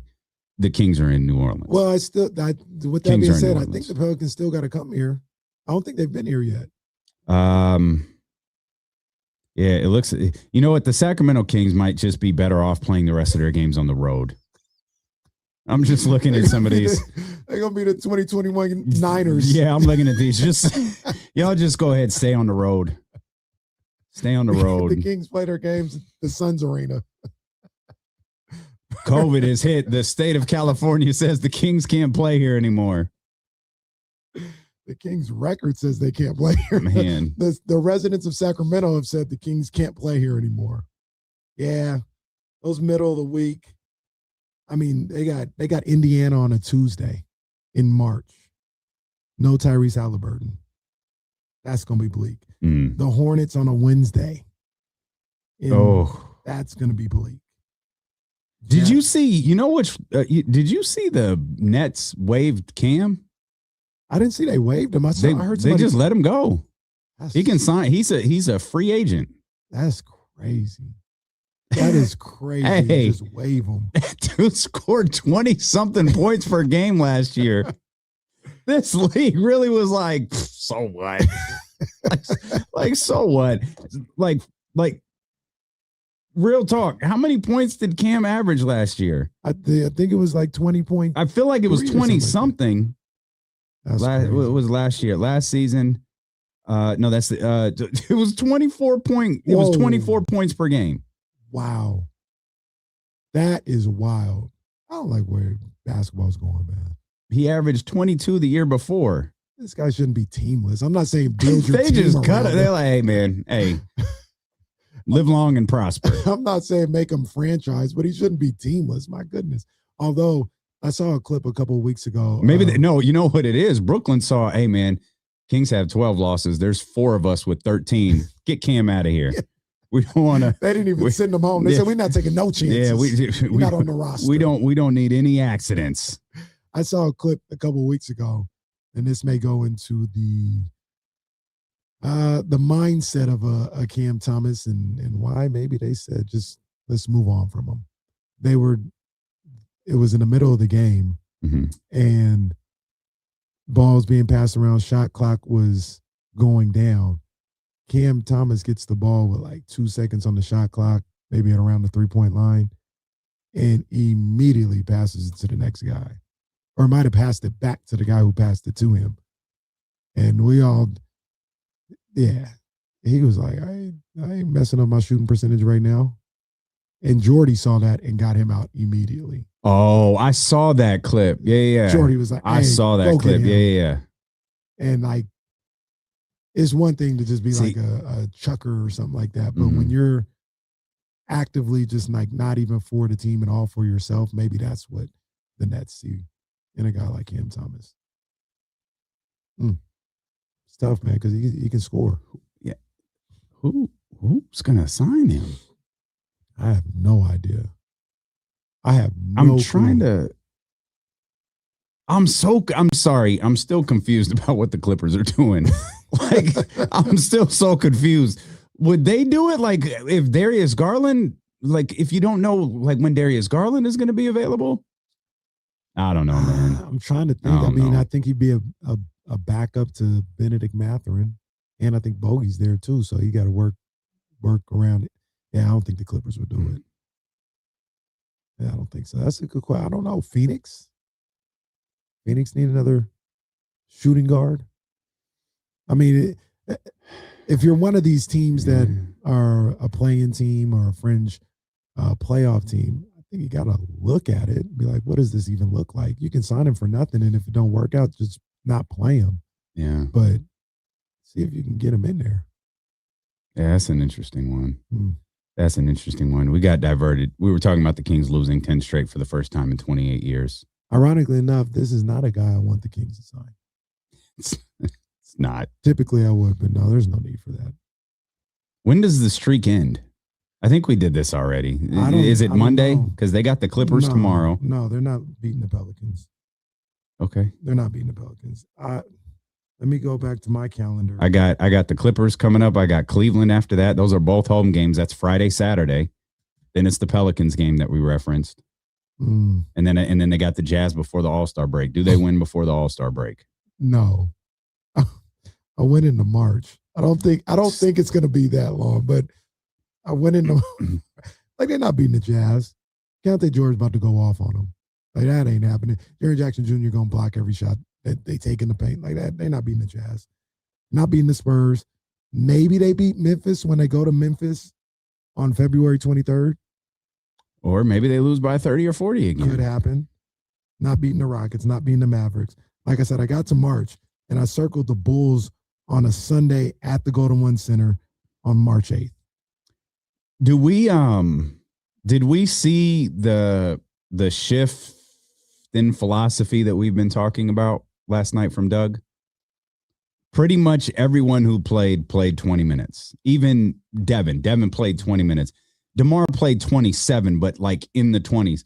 Malik played 17. It was minutes across. I didn't really like that Precious didn't play. He started DeAndre. I didn't think that meant Precious was out of the lineup, but whatever. Yeah. It was 20 minutes across the board for everybody. Yeah, it feels like we saw that. You know, trade deadline is upon us. He probably got word nothing's going to happen. Yeah. Yeah. So let's go into the next phase of what this season is going to look like. And that goes into let's get Devin Carter out there. You know, I don't know if you want to say see what he has or somebody's got to play the minutes. Maybe that might be the mindset of it. But yeah, I would expect to see more of that. I would expect to see games where Zach LaVine, DeMar DeRozan, Domantas Sabonis aren't available at all. They're just, you know, they're scratched. They're back spasms or personal reasons. Knee injury management. Yeah. And why would you do anything else at this point? 12-40. 12-40. Never did I think it could be this bad. That is Did not tough. think it could be this bad. Yeah. But yeah, to answer your question, I think we're going to see a lot more games like we saw last night in terms of rotation. You know what bothers me? I don't think I realized this last night because the Kings took a fair amount of free throws. They took 28 free throws. Like it was nothing I was thinking about in the game, and it's the first time I'm actually noticing it on the box score. Kings took 28 free throws, shot 24, 28. That's a good number, 85%. Russell Westbrook shot 0. 0 free throws. Of the 14 field goals he attempted, 10 of them were threes. I love my dude, but hey, what is that? Yeah. That's I don't like that. Nah, and I don't like that.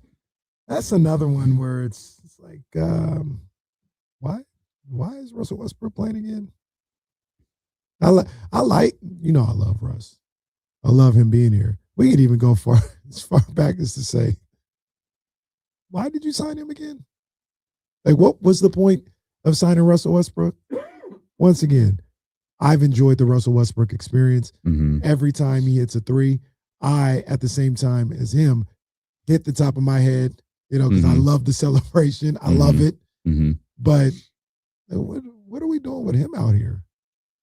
And then you get past the trade deadline and you've got 12 wins and you're in real contention of having the worst record in the league, which would guarantee you a top 4 pick and all this stuff. All right, now why is Russell Westbrook playing at all?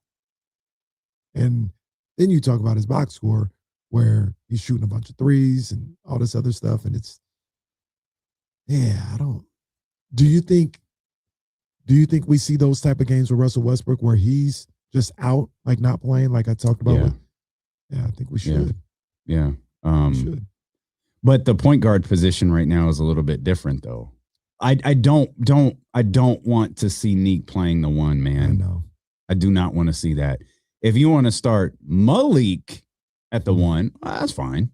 That's fine with me. I mean, especially at this point in the season, like let it ride. I don't care. Yeah. Russ, of all of the guys, though, I don't think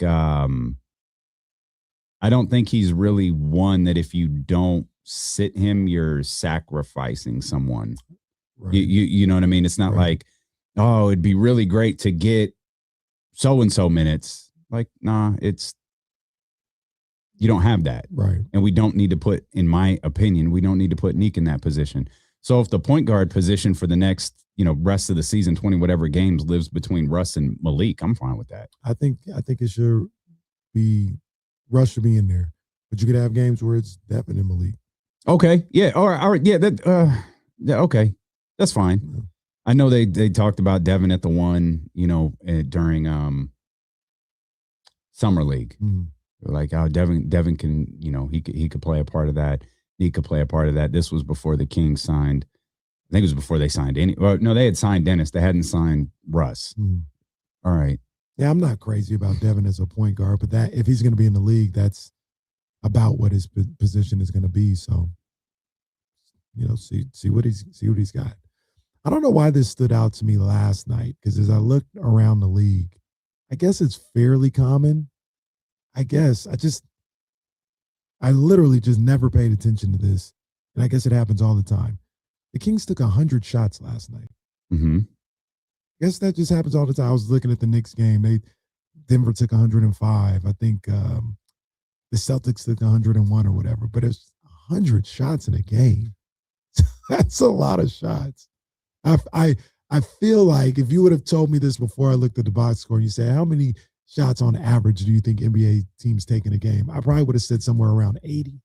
But, 100 shots. Got them up last night. Well, not a lot of them went in. No, actually they did. They actually put up points last night. It's just, this is it. This is it. This is tanking basketball. Yeah. This is it. This is what we're living for the rest of this year. And I'm gonna say it differently. This is what we're living until further notice. That sounds worse. but it's more, but You're it's far right. more No, yeah, accurate. you're Like it's not right. like, okay, guys, we got to get through the rest of this year, and then no, this is it I have no until further notice. I have no idea when this is going to end. This is awful. Has it ever been? It's never been this bad. It's never been this bad before. I don't feel like it has. One part of the reason, and this may change next year, right? Part of the reasons is you had Tyreek Evans. You know, so like we're going to the game, we want to see what Tyreek is doing. Now we got DeMarcus Cousins. And even when they were bad, it was like, oh, well, you know, Boogie and this team, they could, you know, get somebody around them and they could fight for the A seat, stuff like that.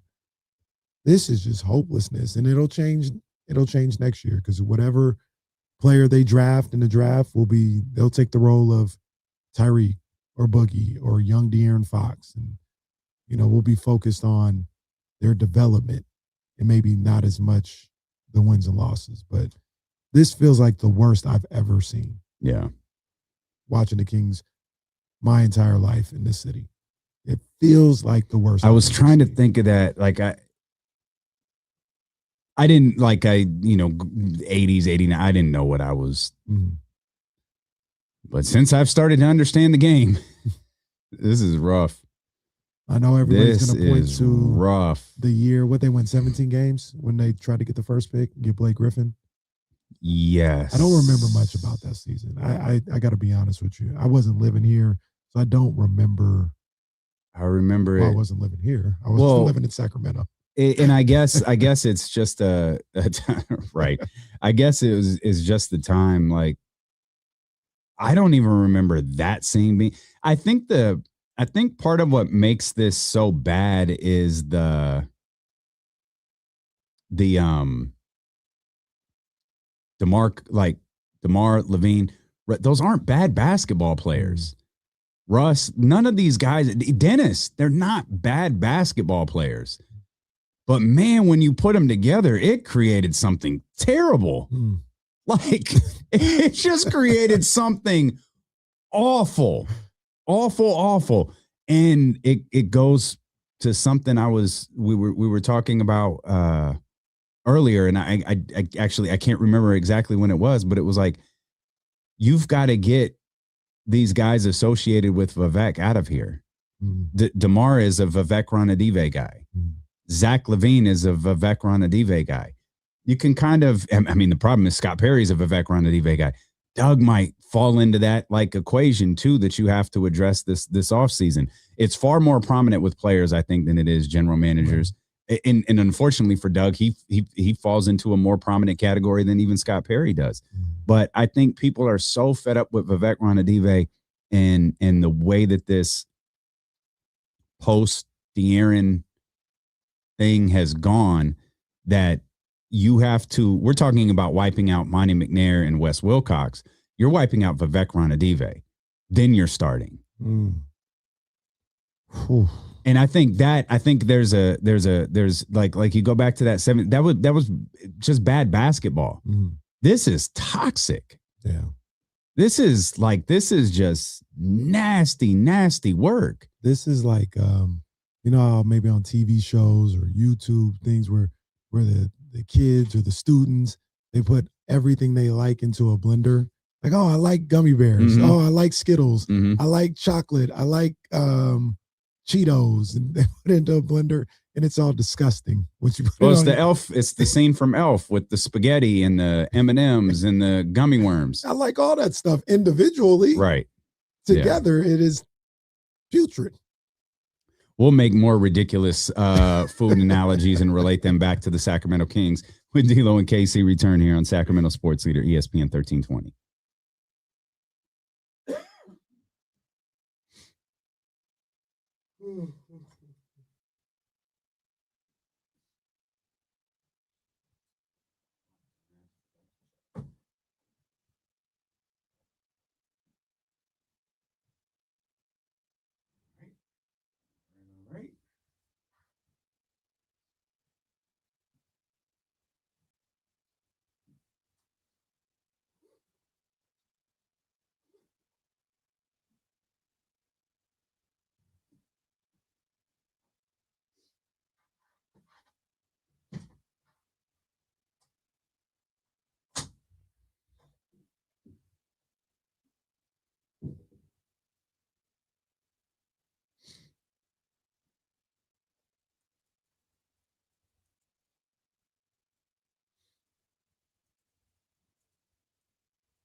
Yeah, I saw a lot of, not a lot, a couple tweets of national media people who are out here for the Super Bowl who are like, yeah, San Francisco's actually pretty beautiful.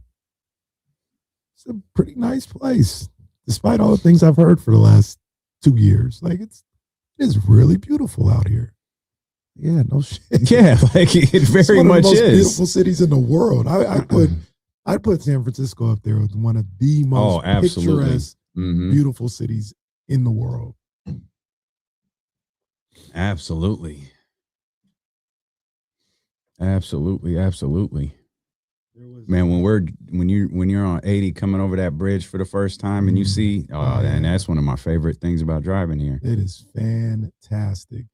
And then I know for me, when I used to go to school at Cal State Hayward, the campus is on the Hayward Hills, and it wasn't always like cloudy, but most of the time it was. But there you would get a clear day, and you could see from the Hayward Hills all the way to downtown San Francisco, and you see the water, and it was a postcard. It was beautiful. You go up to the Oakland Hills, you see that type of stuff. Berkeley Hills. This is a beautiful, beautiful area.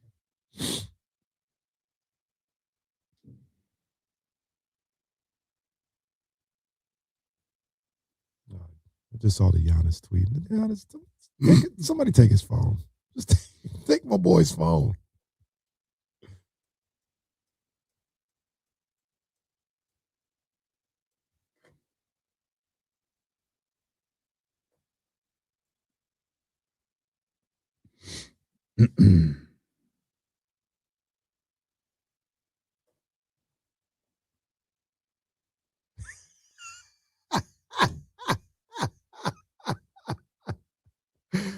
I just seen this clip.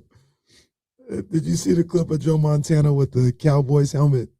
No. So Joe, it's somewhere on Radio Row, and I don't know what happened. Joe be a fixture out there on Radio Row. He loves it. Something happened. You seen the things where they'll have all these people signing stuff, and they'll slide in like a UCLA hat or something. Like, they'll be like, "Hey, what the hell is this?"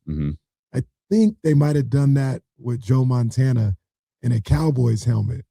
And I think Joe might have signed it. And he was like, hey, what the hell?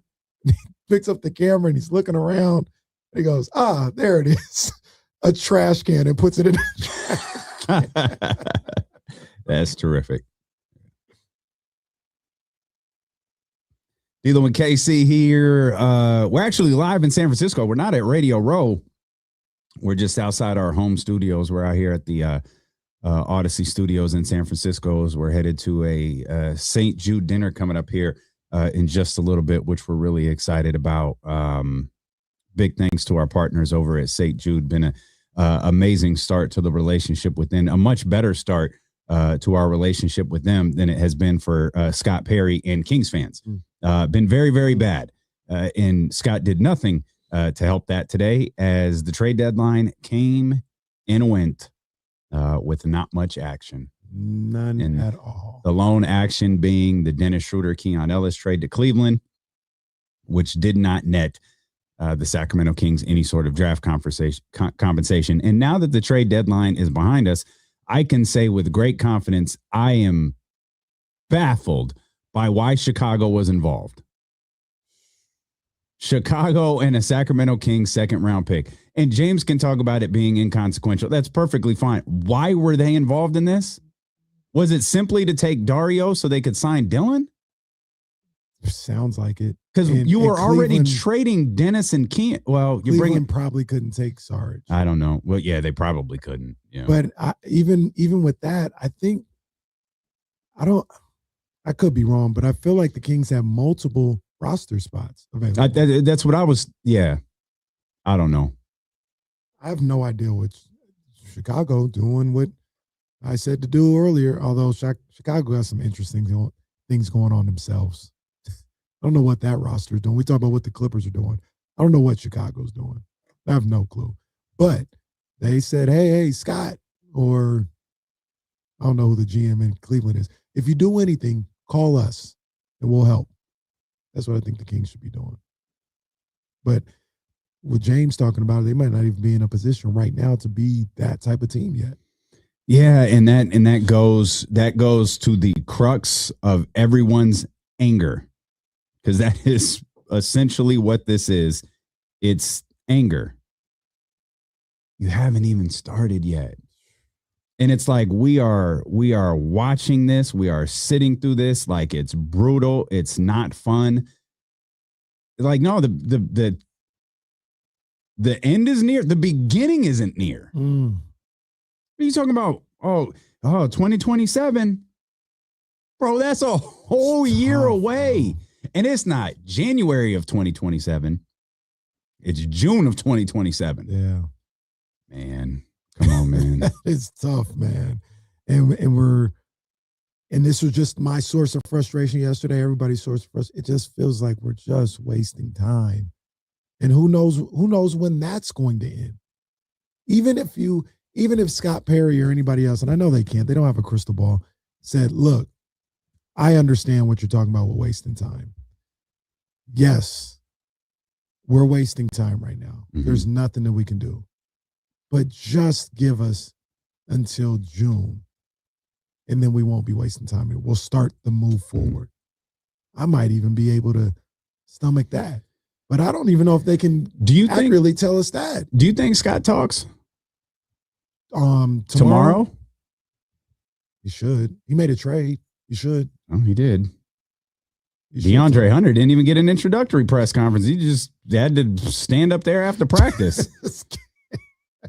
Just came to the facility. And there it is. Look at Jesse Tapia.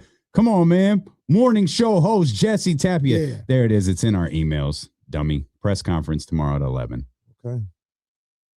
Press conference tomorrow at 11. We'll carry that on the YouTube page probably. And I'm gonna say like this too. He's probably what a tease. We'll probably carry that for you guys. It's fine.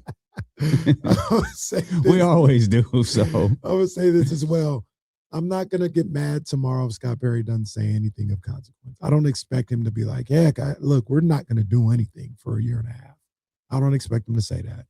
I expect him to give us just kind of more filler, and just kind of speak in GM speak and talk about how, we're trying to be ready when it's ready or it's time to strike, and we'll keep our options open and flexible and all that other stuff. I get it, but man, like you just mentioned, we're not even starting the process of moving into the next era. Yeah. How would you feel hey, how close was Toronto? Man, it was close. We had they wanted 2 first-round picks. We weren't willing to give that up. Would you be surprised if he was that honest? I would. Especially if it was just was just the picks. If it was just the picks, I don't think he says anything. If it was Jakob Poeltl, I think he might say something. Like if it came down to that Chris Haynes report where it was the holdup was the picks. Mm-hmm. I don't think he speaks on that at all. But if it was, hey, they wanted us to take Jakob Poeltl, we just weren't, or that they might not. He might not say the name, but they wanted us to take a contract. The scrub with the bad back and the $105 million contract. They had a clip of him shooting a 3 the other day in practice. He looked so brittle. I said, oh, my God. One of them Toronto guys was like, one of them Raptors reporters was like, yeah, there were some teams that wanted to see Jakob Poeltl out there. Good to see him out there getting work in. And it's like, that guy? He looked so brittle. He looked like Michael Porter Jr. on draft day. But take that video down. Get that man into an ice tub. That poor guy looked terrible. Awful. Oh, man. Yeah, they thought they were doing something. But if it came down to taking his contract, I think he mentions it. If it's just the draft compensation, I don't think he gets into detail. Because that would be frustrating. If that's really what the holdup was. Is we wanted a first. They were giving us 2 seconds. What? Yeah, you probably don't want to say that one out loud. You probably don't want to say that one out loud because it's going to look really bad if Giannis goes for 2 seconds in the offseason. That's going to be tough. Yeah. It's going to be tough. You don't want to do that. One thing that you've said about Domas that you said a lot of things that I agree with, but one of the things you've been talking about is his value, I don't believe, goes up from here. Mm-hmm. And the big caveat is always if Jakob Poeltl's not involved, like if you'd already got him off to the side and they were like, we'll do this trade package, but we're giving you 2 seconds and not a first. I don't know if it gets any better than that. A lot of people think that, he's definitely going to go, at some point for a first. He's worth a first, all this other stuff. Maybe you're right, but if he's not worth a first right now, I don't know when he becomes worth a first in the summer or next trade deadline or something like that. Could be wrong, but I think you're spot on with that. Yeah, it's a weird reality that Scott Perry is facing, but I don't think the way of Domantas Sabonis the way I think of Zach LaVine, because you were right. Whether you said it a month ago or you said it this morning or you just repeat it every day, Zach's got to go. And they couldn't get rid of him this trade deadline, and that's tough. You're gonna have to get rid of him next. It would best serve everybody for Zach LaVine to be gone this offseason. Mm-hmm. I don't feel like Domas has to be gone. Mm. I don't think DeMar, I think there's an easy way out of the DeMar DeRozan situation this offseason that you can probably work with DeMar to make sure is just navigated properly for everybody involved. Zach is much more difficult. I do not feel like Domantas Sabonis is in that category. Mm. For one, you've got to pay somebody, right? So you have Domas, you have in this scenario, you have Domas, and then you have Keegan. And then what else? Malik at 18? I don't think a lot of your cap is eaten up. No. But the person that you were going to get in the Domas trade, that's who you'd be paying. Just in any Domas trade, RJ Barrett and when did RJ expire? After next season? After next season. So he'd be extension eligible, I think. That's it. Yeah. So they would get some of that money. Yeah. And I feel, is RJ Barrett better than Domantas Sabonis? They're on the same comparable. Tier. Yeah, they're the same.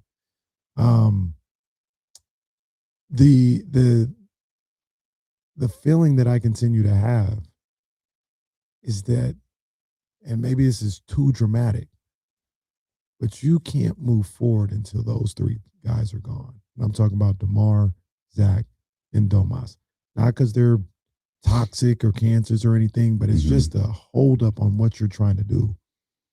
They're not part of your future. So how can you start your future with guys that aren't going to be a part of it? And I'm just none of them are going to be holdovers. So let's just try and get these guys out of here. And maybe that's bad value. Maybe that's my fault. Maybe you should hold out, because it could be like you talked about with John Morant.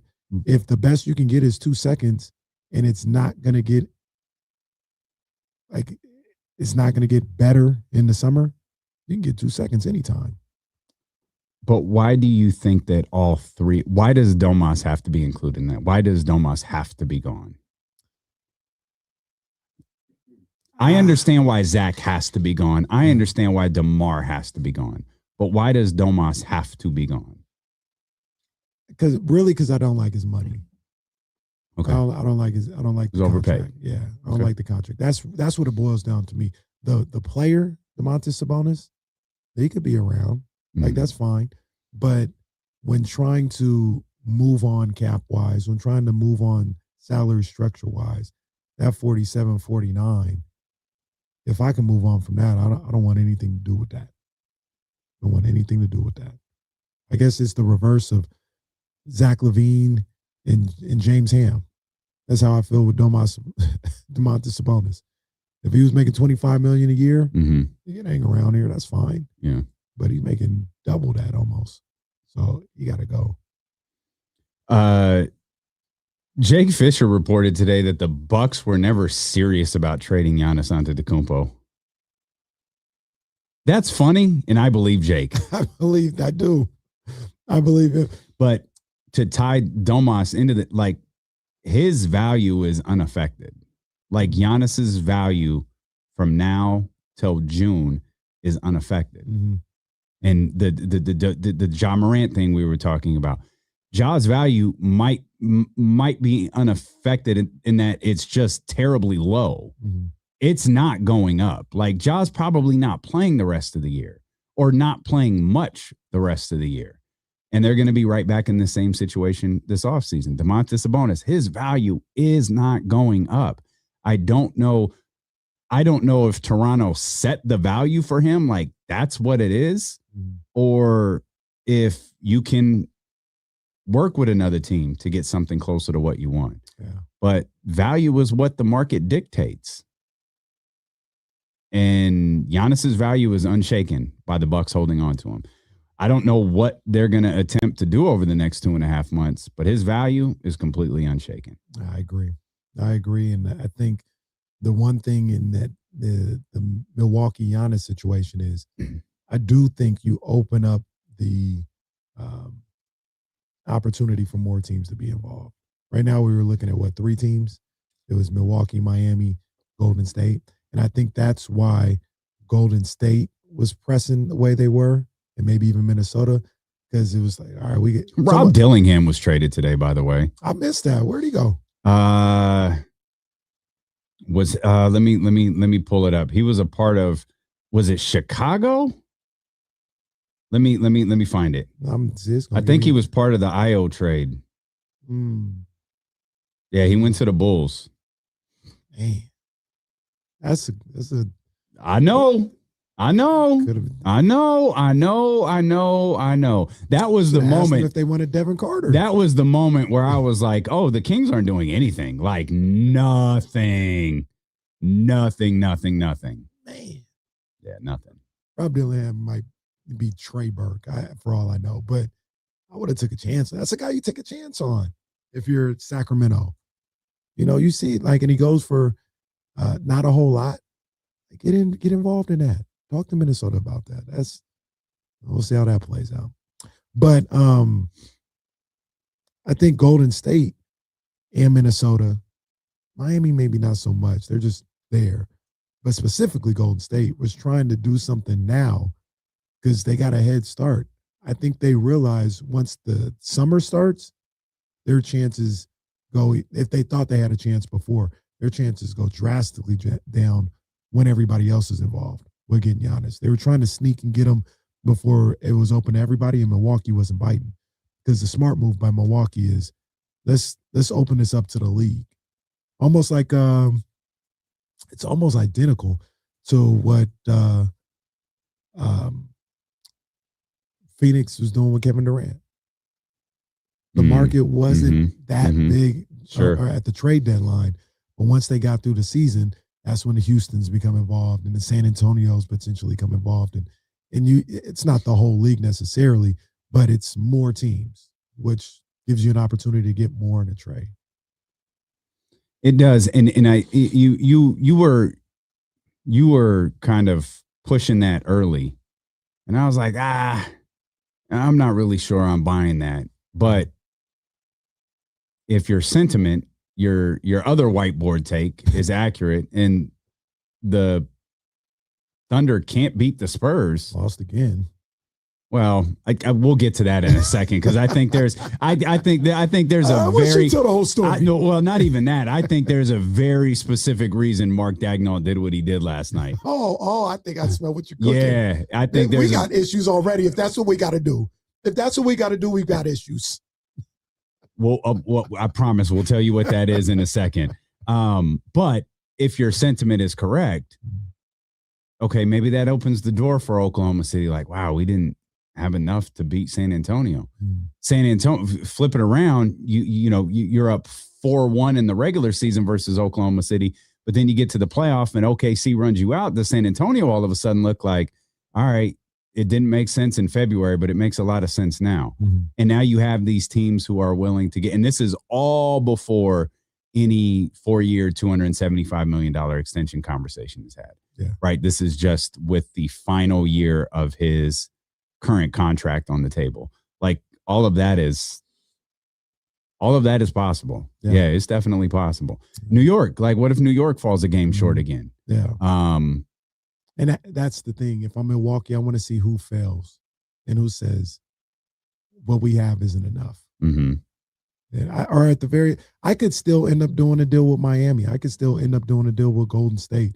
But I need to see if there's any teams out there this summer that says, we went through the playoffs and we don't have enough. We got to get this guy to get us over the top. So looks like that's what they're going to do. Or according to Giannis, he don't chase. Man, all right. Somebody get my boy's phone. All right, man. That's my boy. I'll be trying Wasn't to it him, just yesterday that he said, oh, what was the line yesterday? I love it here, but I want to be here to win. Shorty, you're no closer to winning today at 4:19 p.m. Pacific Standard Time than you were before the trade deadline. Buddy, your team stinks. Yeah. I still hope. I don't think it's gonna happen, but I still hope Giannis. I don't know. Like they're not in the play. They're worse than the Hornets are right now. Hornets cooking. Bucks aren't. The Bucks are not. Yeah, Bucks are not cooking. Bucks are on their way to having a season where you hope you get in that. Do they have the possibility of getting in the top 5 with the way that swap and all that other stuff is? The Bucks? Yeah. Well, what swap? Because they're involved in that Pelicans Hawks deal. I think it's the one from the one this year. I think it's something about, oh man, it's gonna bother me. They get the worst of the Bucks get the worst of those picks those records or something like that. Pelicans, Bucks, and Hawks, I think, are intertwined this year. See, 2026, that's this year, right? 2026, Milwaukee Bucks, 2026 first-round pick is subject to a swap with the New Orleans Pelicans via the Drew Holiday trade, meaning they get the less favorable of the 2 picks. 2027, they traded to the Pelicans. Yeah. 2028, the Blazers have a right to swap picks because of the Dame Lillard trade. Jeez. This all according to AI, by the way. Thanks, AI. Yeah. They're out driving cars out here in San Francisco. And abiding by traffic laws from like in real time. And traffic cops, yeah. What? Yeah, wild times out here. So yeah, they're gonna try and so I one last swing at this. I don't see because I don't see any like restrictions on it. Because they said the lesser of the Pelicans, right? Yes. And then the Pelicans pick is tied to the Hawks. So that's how they're intertwined. I don't think the Pelicans can get a pick this year. The Pelicans pick is tied to the Hawks because of the thing last year. I don't think I think the Pelicans can't have a first round pick. I think that's what it is. You're listening to Locked On Pelicans here with D'Lo and KC. Well, hey, man, we uptown up here, baby. You know what I'm saying? We're talking about these Pelicans. I'm trying to figure out when they're going to leave New Orleans just in general. I know we want them down there at the Smoothie King Center, but I'm going to tell you now, if it ain't talking about LSU Tigers, shout out to what's coach's name? What's new? Wait. Lane Kiffin. Wait. Atlanta will receive. No, go back to your impression. Atlanta will receive the more favorable. I'm just going to read this, and I'm going to be Michael Scott, and you explain this to me like I'm 5. Atlanta will receive the more favorable of Milwaukee's 2026 first-round pick and New Orleans' 2026 first-round pick. So it's going to be okay. So New Orleans pick is going to go to Atlanta, which means Milwaukee will have their own. Yes. But if Milwaukee was, say they ended up with a worse record than New Orleans, wouldn't the Hawks get that? Well, the record wouldn't matter. The pick would. The pick. You're right. Feels like the Hawks get it regardless. And the other team gets to keep their pick. So that's how I feel. The Pelicans would swap with the Bucks, and then Atlanta would take that pick. Mm-hmm. So, right, there's no way the Pelicans have a pick. Yeah. The Hawks and the Bucks do. Yeah. You're listening to the Locked On Bucks podcast also. Shout out to Laverne and Shirley. We need to send Jill Adge like a link every day just so she could pop in and go, no, dummies. Let me explain it to you. Atlanta will always get the best pick. Yeah. This is our man Curtis Six says I'm lost. Nope, here it is. Atlanta will always get the best pick. That's it. That's the bottom line. That is line. the end of that. Where were you 5 minutes ago, Jill? I love this website that has all of the picks, but it can be really difficult to decipher through all of it. Where do you go for that? It's the Fanspo one. When you search it, it's the first thing that pops up. It's the one we always go to. I go to Real GM. Oh. Good one. That's when they put the Real color-coded. Yeah. Still confusing a little bit. A little bit. It's a lot. Remember who was it? Phoenix? Before they had the color. Oh, the Phoenix one was bananas. The Phoenix one was like 8 paragraphs long. For one pick. It was like, you know what, man? I don't care. I don't care anymore. I'm completely disinterested. And this entire process has made me want to drink. So shout out to Baker Family Wines because I'm going to get me one of them dark rosés and have a nice little glass here. You can visit the tasting room in West Sacramento. It's over at Baker. The tasting room is in West Sacramento. It's right there on Industrial Boulevard. You can go to bakerfamilywines.com to get the exact address. You can also go to bakerfamilywines.com to join Dusty's Clubhouse for exclusive releases, tasting room specials.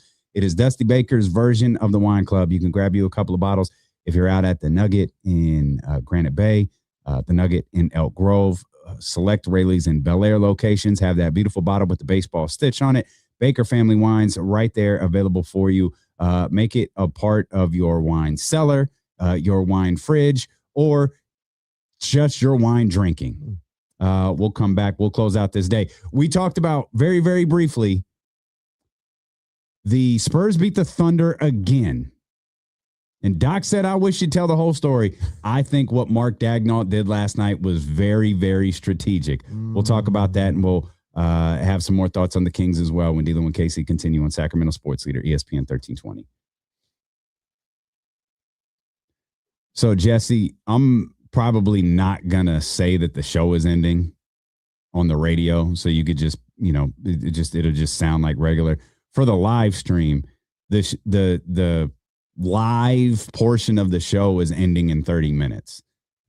It's going to sound, I'm going to kind of do a cold ending where it sounds like we're coming back. But you guys are always hip to the game because we're going to run some stuff back from earlier on the radio and shut down the live stream and get to the dinner we got to go to. Got to go honor Kirk Herbstreit.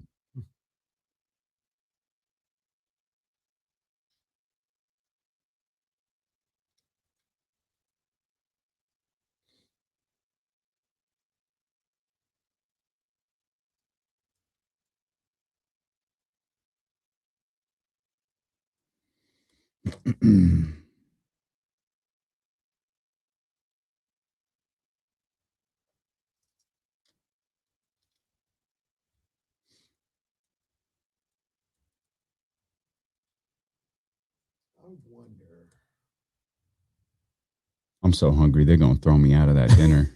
Hope they have salmon. I wonder how much. Like if I ain't got to be rich, but like I'm cool. Like I'm making good enough money. Family's good. Everything else like that. How much I would spend to go to the Super Bowl? You could bid on it. Bid At on our what? dinner tonight. I don't want to go to this sorry ass Super Bowl. I was looking at this. Somebody tweeted out they were at the Niners Chiefs Super Bowl. Some really nice seats, like upper deck, but right at the front of the upper deck, around like the 30-yard line. I mean, that's got to be a $10,000 ticket.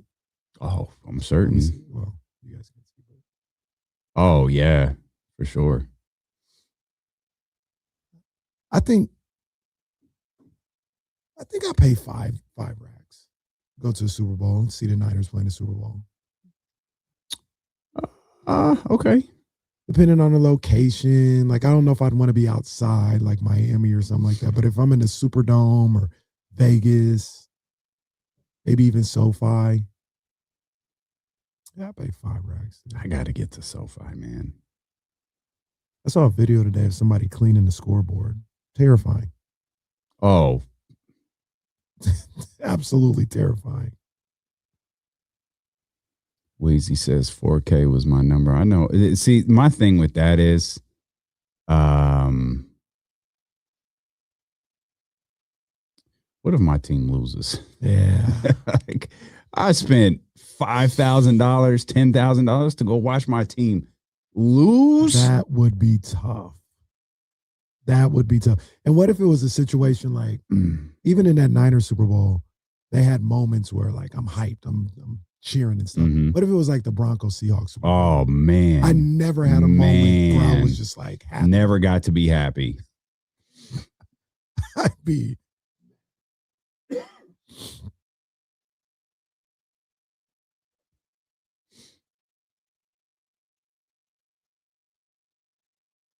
coming back.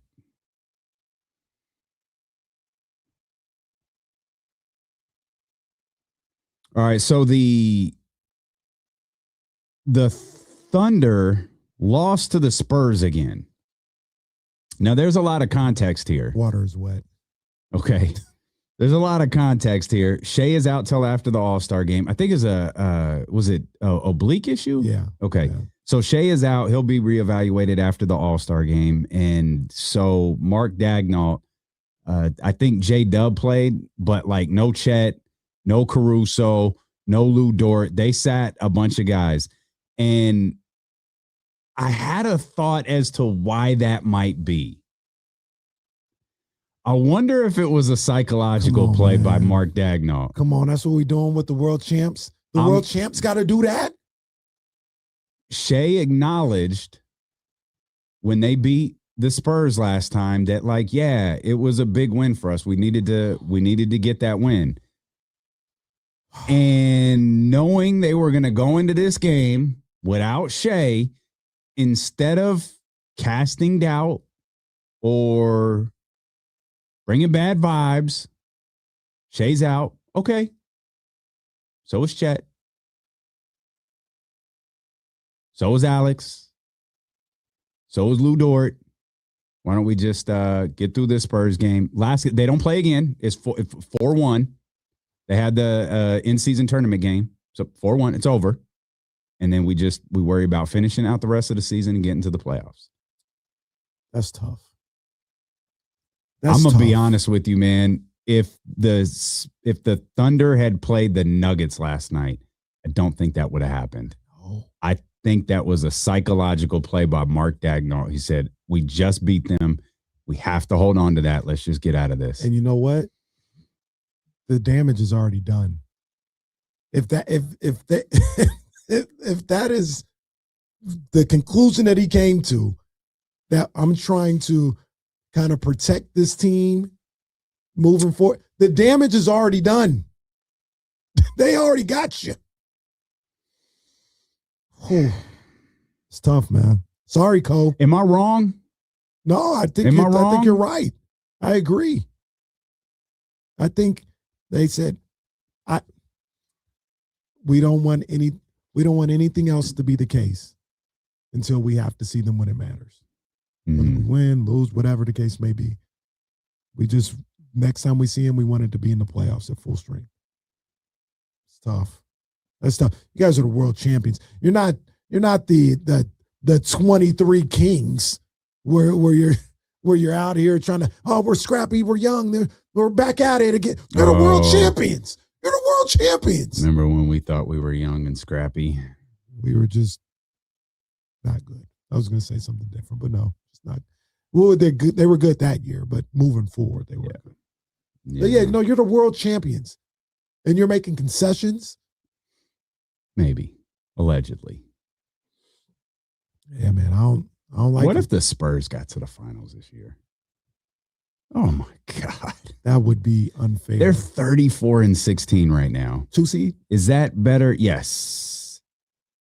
It's not. It's better than New York. New York is the 33-18. I was looking to see if Detroit had fallen back down a little bit. They have not. They have this. They're 37-12. Oklahoma City is 40-12, so they have the same amount of losses. Detroit added a sharpshooter too.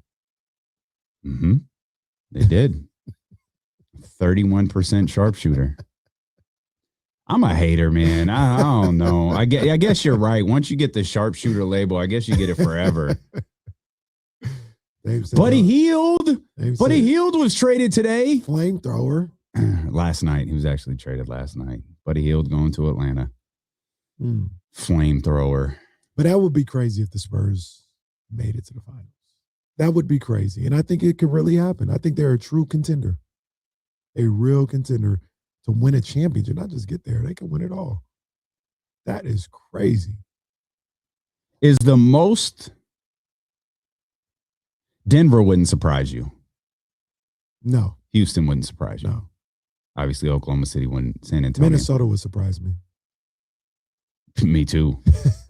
Minnesota sneaky beats everybody. Though. Would Cleveland?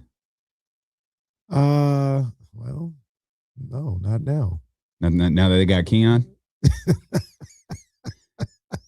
Oh, now that they got James Harden. Got it. Now that they got James Harden. I thought it might be Keon. Sorry. Shout out Keon, man. Getting that halftime interview treatment. So of the top 4 teams in each conference, I'm going to assume the only one that would surprise you getting to the finals is the Detroit Pistons. Yeah, and that's just based off of where they are in their trajectory. It seems a little, and not saying Cade isn't special because he is, but Wemby's different. Like I wouldn't be surprised because Wemby is just he's another on another world right now. Cade, he's more of a human, and if he would have gotten to the NBA Finals in 2 years like that, that would be surprising. I know we don't look at it like this, but you talk about trajectory. You know what trajectory they very much are on? Oklahoma City. Like when and hear me out, when you talk about what their record was before, and then the jump that they took, and then the second jump that they took, that is exactly bar for bar what Oklahoma City did. I see you. Yeah. No one looks at Detroit like, everyone was waiting for Oklahoma City. It's a lot like what's happening with San Antonio right now. It feels inevitable. Oklahoma City felt inevitable. San Antonio feels inevitable. Detroit's following that trajectory. No one thought this was happening. Detroit, from firing a coach with like 10 years left on his deal, the richest coaching contract in history. Didn't even want it. They just didn't want it. They were like, hey, we'll pay you more money. Please take this job. And Monty was like, all right, cool. The one thing they're missing is a J-Dub. Like that's what OKC got. Like, oh, this dude here also. But are you in on J-Dub? Because I felt like you weren't in on J-Dub last. Well, I wasn't. I wasn't. Yeah, at points last year. I go back and forth. I still go back and forth. He had an unbelievable finals. But I wanted. But still, Detroit could use a player. Yeah, he's an all-star. Yeah, he's an all-star. Great two-way player, and that's what they're missing. Tobias Harris isn't that. Duncan Robinson isn't that. I know Jalen Duren's the big guy. You're looking for a soar, and you're saying maybe can he be that? And I don't know if either one of them are going to. I was number one on the hype train of the Thompson twins. Like I was like, these dudes are next. Yeah. I don't know if they ever going to get there. Really? The reason why I say that is it was always like if he can improve that jump shot, it's going to be crazy. They didn't make. It doesn't. You talking about for both of them, both or of them. Neither one of them made any adjustments to the jump shot. They're not statistically maybe, but just watching them, they're not any better jump shooters than they were a year ago. And that doesn't mean that's who they're going to be forever. But I like to see an uptick over the, just like I don't need you to go from a 30% shooter to 60 in one season. You can't be 32 seasons in a row. You got to be 30. Oh, now he's 35. Oh, now look at him. He's 40. He's getting better. I haven't seen anything from either one of them this year. So that's concerning. That's concerning. Kevin Durant's holding Amir Thompson back. So I think to the Detroit point, I think they're hoping that he turns into their J-Dub. But we'll see. We will see. I hope Jaden Ivey can thrive in Chicago. I hope so too, man. I felt like he was really figuring it out. Yeah.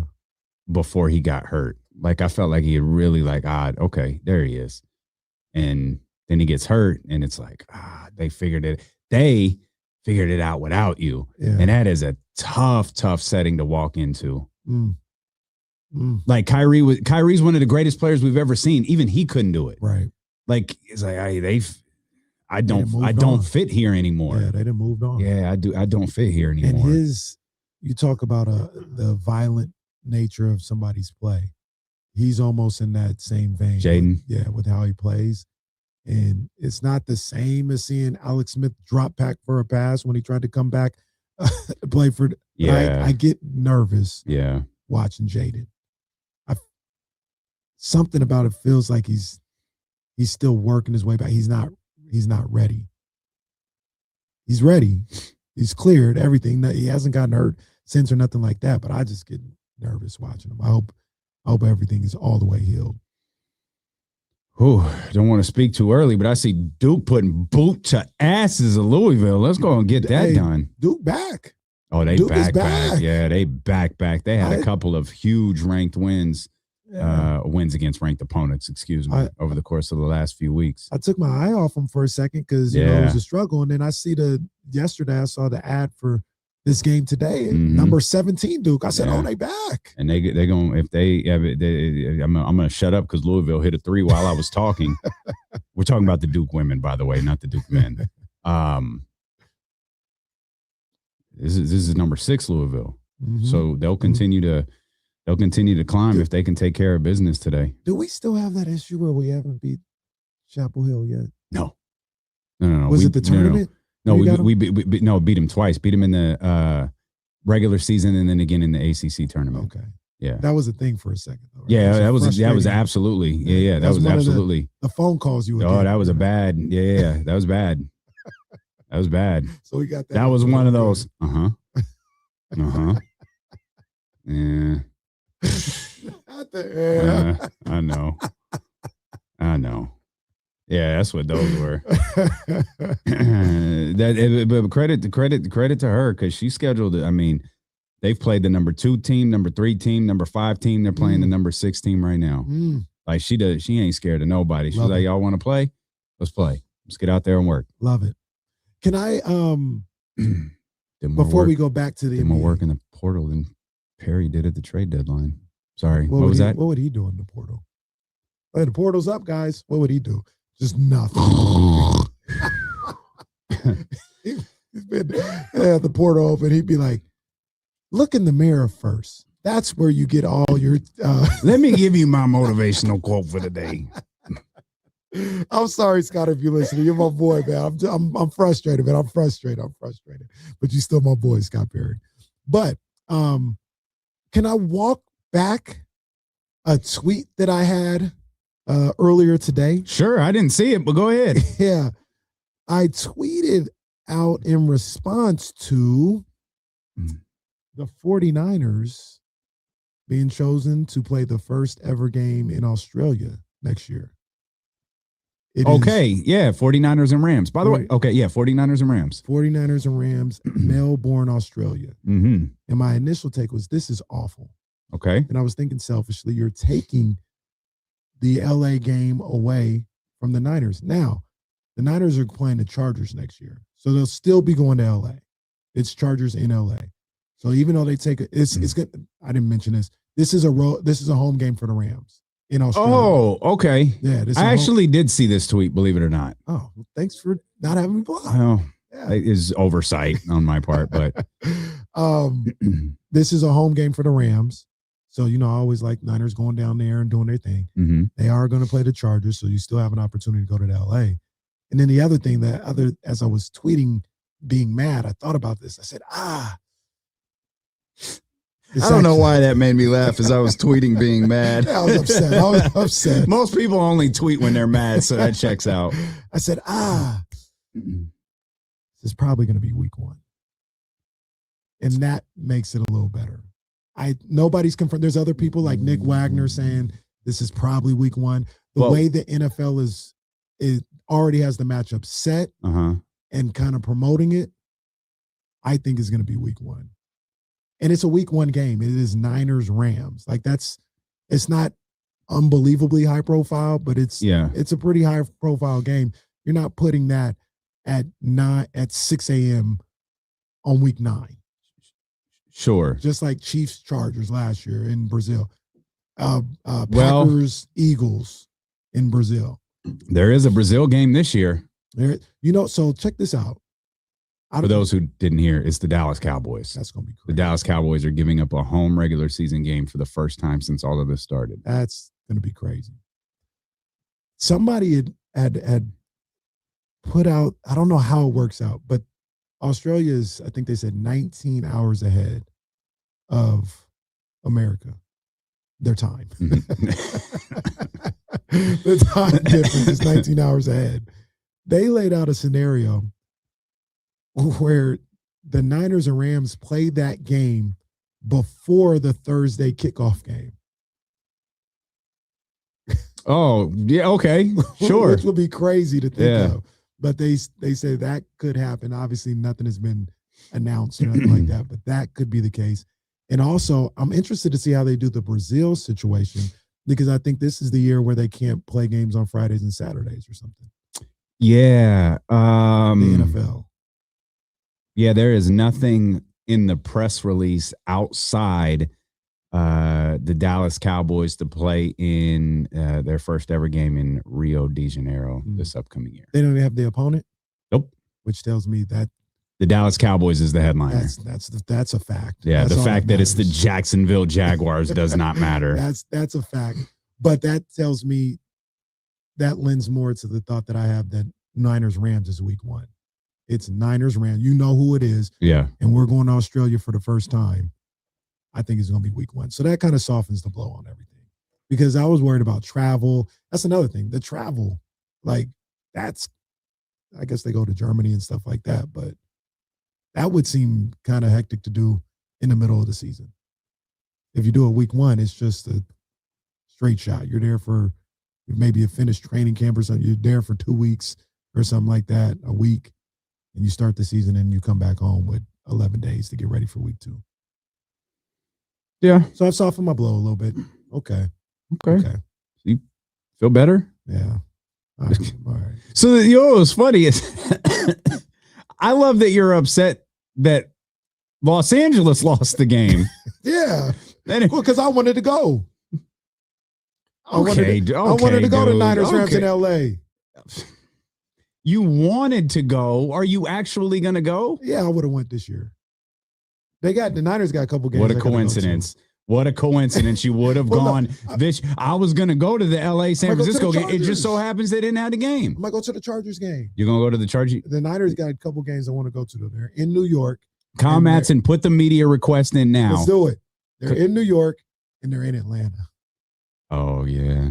Okay. It always depends on when they go. When we went to Atlanta, you went to but you drove past the Mercedes-Benz. Yeah. Looks amazing. Is it downtown?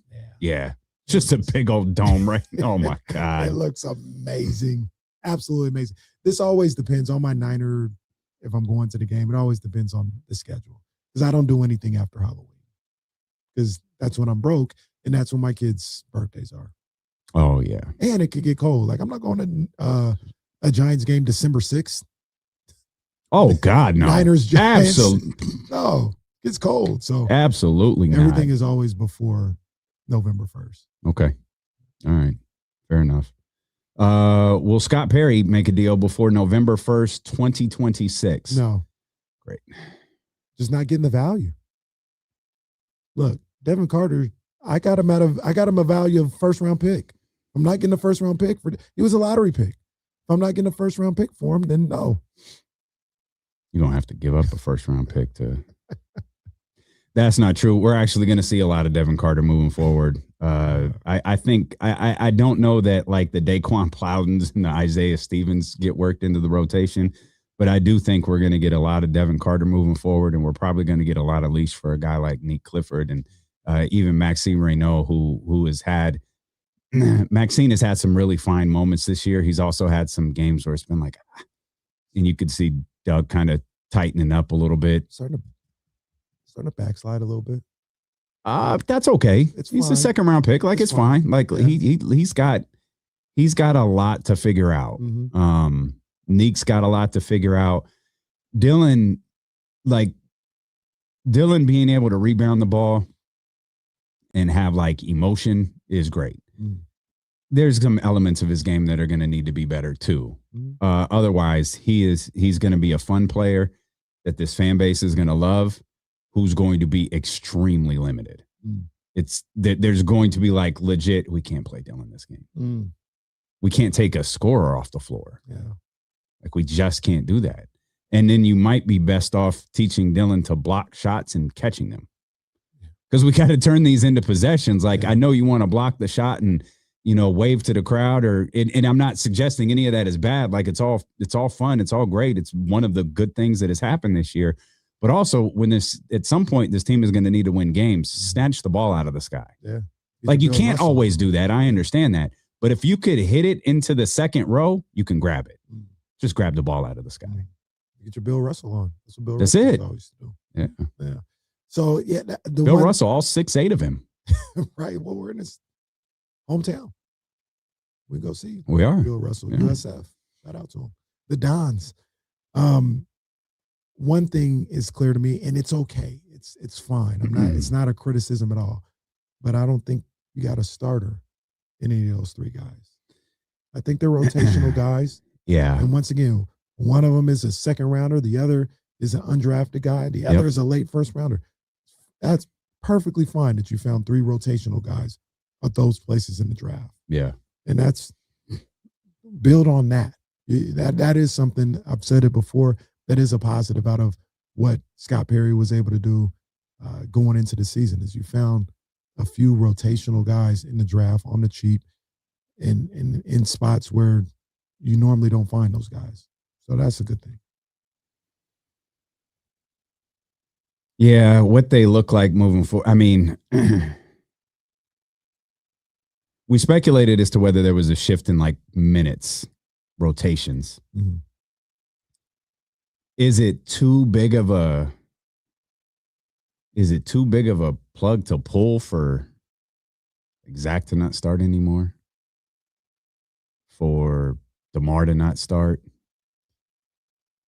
Not if they're playing.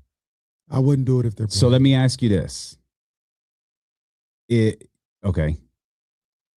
What do you do when Keegan returns?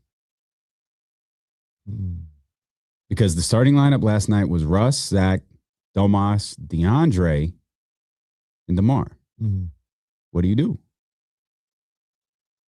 I bring DeAndre out the bench. Why? Because he's been there before. He's been on the bench before? Yeah, he was 6-man in Cleveland. No, I know that, but that's why. I mean, yeah, and I'm not. But see, here's the thing. I think when Keegan comes back, what you can start doing if everybody's on board is you can start rotating these games that these guys play. Zach, DeMar, even Russ. Like, okay, this is the Russ and Zach are playing this game, so that balances itself. But DeMar, you're off this game, and it balances it out that way. I think that's what you try to do before you bench one of those guys, and have them playing coming off the bench. And I feel like Doug might feel that way too, as far as this is how I'm gonna treat these veterans in this league. I think holds weight for him. All right. Okay. We'll go for Doug. Mm-hmm. You might have more crowds that look like last night if you do that. Mm-hmm. And this isn't about DeAndre. Mm-hmm. It's Mm-hmm. about the other two. Mm-hmm. And it's actually like maybe I just put DeMar next to Russ and sit Zach and let Keegan and Domas and DeAndre play the front court. Yeah. This is fine for now. This is fine. But when I'm assuming Keegan Murray is coming back the last All-Star. I'm sorry. I'm assuming Keegan Murray is coming back after the All-Star break. Then, yeah. Yeah, I would start to rotate those guys as far as like who's playing from night to night. Okay, so that's something that we talked about earlier, and that might have to be the move is like Zach LaVine has got ankle soreness. That always works in Sacramento. Just have ankle soreness tonight. Domas, you have Domas, you don't like. I don't know that you really need to work Domas into this. I guess you can with Max, Precious, all of those front court guys. Domas don't need to be playing that much. Yeah, he's left knee injury management. Yeah, we got to be careful with that. Yeah, man, you got to. So the trade deadline has come and gone, and it was a spectacular flutter. You'll hear from Kyle Matson, James Ham, D'Lo, Casey, Jesse Tapia for our NBA trade deadline roundtable next on Sacramento Sports Leader, ESPN 1320.